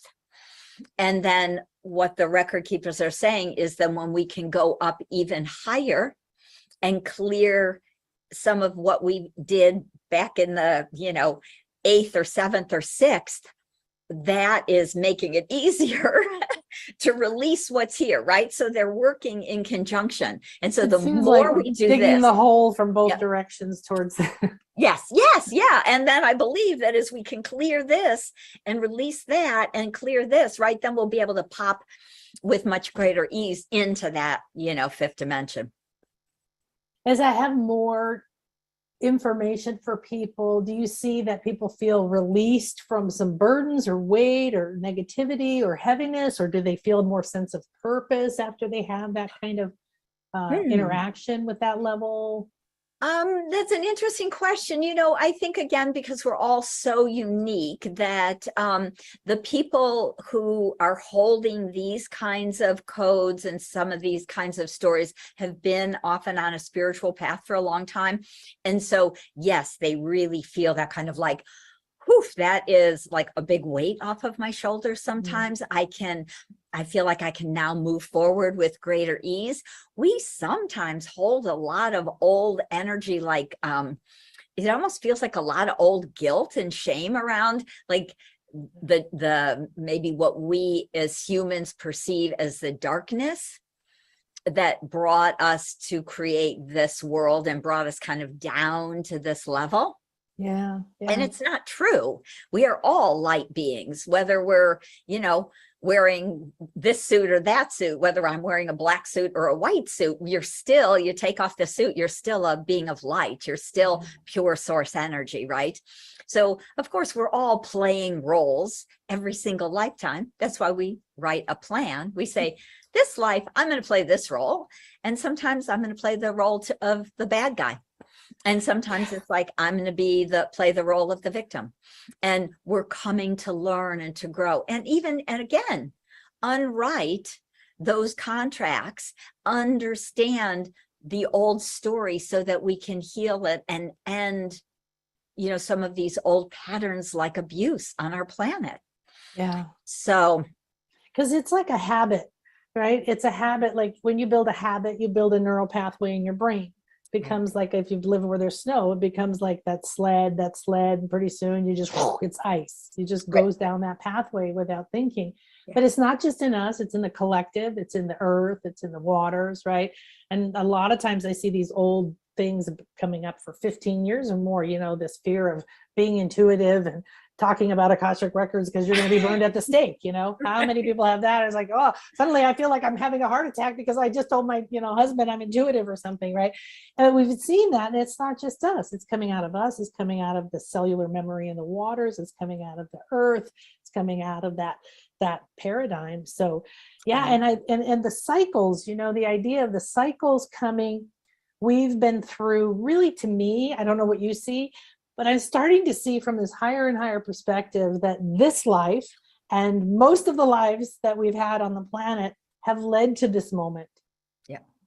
And this life is about completing that, finishing this, getting past, like there's this sort of almost organized, because I do believe, I'm sure that you have something similar, right?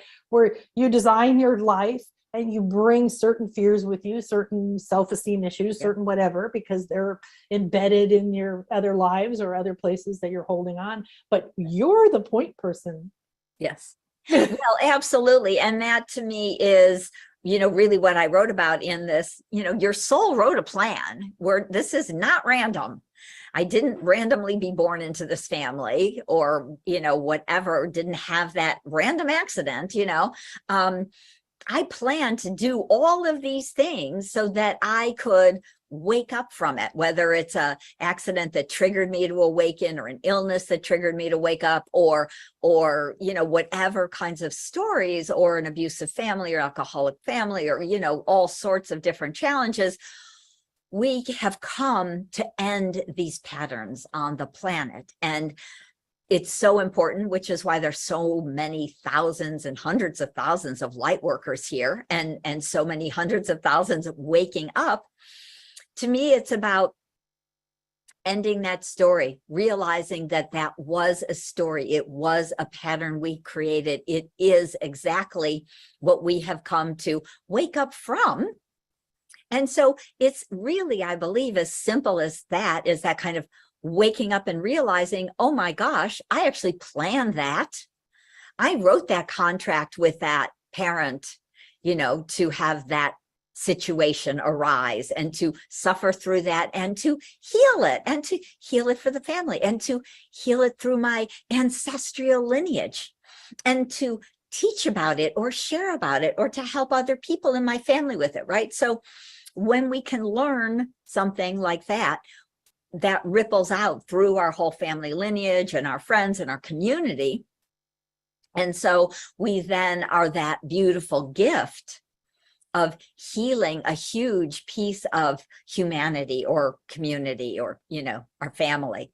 And so it's a very, very, very powerful time to be here now, right? To be alive in this world so that we can unwrite, really delete this old matrix story that we've been stuck in for hundreds of thousands of years. Like an old computer program. It's starting to get laggy and annoying and that again, and it's not working and click, click, click. And Like, really, can't we just, move on? But, the way the record keepers talk about it is, there's a lot to do, and that's why there's a lot of us here. And they give me this kind of funny image of, you remember the story Gulliver's Travel? Loved it. So Gulliver was like this giant, and all the little Lilliputians. Lilliputians. Yeah. Yeah, Lilliputians. Whatever, he was washed up on a beach, and they tied him down because they were just little, and he was a giant.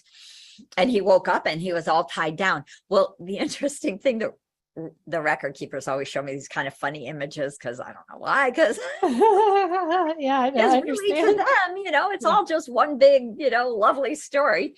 But they show me it's like our earth, our Gaia is what's tied down. And what we're doing is we're cutting those ties, we're moving those hooks and those anchors that have kept her held in this third dimensional energy for so long. And then I see as we do that work, as we do this healing, as we let go of these old programs and stories, and it's almost like a balloon that can then rise up.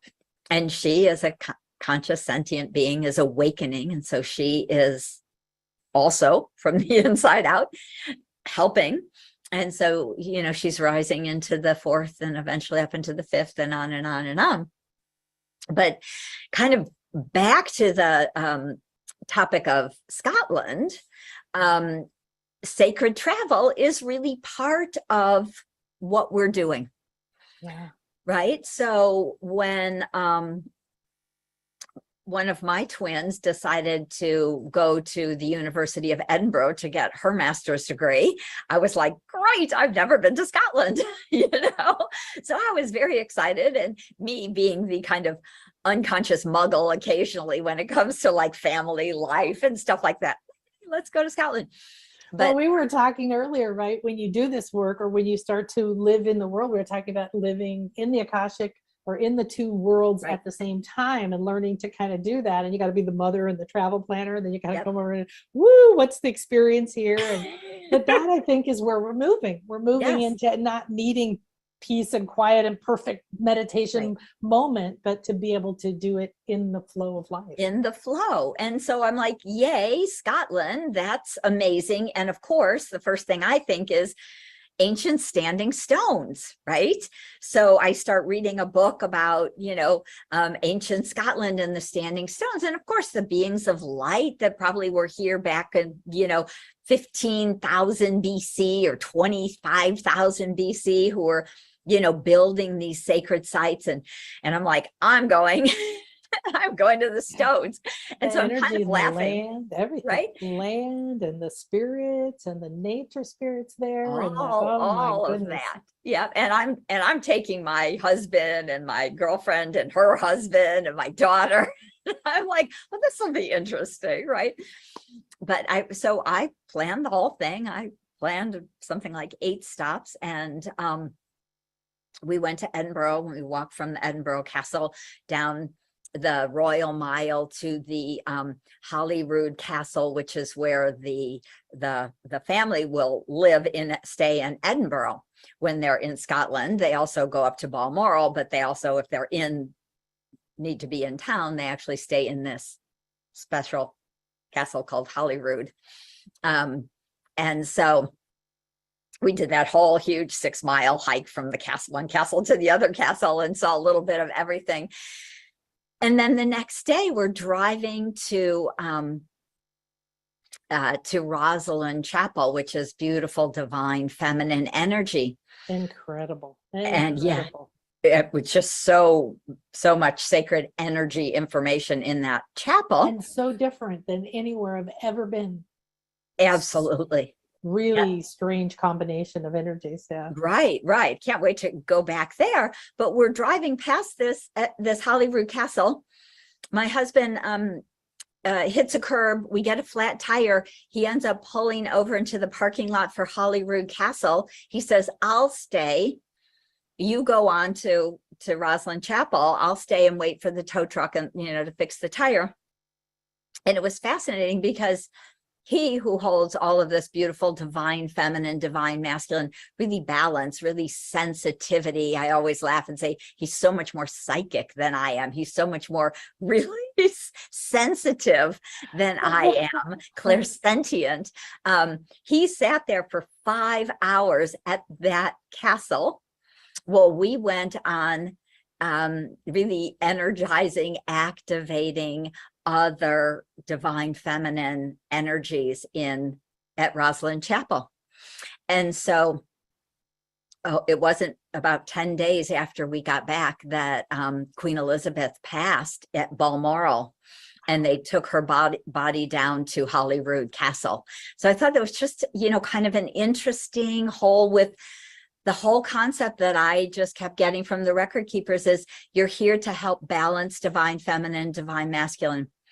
Scotland holds divine masculine. And so the way I saw it was I was then going to Rosalind Chapel, and it wasn't conscious. I was going to Rosalind Chapel because I knew it was a phenomenal sacred site, and to the Isle of Iona, which was also divine feminine, and to the Isle of Lewis, which has these ancient standing stones. And so I could see kind of after going to all these places, the weaving, the kind of the activating of very dormant energies. Many of these energies have been dormant for probably hundreds and hundreds of years with the imbalance of masculine and feminine. And now with these, it being time and new alignments, the ability to bring forward our codes, our keys, our gifts of activation, and then to go to these amazing sacred sites and be able to energetically kind of activate and then weave and carry. Right. So it was really funny for me because we went to the Isle of Lewis. It was almost a 3-hour ferry ride to the Outer Hebrides.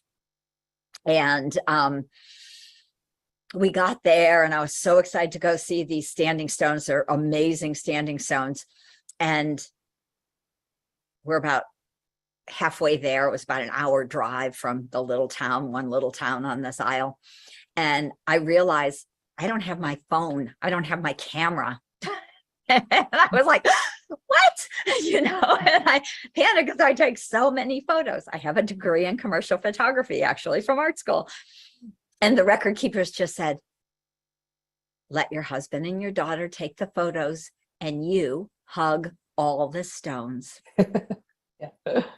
You pick up the codes because these stones are made with like silica and granite, and these stones hold so much of this ancient energy. I just felt like I was like bringing all of this ancient galactic energy again, really into my body, into my heart, into my my whole aura, energy field. I think I hugged about 60 stones. There was a lot. I've been there. I haven't been there to that particular island, but we went all through to different stone places. We even had to go through a guy's farm to get to this one stone circle. You put some money in his mailbox and walk through his farm. This was in northern England. And then you go up on this hill and there's these, it's just, it's incredible. But I love how you're talking about this because wow, 20 some years ago, the first time I went to Egypt, I'd never heard of key codes. This is how I first learned of this idea.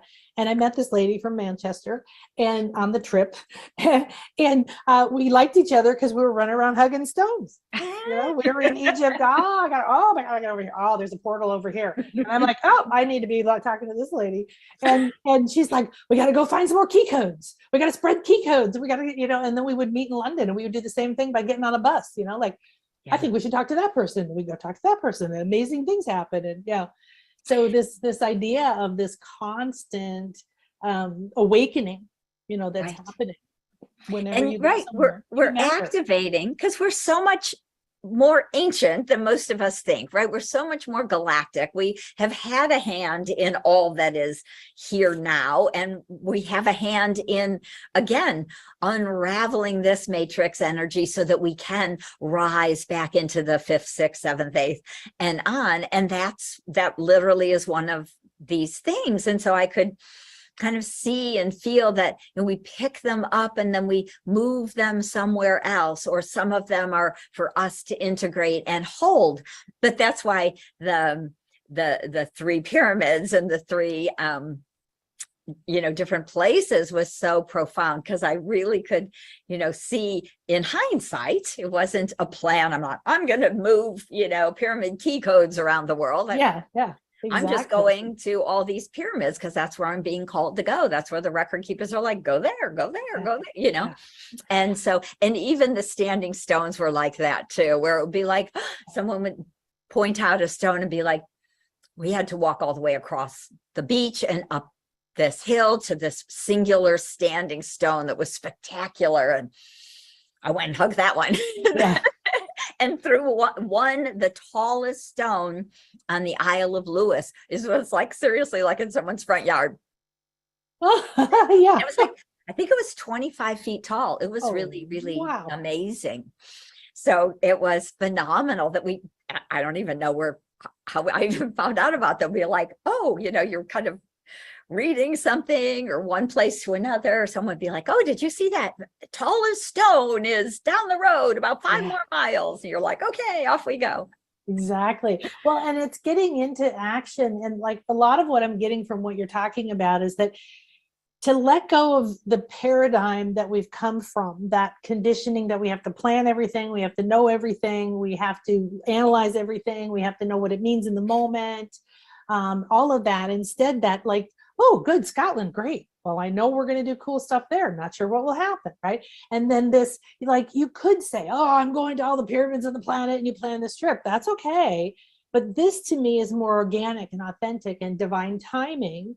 And the more you connect with your record keepers and things, even intuitively, because even you didn't know, okay, now, Lisa, you're going to be on this very important key code journey. And these are the stats. And this is the ultimate, all this, whatever.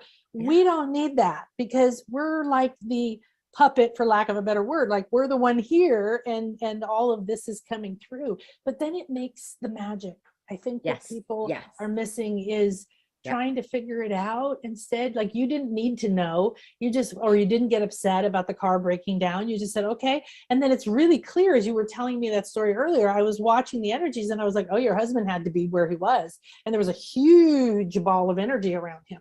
Whatever he was doing, anchoring there, was really important. Right. And you were doing what you were doing. And so instead of seeing the ups and downs as you go through, or needing to know why, and then you get to see afterwards the fun. It's exciting. And again, this is about us moving out of our head and into our heart, right?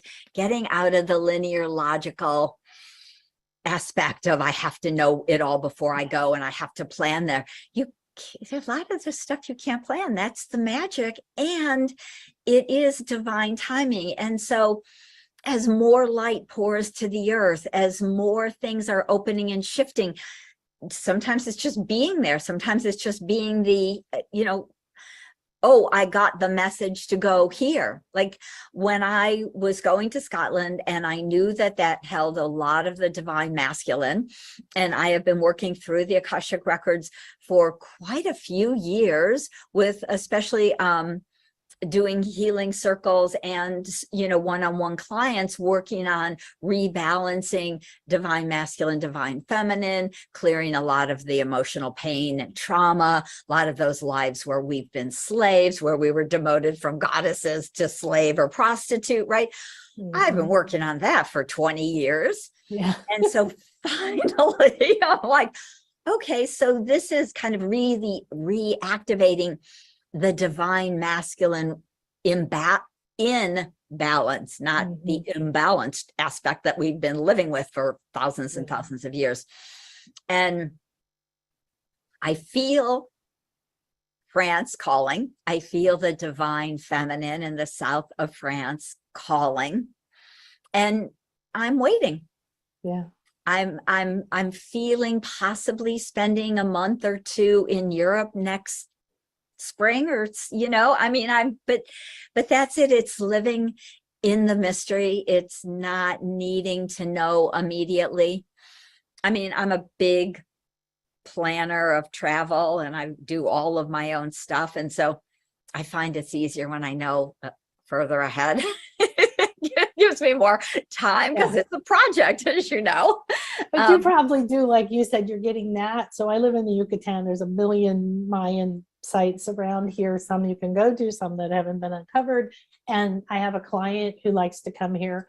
And so they've been contacting me about February. Where could we go in February? So we're talking about meeting in these different places. And I just throw that out like, okay, February, what is that like? What are the energies? What's optimal for me? Right. And they come and we flow back and forth, and it went from this place to another place, and I'm not sure what it's going to be. But being called, like this temple we went to on the equinox, 3 years it's taken me to get there. And it's an hour away from my house. But the first year, nobody said that they open at 5 a.m. Even the guides here don't even know that. And I asked and asked, so I showed up as people were leaving. And then the pandemic shut it down for 2 years, right? So this time I started asking when it opened in July, and nobody knew. Literally, I had a driver set up for Thursday, and Wednesday here is what the equinox starts on the 21st to the Maya. I wake up at 5 a.m. and I look at a question I asked into kind of an adventurers back roads group about it. And they said, yes, it's open Wednesday at 5 a.m., but you have to be there at 5 a.m. and they close at 5:30. They only said the one day. So here I'm standing an hour away with no way to get there. At the moment it's opening. And I just went, oh, Chris was already awake because the energies and everything. And he's like, what? I'm like, oh my gosh, I can't believe it. And then I just immediately came back into a space of like, wow, I wonder why. Like, I wonder what that's about, right? Here I am trying to be that planning, be in the flow, and it's not connecting. And this is a really big deal to me.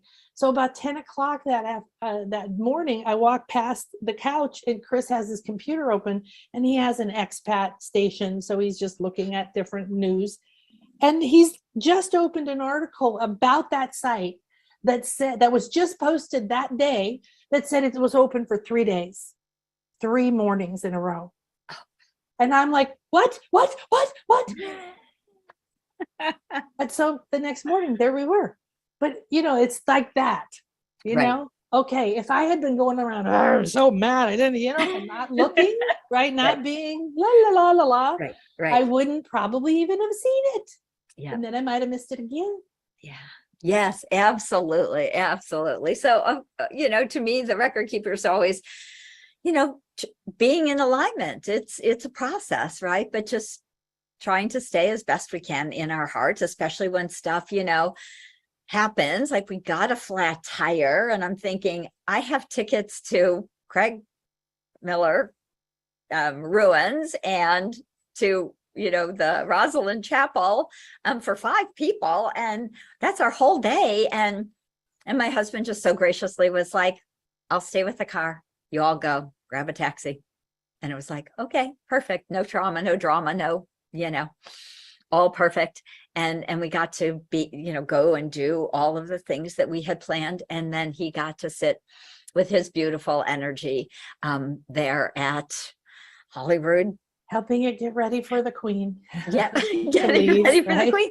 And again, right, this is all about balancing divine feminine, divine masculine, rewriting our world. And Isn't so that interesting that you were there focusing on the awareness that the divine feminine in the UK, in Scotland, in England, and here, that the queen, regardless of what you think of her, but that's an icon. That's an age that's over now. She is literally ended the way that story will be played out on the planet. Right. And so that woman in power for that long, not in the olden days, but now still wasn't like she was making political decisions. However, that's huge because she was almost like, the goddess of the islands. She was so revered. And anytime, whether you like, Mother Mary or not, because of religion or something, their feminine body holding that power and essence in a way that nobody else has been able to hold on to through all these dark times. Right. Yes. And so powerful. And, what the record keepers just really are asking me to add is that it's important for us to, again, know and remember that every body holds a male and a female channel. Balancing our masculine and feminine within our body is very important and very powerful.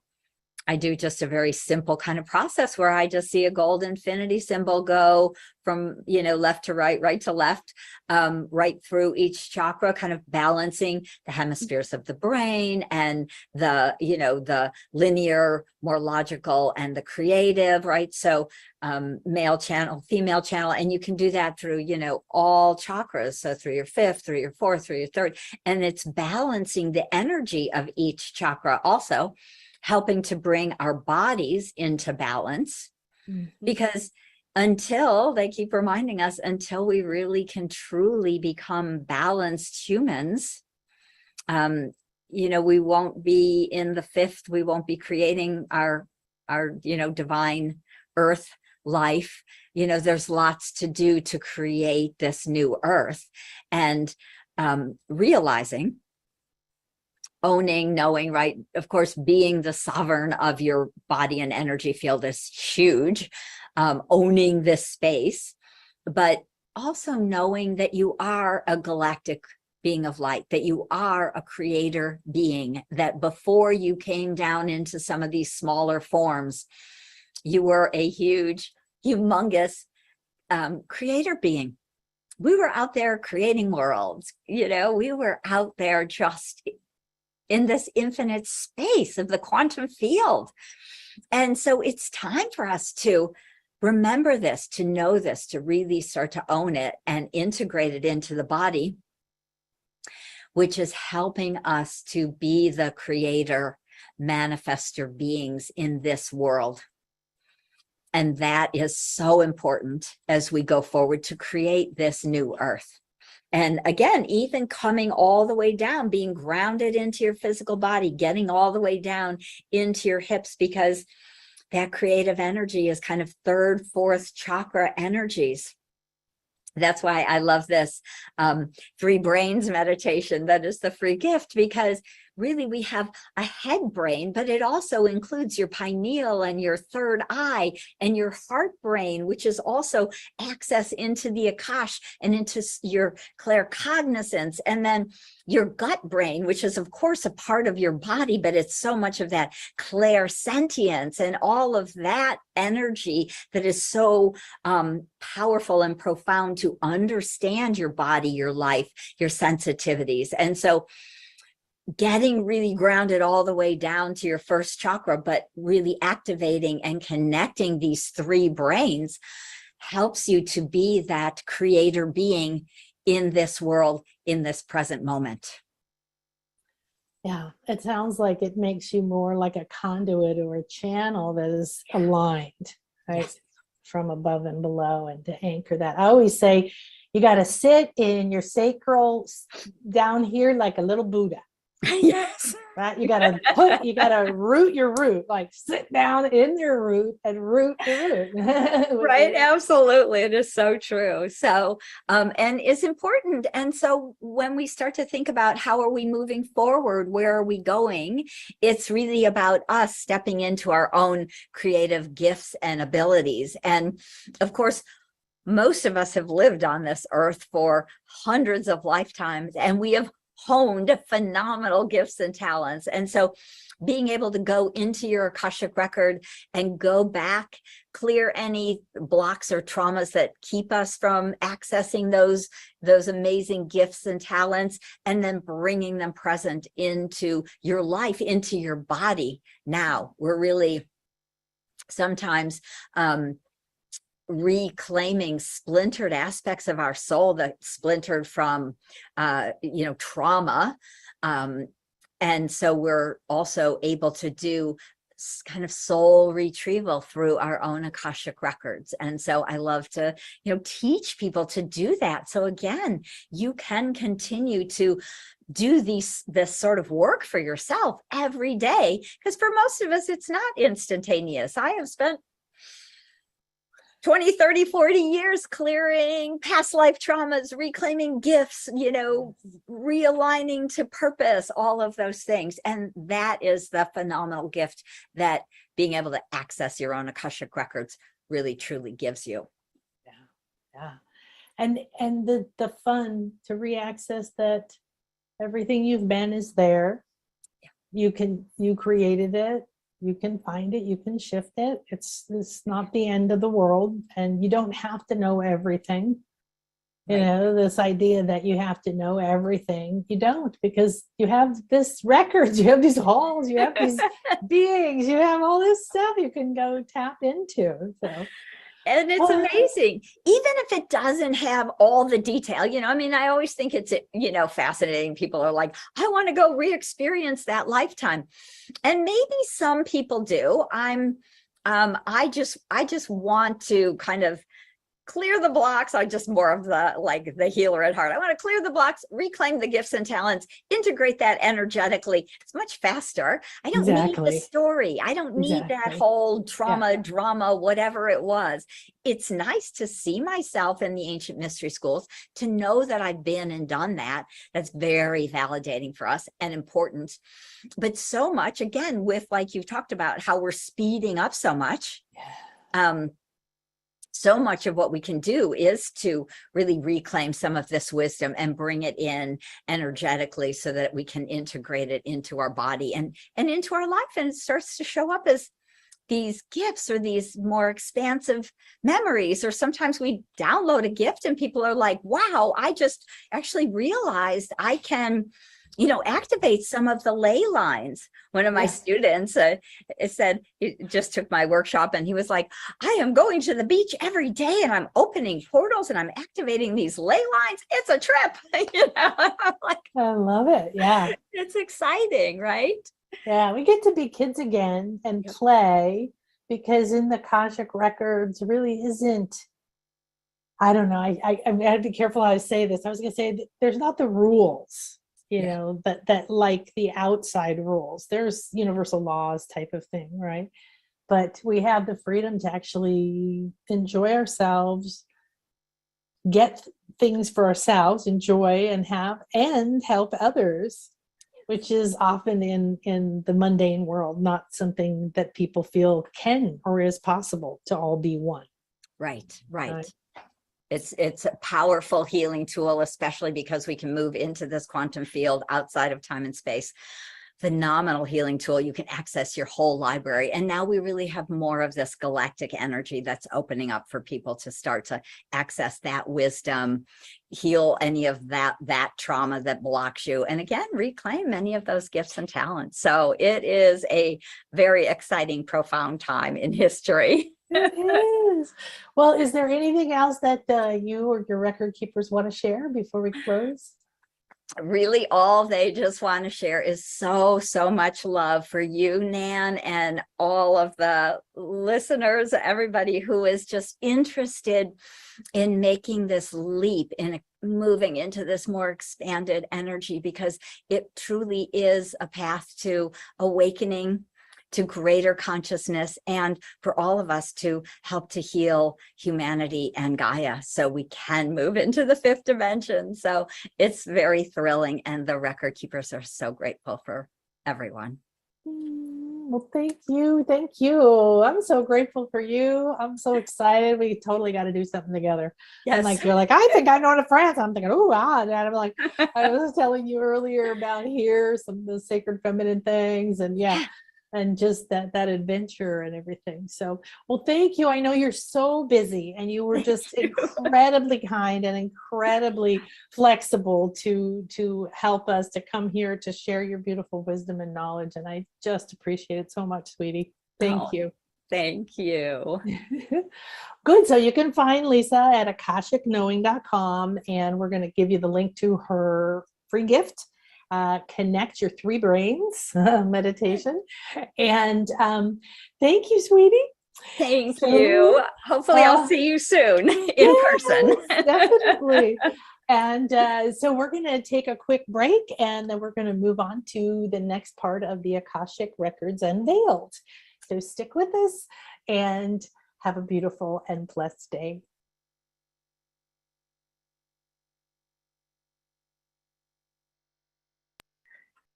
Okay. Fantastic. So we're going to go into our final section here. Isn't Lisa wonderful? I love all of these beautiful, amazing women who came together, shared so much joy. I know if you've been able to be here on and off, even during the day, we've been building the energy. You can really feel it. And the idea of unveiling, we talk about, oh, the veil is thin around, Day of the Dead or Halloween or something. And we talk about now, wow, it's very thin around the Lionsgate, or it's feeling that way around the equinox. I've noticed now even science type people are using that term, the veil is thinning. What does that mean? It means that as things accelerate, we're raising our vibration, like it or not. As we raise our vibration, the old patterns have to leave our body, our mind, our emotional field. We are the healer that is here to heal our entire life, soul. And it's not a job that we have to do as a hard thing. It's an honor to be here and to be who you are in this moment. So it doesn't matter where you are. If you're feeling physical pain, if you're having emotional come up, what I tell my students is accept where you are. That doesn't mean you're giving up. It doesn't mean you're choosing something you don't want. I used to think that. Acceptance just means like, I'm not trying to force it. I'm not trying to figure it out. I'm not over there trying to see this or this. I come into the center and I go, okay, where are we? What's going on? And I quietly look around. The more you develop your intuition and your psychic gifts, the more that you can be in a moment and always find the solution or the guidance that's there for you. So one of the reasons that Unveiled is that you feel like, excuse me, you are getting ready to unveil a sculpture.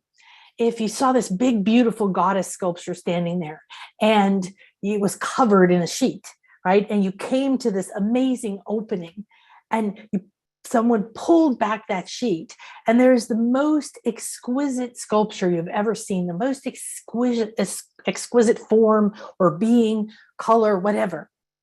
That's you. You're getting ready to unveil you. And oh my goodness, I know all of you have been working so hard on your fears and your challenges or your patterns, and we all have them. We go through cycles. We're here in the 3D body, but you aren't 3D and you aren't 4D and you aren't 5D and you aren't even 8D. You are a being of multiple dimensions, and all the time you have a part of you in all of these levels. So if you just began to say, wow, if I sat in the center of my own temple, of my own space, and I took a moment, like I entered a sacred temple or a sacred forest or a beautiful vortex or my favorite, meditation room, right? And you sat down with reverence because the unveiling that was about to be shown to you was so profound that your moment of awareness of who you are right now is over. In the next moment, when you are consciously stepping into your three-dimensional life, you are fully aware that you're not the same person, that you have transformed, you have shifted the time-space continuum Erica was talking about. This is the structure of light that you designed yourself to live within. It's kind of like a tunnel and it has all of your patterns and all of your things. However, there's the potential of you all around you. So you could get up from this call today and you could walk into your life a completely different rhythm, beat, your soul signature frequency a little bit closer to that frequency of vibration of functional perfection that's optimal for you at this time. Maybe that's a shift into more grief because you're still carrying the pain of something that happened. Well, then you accept that grief. It's the fastest path through the grief to the gem, to the power within the pain, and to the doorway to the next level. There is never a solution that manifests without a problem. The problem could be a desire. You know what? I'm no longer going to play the victim. I'm no longer willing to play the victim. It's boring. I've had clients say this to me recently. It's so funny. It's boring. It is so boring to play the victim, right? And it gets boring. Oh my God. At some point you hear yourself, did somebody say that on here? Just recently, it was like, I just got tired of even hearing myself whine about this and complain about that.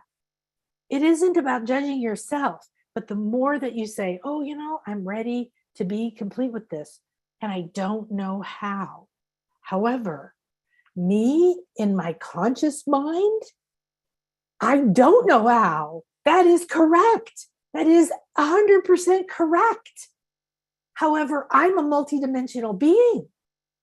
And so every single day, everything that you got here today, some kind of code, some kind of little aha that you may not even know entered through the correct portal, the correct sense, the correct receptor in your intuitive field, based on your current frequency, your current vibration of being willing to receive. A lot of these are the topics, right, that have come up.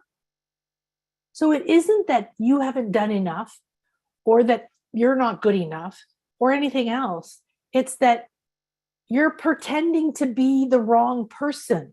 You're done with that story. You need to close it and put it on the shelf in the Akashic Records and go back another day if there's something there to benefit you. Because there's so much to you.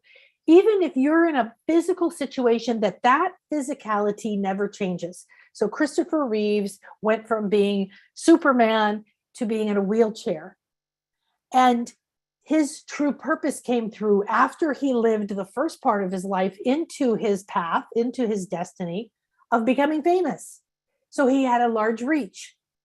Then he had a personal other reasons for that happening. And his platform of being able to reach a lot of people gave him a voice towards certain things. You see this all the time. Michael J. Fox, Oprah, they have a certain part that doesn't look spiritual that then gives them a platform for more of their soul purpose to come through. Well, we don't need to know the plan. The plan is already there. It's within you. You have many different ways within you. Some people talked about your heart being the entrance to your Akashic. I talk about the 8th dimension or your 8th chakra, but every level of your being, your gut, the 3 brains that Lisa talked about, right? You are so wired up. And then Erica was helping us say, pay attention to what you're wired to. Now, be careful you don't chop things with anger or get rid of cords with anger. You simply lovingly dissolve them. Thank you, thank you, thank you. I am complete now. Goodbye. Because then that energy goes with love and gratitude, and you reclaim whatever is there for you. You let it go into your Earth Star. Your Earth Star will take care of panning the gold out and letting go, cleansing away the pain, because you need to be in the moment being you, uniquely you. A lot of the topics today talked about the idea that it's time for us to each acknowledge that we are this massive creator being, and we're in a 3D body. We are one of the first having the experiment of living both at the same time. The ancient Maya did this. Their perspective on life would probably just blow our mind if we could step right into their mindset, because they understood both worlds as a real, this physicality as real as the etheric or the subtle world. And they were walking in both all the time. I'm sure there were other cultures that did the same. It's time for us to do that, but not from, they were predicting, a lot of those early energies were the first that brought the wisdom that was separated from us. Lisa, I think, mentioned how the Akasha got stretched, pulled away from us, the fall, right? Or the fall of Atlantis, or the fall of the people, or the kicked out of the garden, or whatever. There's all the different stories talk about it, or the Big Bang. The idea is that we decided to play a deeper game. We became more powerful creator beings, and we separated more and more from the truth of knowing who we were so we could experience this. And now we've been through what we call the Dark Ages, and we're coming back. We are descended gods. The Maya said, here's the descended God temple on top of the 9-step pyramid.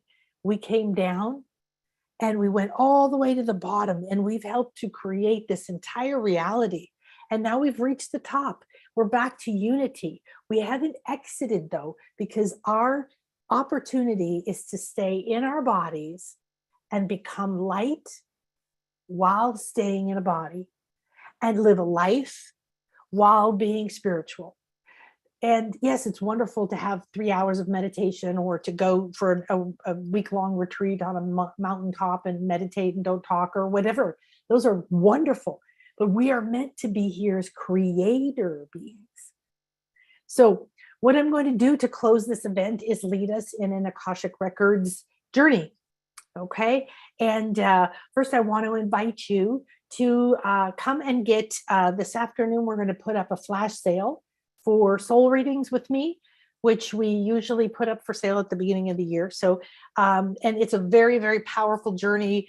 I scan and connect you, and whatever is in your Akashic Records, we go wherever it is. It could be a healing, could be a past life journey, could be a reconnection. I mean, I don't know. And that's what's cool, because we go in. There's the Intuition Awakening course. If you buy that with the certification and you haven't had the Intuition Awakening, if you have, then you get a special price for the certification. But there's a special price on that. And we're going to have, just for the weekend, a flash sale on just the Intuition Awakening, which everybody should have course. So one of the reasons is that when you see what happens when you come into a loving space, I am going to teach you how to create sacred space. Please don't do anything without cleansing and clearing yourself, your mind, your light body, realigning to your soul signature frequency. Wherever you are, even if you're still walking around with guilt, every time you cleanse, you come a little bit back into your vibration. If you want to enter the 8th dimension, this is where everything is.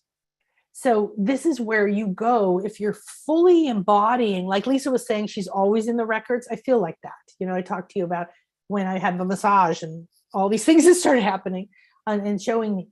And you have a flow with who you're being.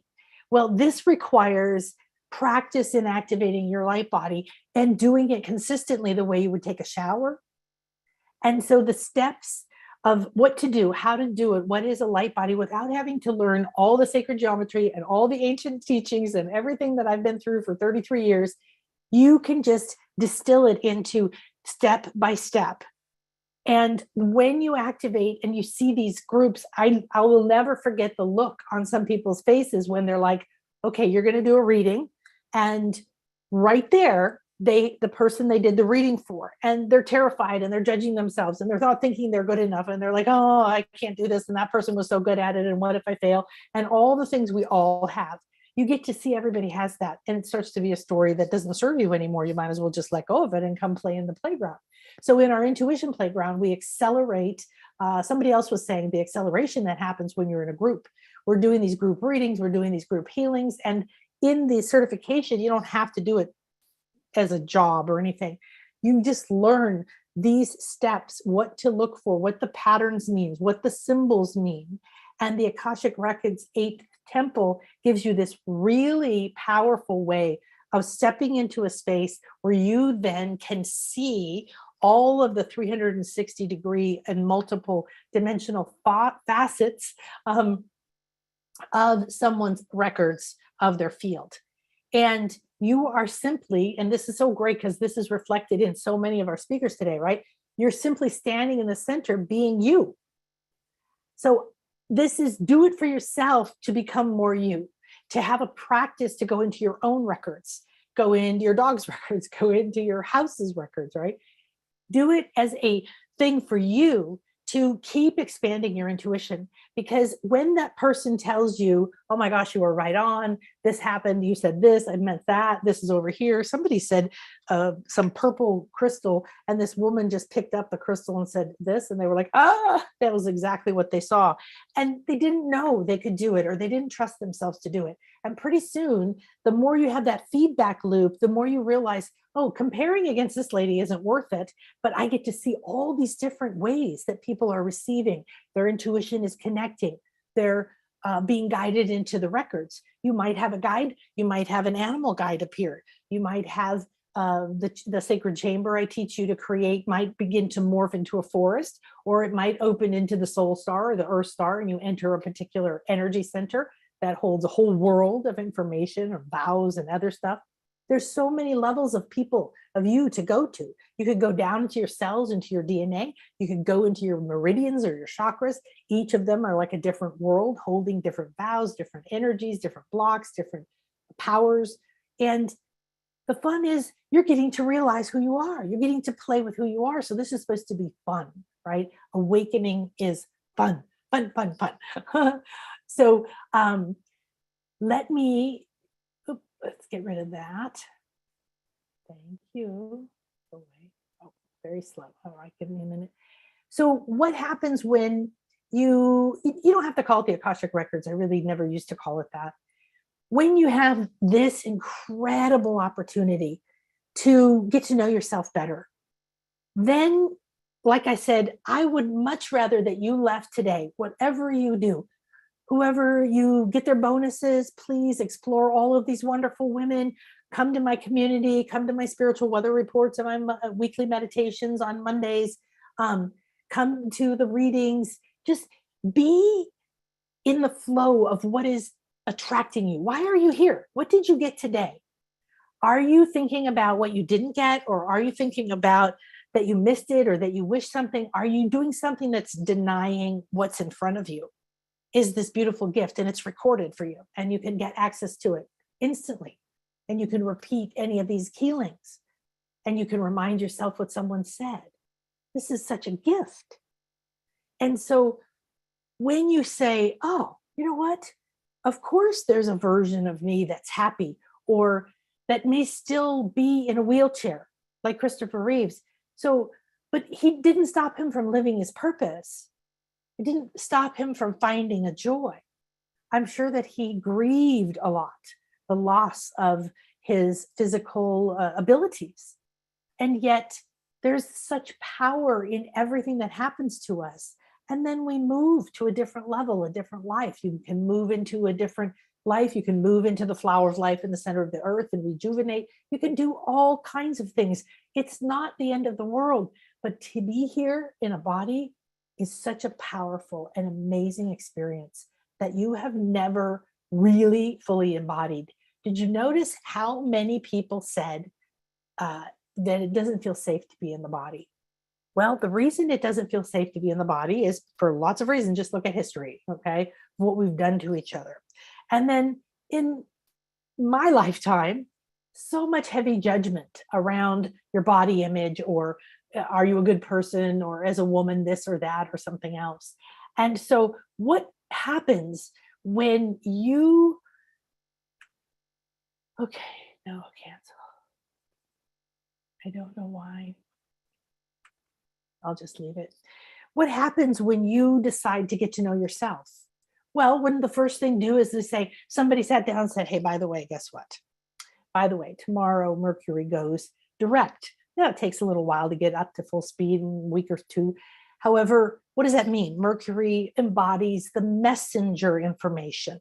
So retrograde just means to me that it comes closer, more in the subconscious. So what today? What's coming up from your Akashic Records? What a perfect moment to be still in this intimate relationship with the messenger who's within, saying, hey, did you check this out? Hey, did you check that out? Hey, how about over here? Watch your dreams tonight. And then ask yourself some of these questions that the speakers have offered, and ask yourself, most of all, what is the next best step? Would the next best step be to quit my job?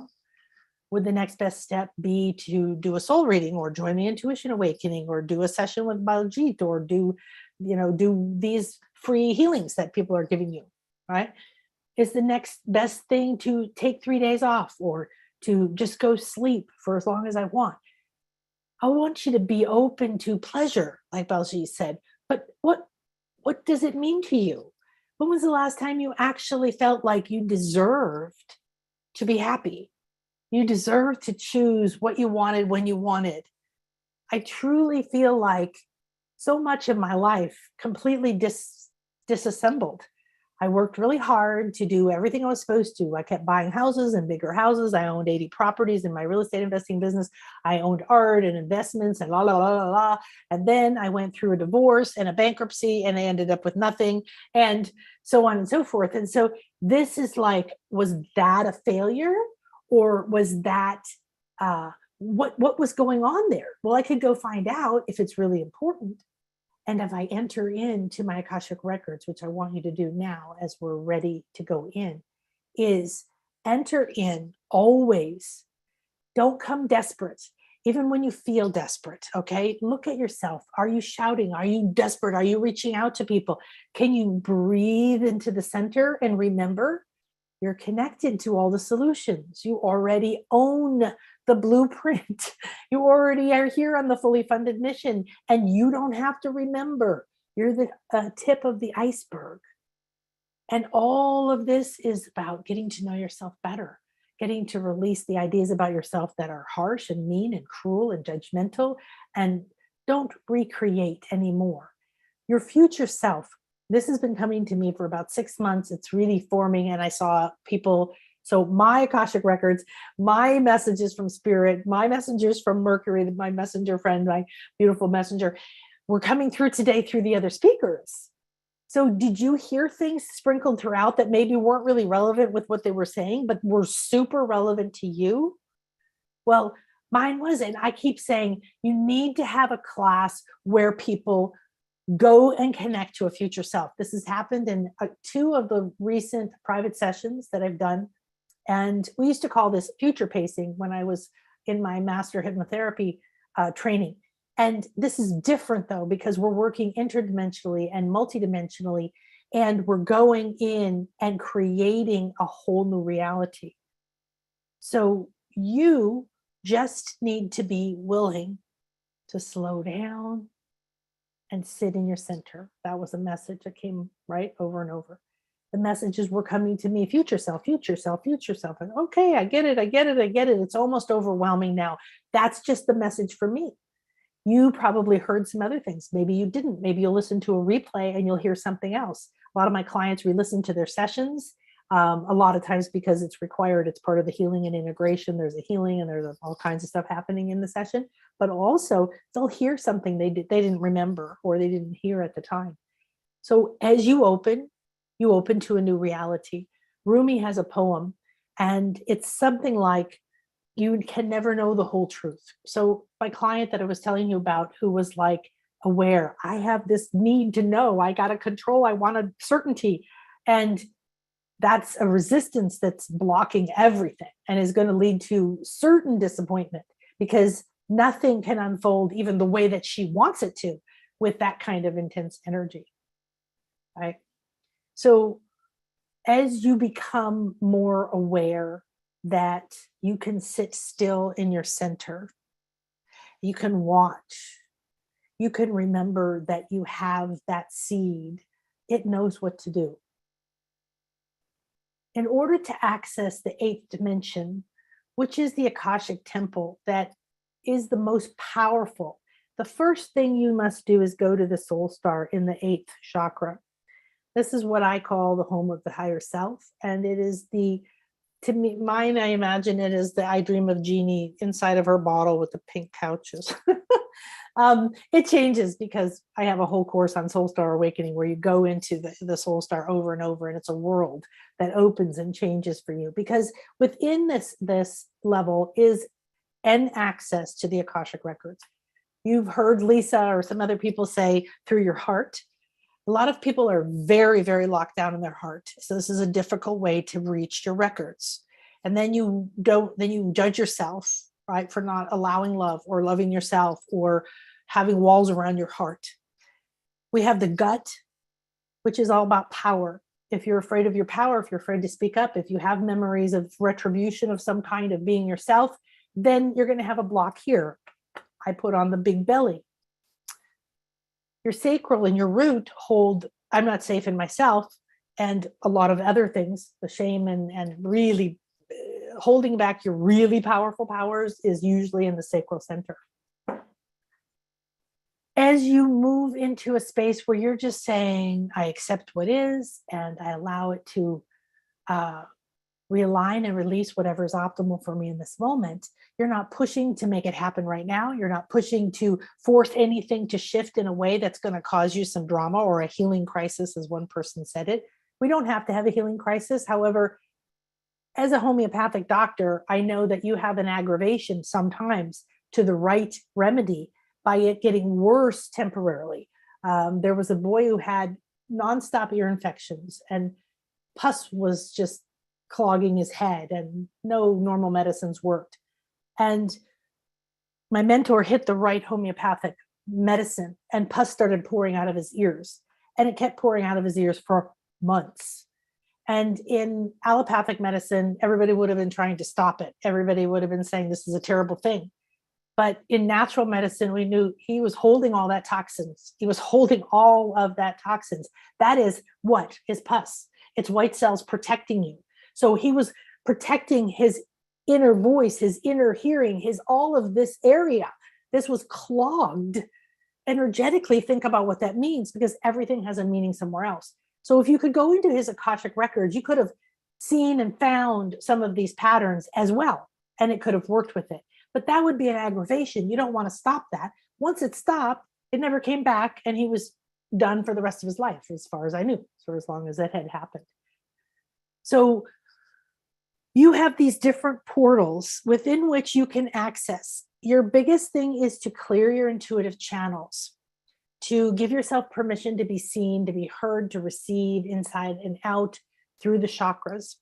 I have a chakra upgrade class. It's very powerful. If you realize that your container needs to be able to handle higher frequencies. When you take the intuition awakening certification for the Akashic records and intuitive readings and everything, and I teach you all these processes, how to activate your light body, how to create the sacred space, how to cleanse and clear this and that. So your opportunity is not to say, I have to clear all of my chakras. I have to be able to receive visions.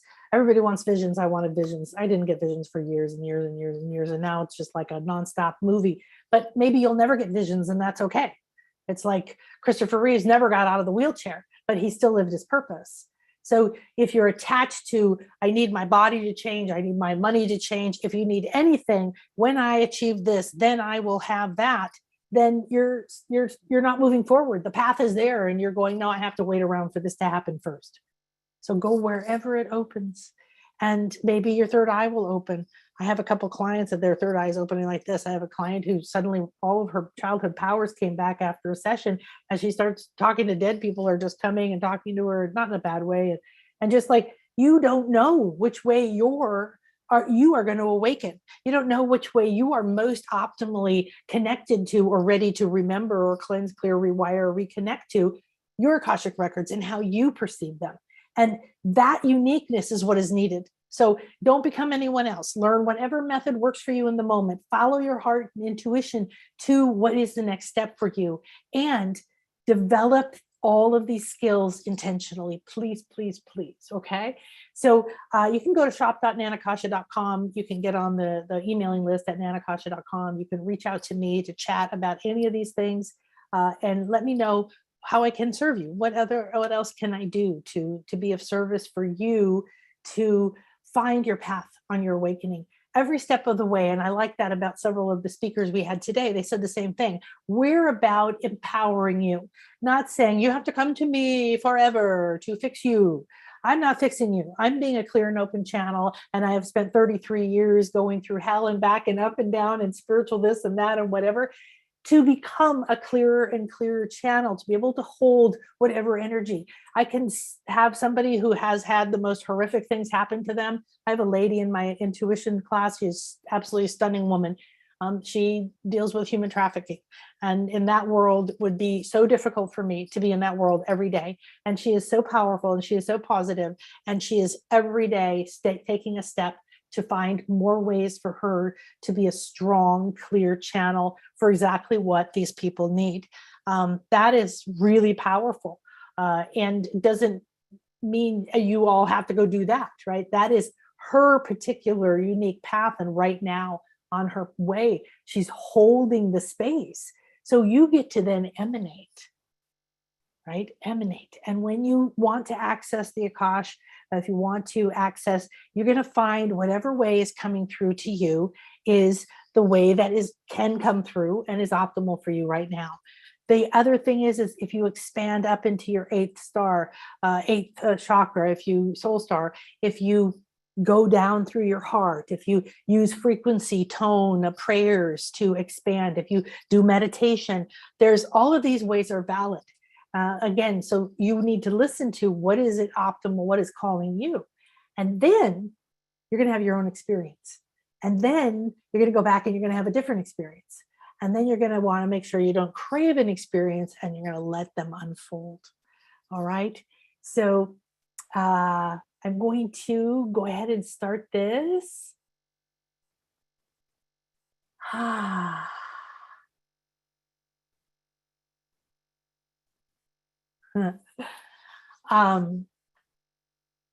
you're so welcome, sweetie. Just checking the messages here.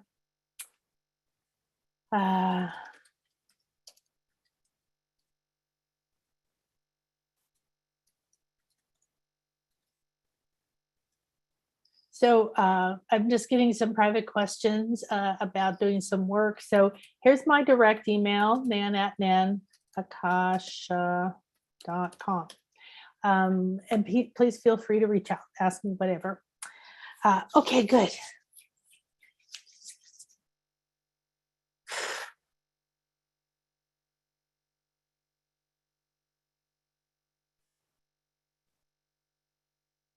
So I want you to be comfortable and I want you to move around because we've all been sitting or focusing for a while, and there's this amazing field of energy that we have co-created. And before we part and allow this to be a permanent part of the Akash, we are here to absorb this energy, to add to this energy, and to let it lift us up into our Akashic records in what way is optimal at this time. I enter this sacred space in reverence, presence, and love. Take a deep breath in, up through your nose, over your crown and third eye, out like a fountain around you. Cleanse, clear, and release all energies that no longer serve my highest good. Repeat these words out loud or in your heart. I am ready and willing to enter this sacred space, to connect to my Akashic records inside of this infinity healing chamber. I acknowledge that I am protected, I am guided, I am loved.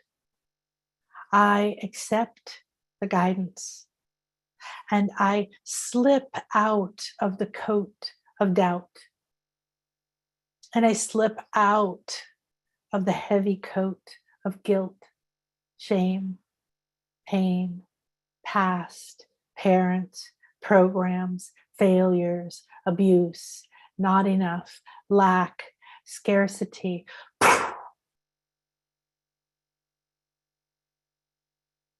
Hold very still. Take a deep breath. Let it go down into the heart. It's expanding the heart center. And expands again.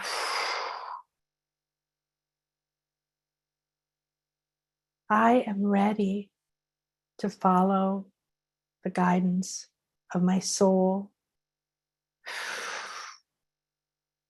Watch and sense how the space around you and within you shifts with each declaration. Take a breath in, into your heart, down your arms, and into your palm portals. These are part of your crown chakra. They light up, and blow the breath out. I am that I am, and I'm ready to reconnect with the truth of what I am and leave behind the old identity of lack, drudgery, trapped, betrayed, attacked, misunderstood.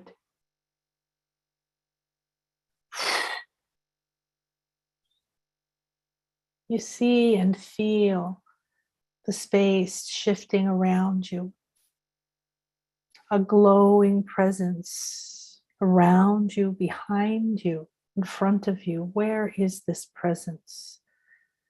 This presence is manifesting from your Akashic field. You breathe in. I ask that my light body be activated to the optimal rate and state for me to enter my Akashic field consciously. Aligned to what is optimal for my highest good at this time. Watch, see, sense the shift. Some of you, I see a road opening in your heart. Some of you are moving back in your time-space continuum. Some of you are rising up like you're being drawn into the light. Some of you are wandering around vast open landscape. Take a moment of silence to acclimate.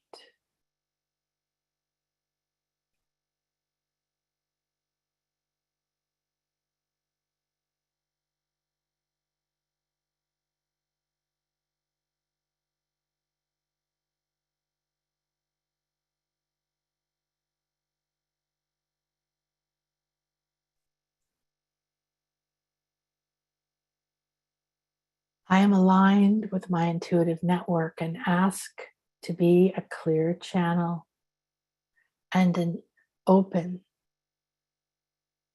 and excellent receiver.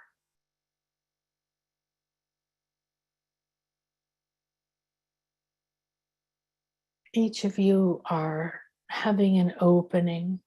Looks different. Some there's a light or a bubble, rainbow, and some there's a doorway, and some there's a cloud, and there's some form of light or doorway that is drawing you up.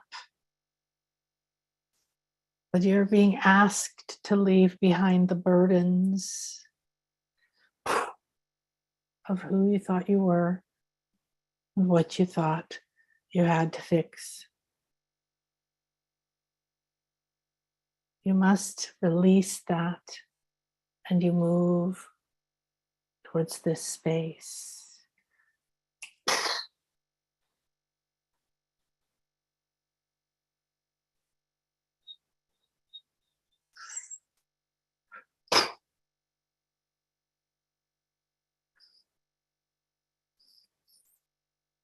I am that I am. I am love, light.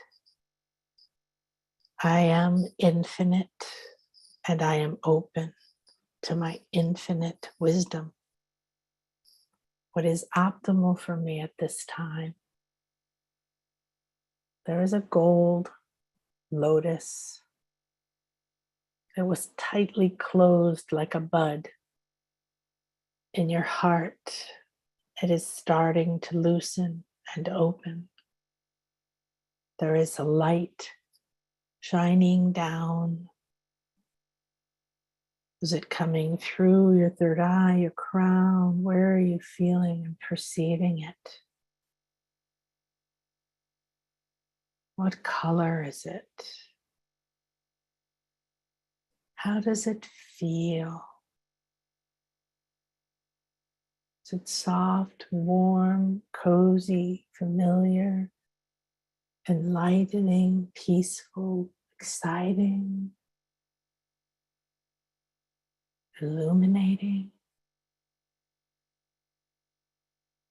How does it feel, the sensation? Go in as an open vehicle, a vessel, a chalice, willing to receive the gifts. Is it like silk, Now things are thinning, dissolving. You're expanding. You're now completely expanded and one with the field.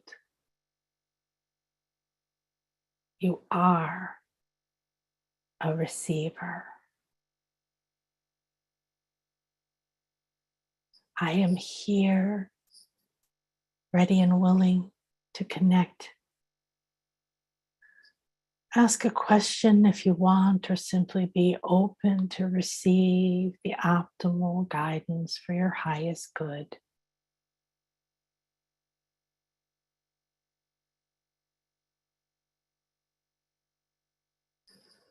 If you see a door or a cupboard, open it. If you feel yourself moved forward, surrender to it.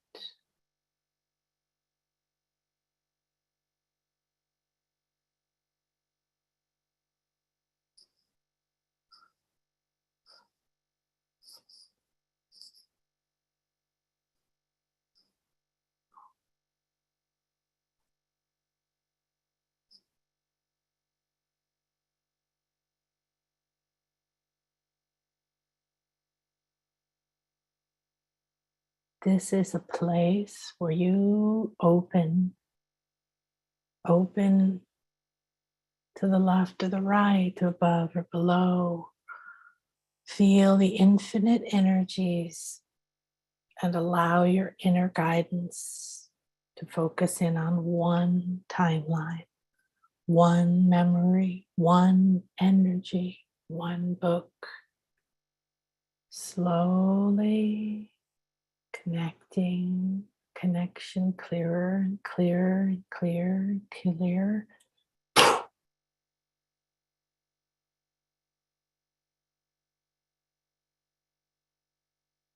You're receiving, you're downloading. Simply receive and watch.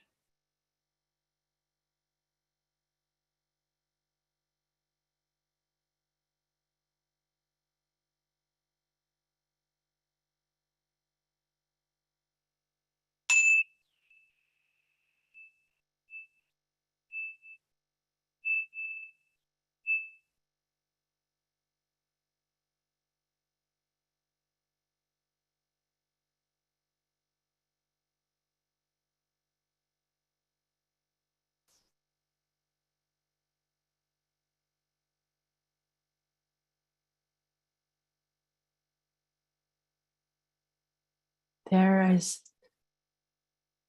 almost like a classroom, and there's a teacher or a mentor or a guide or a record keeper, and they're giving you 3 instructions. 1, and then 2, like they're writing on a chalkboard or something, and 3, receive your message.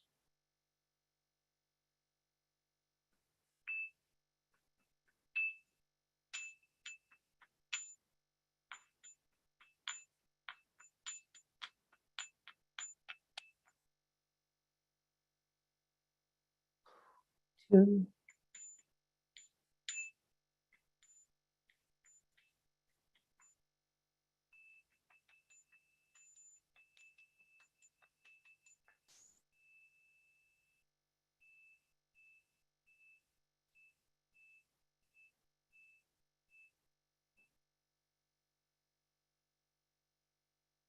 3.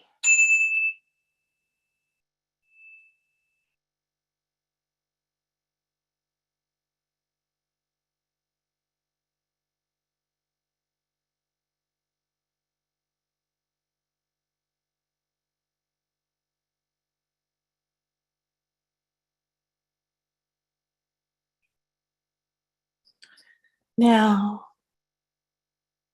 this guide, this part of you is tapping right in your forehead, in your brow, gently tapping, tapping, tapping, helping to download whatever came through, known and unknown, from this time or any other.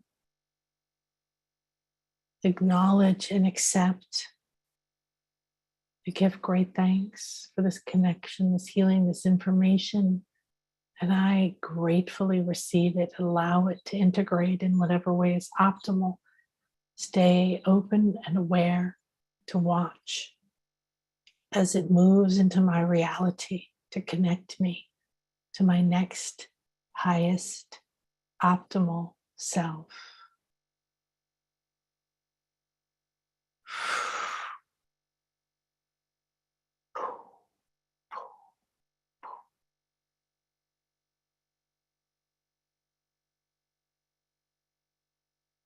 Now everything fades and you feel the sensation that you're in an enormous glass sphere, almost as if it's floating in space, in infinite space. Vastness, tiny stars, it seems. This glass sphere that you're floating in has many, many facets. As you look up or you feel out, it connects to one of these facets. They open like doorways or tunnels or timelines. Everything is moving. I am here and I bring my connection with me back into this moment, back into my 3D world. I ask for a free, open, flowing, clear connection to my highest good and the messages that it's bringing in each moment.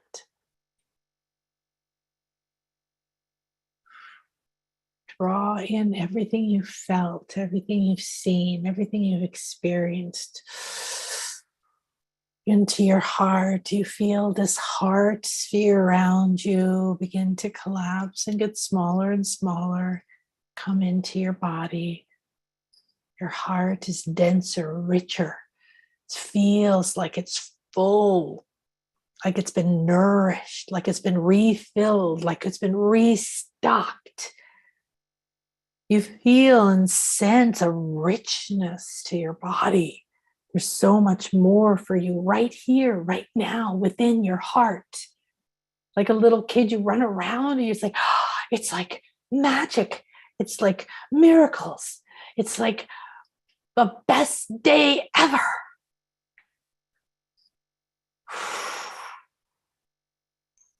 You gather up things that please you. You feel that sense of pleasure and joy. You feel it all the way down to your tired little toes and all the way out to the deepest worries in your mind. Come on, let's play. It's time to play. The dolphins come and begin to jump and weave and play and say, this is the way, this is the path. You jump and play and release the responsibilities and the burdens and the commitments and the worries and the pain and all the hard work and dive. And you dive into your body, into the moment. You feel the chair, the couch, the bed. You begin to hear the sounds around you. You dive all the way down. You feel the shifts happening in your third eye, in your throat. You feel your heart pulsing, rich, full, not going anywhere. Thank you. You've received these gifts. You feel your solar plexus brighter. You dive down into the sacral and into the root. And you sit. Feels good in here. I love this place. I made this place. This has been an amazing space. I love this body. I love this time. I love this moment. I love this new me. I love this new energy. Ooh, I can't wait to see what's going to unfold for me. Breathe now. Bring yourself into this moment. Down, down, down, down. Root yourself in your sacred center. I am that I am, and I love what I am, and I'm ready to realize and discover who I am. I accept and nurture and hug and hold and love every part of me, every part that felt pained, abused, betrayed, and every part that fell, and every part that succeeded, and every part that felt joy and orgasm and expansion and creativity, and every part that felt guilt and shame and loss and pain. It's all one. I can turn the thermometer. It's only different in degrees.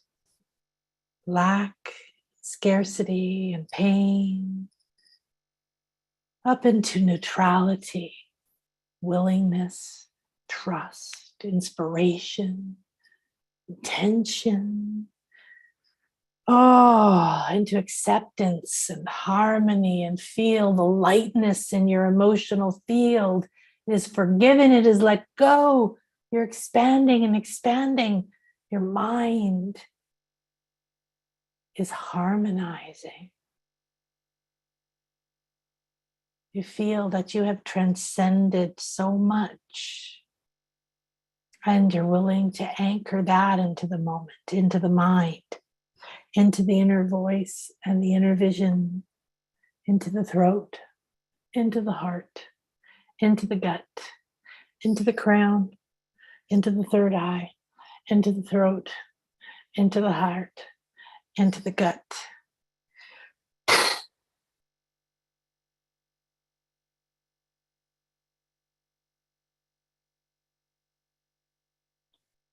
Now sit in the seed, the center, the conscious point of your beautiful crystal being, the crystal wand that you are.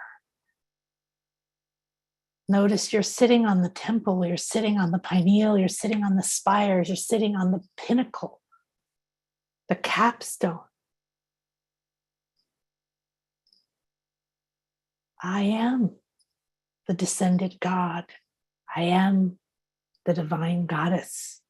I am the creator of worlds. And I am creating in this very moment. I love all of my pain, past, and I love all of my dreams and potential. And I am here in this moment. Thank you, thank you, thank you. We activate a love power program 13-20-33, 13-20-33, 13-20-33. We call on the full color spectrum to create a harmonized flow, flowing to and through this circle, and out through each and every heart here in this and any time, and out through each of us to our ancestors, our families, to our other lives and our souls, to the past and the future, to the potential. This rainbow of harmonizing light becomes, consumes, and emanates from our core. We are one, and we are. I am another you, and you are another me. And Lakech Alakin, we are one. We declare this oneness now free. And we allow the limits to unfold and unravel. We allow the new connections to take root and be nurtured in every moment, with every step, with every breath, and every thought, with every touch, and every decision. I now am aligned with my highest good, with my Akashic Records, and what is optimal for me in this moment. I'm ready to be the me and live the life my soul intended. And so it is. Relax and take your time to anchor back in. This has been a very powerful multidimensional traveling experience. You will integrate this for 7 to 8 days or longer. Repeating this every day is very powerful. Now, take notes, write, anchor into yourself any powerful, positive feeling, and let go of judging any part of you that said you didn't do it right, or you fell asleep, or you didn't know what happened.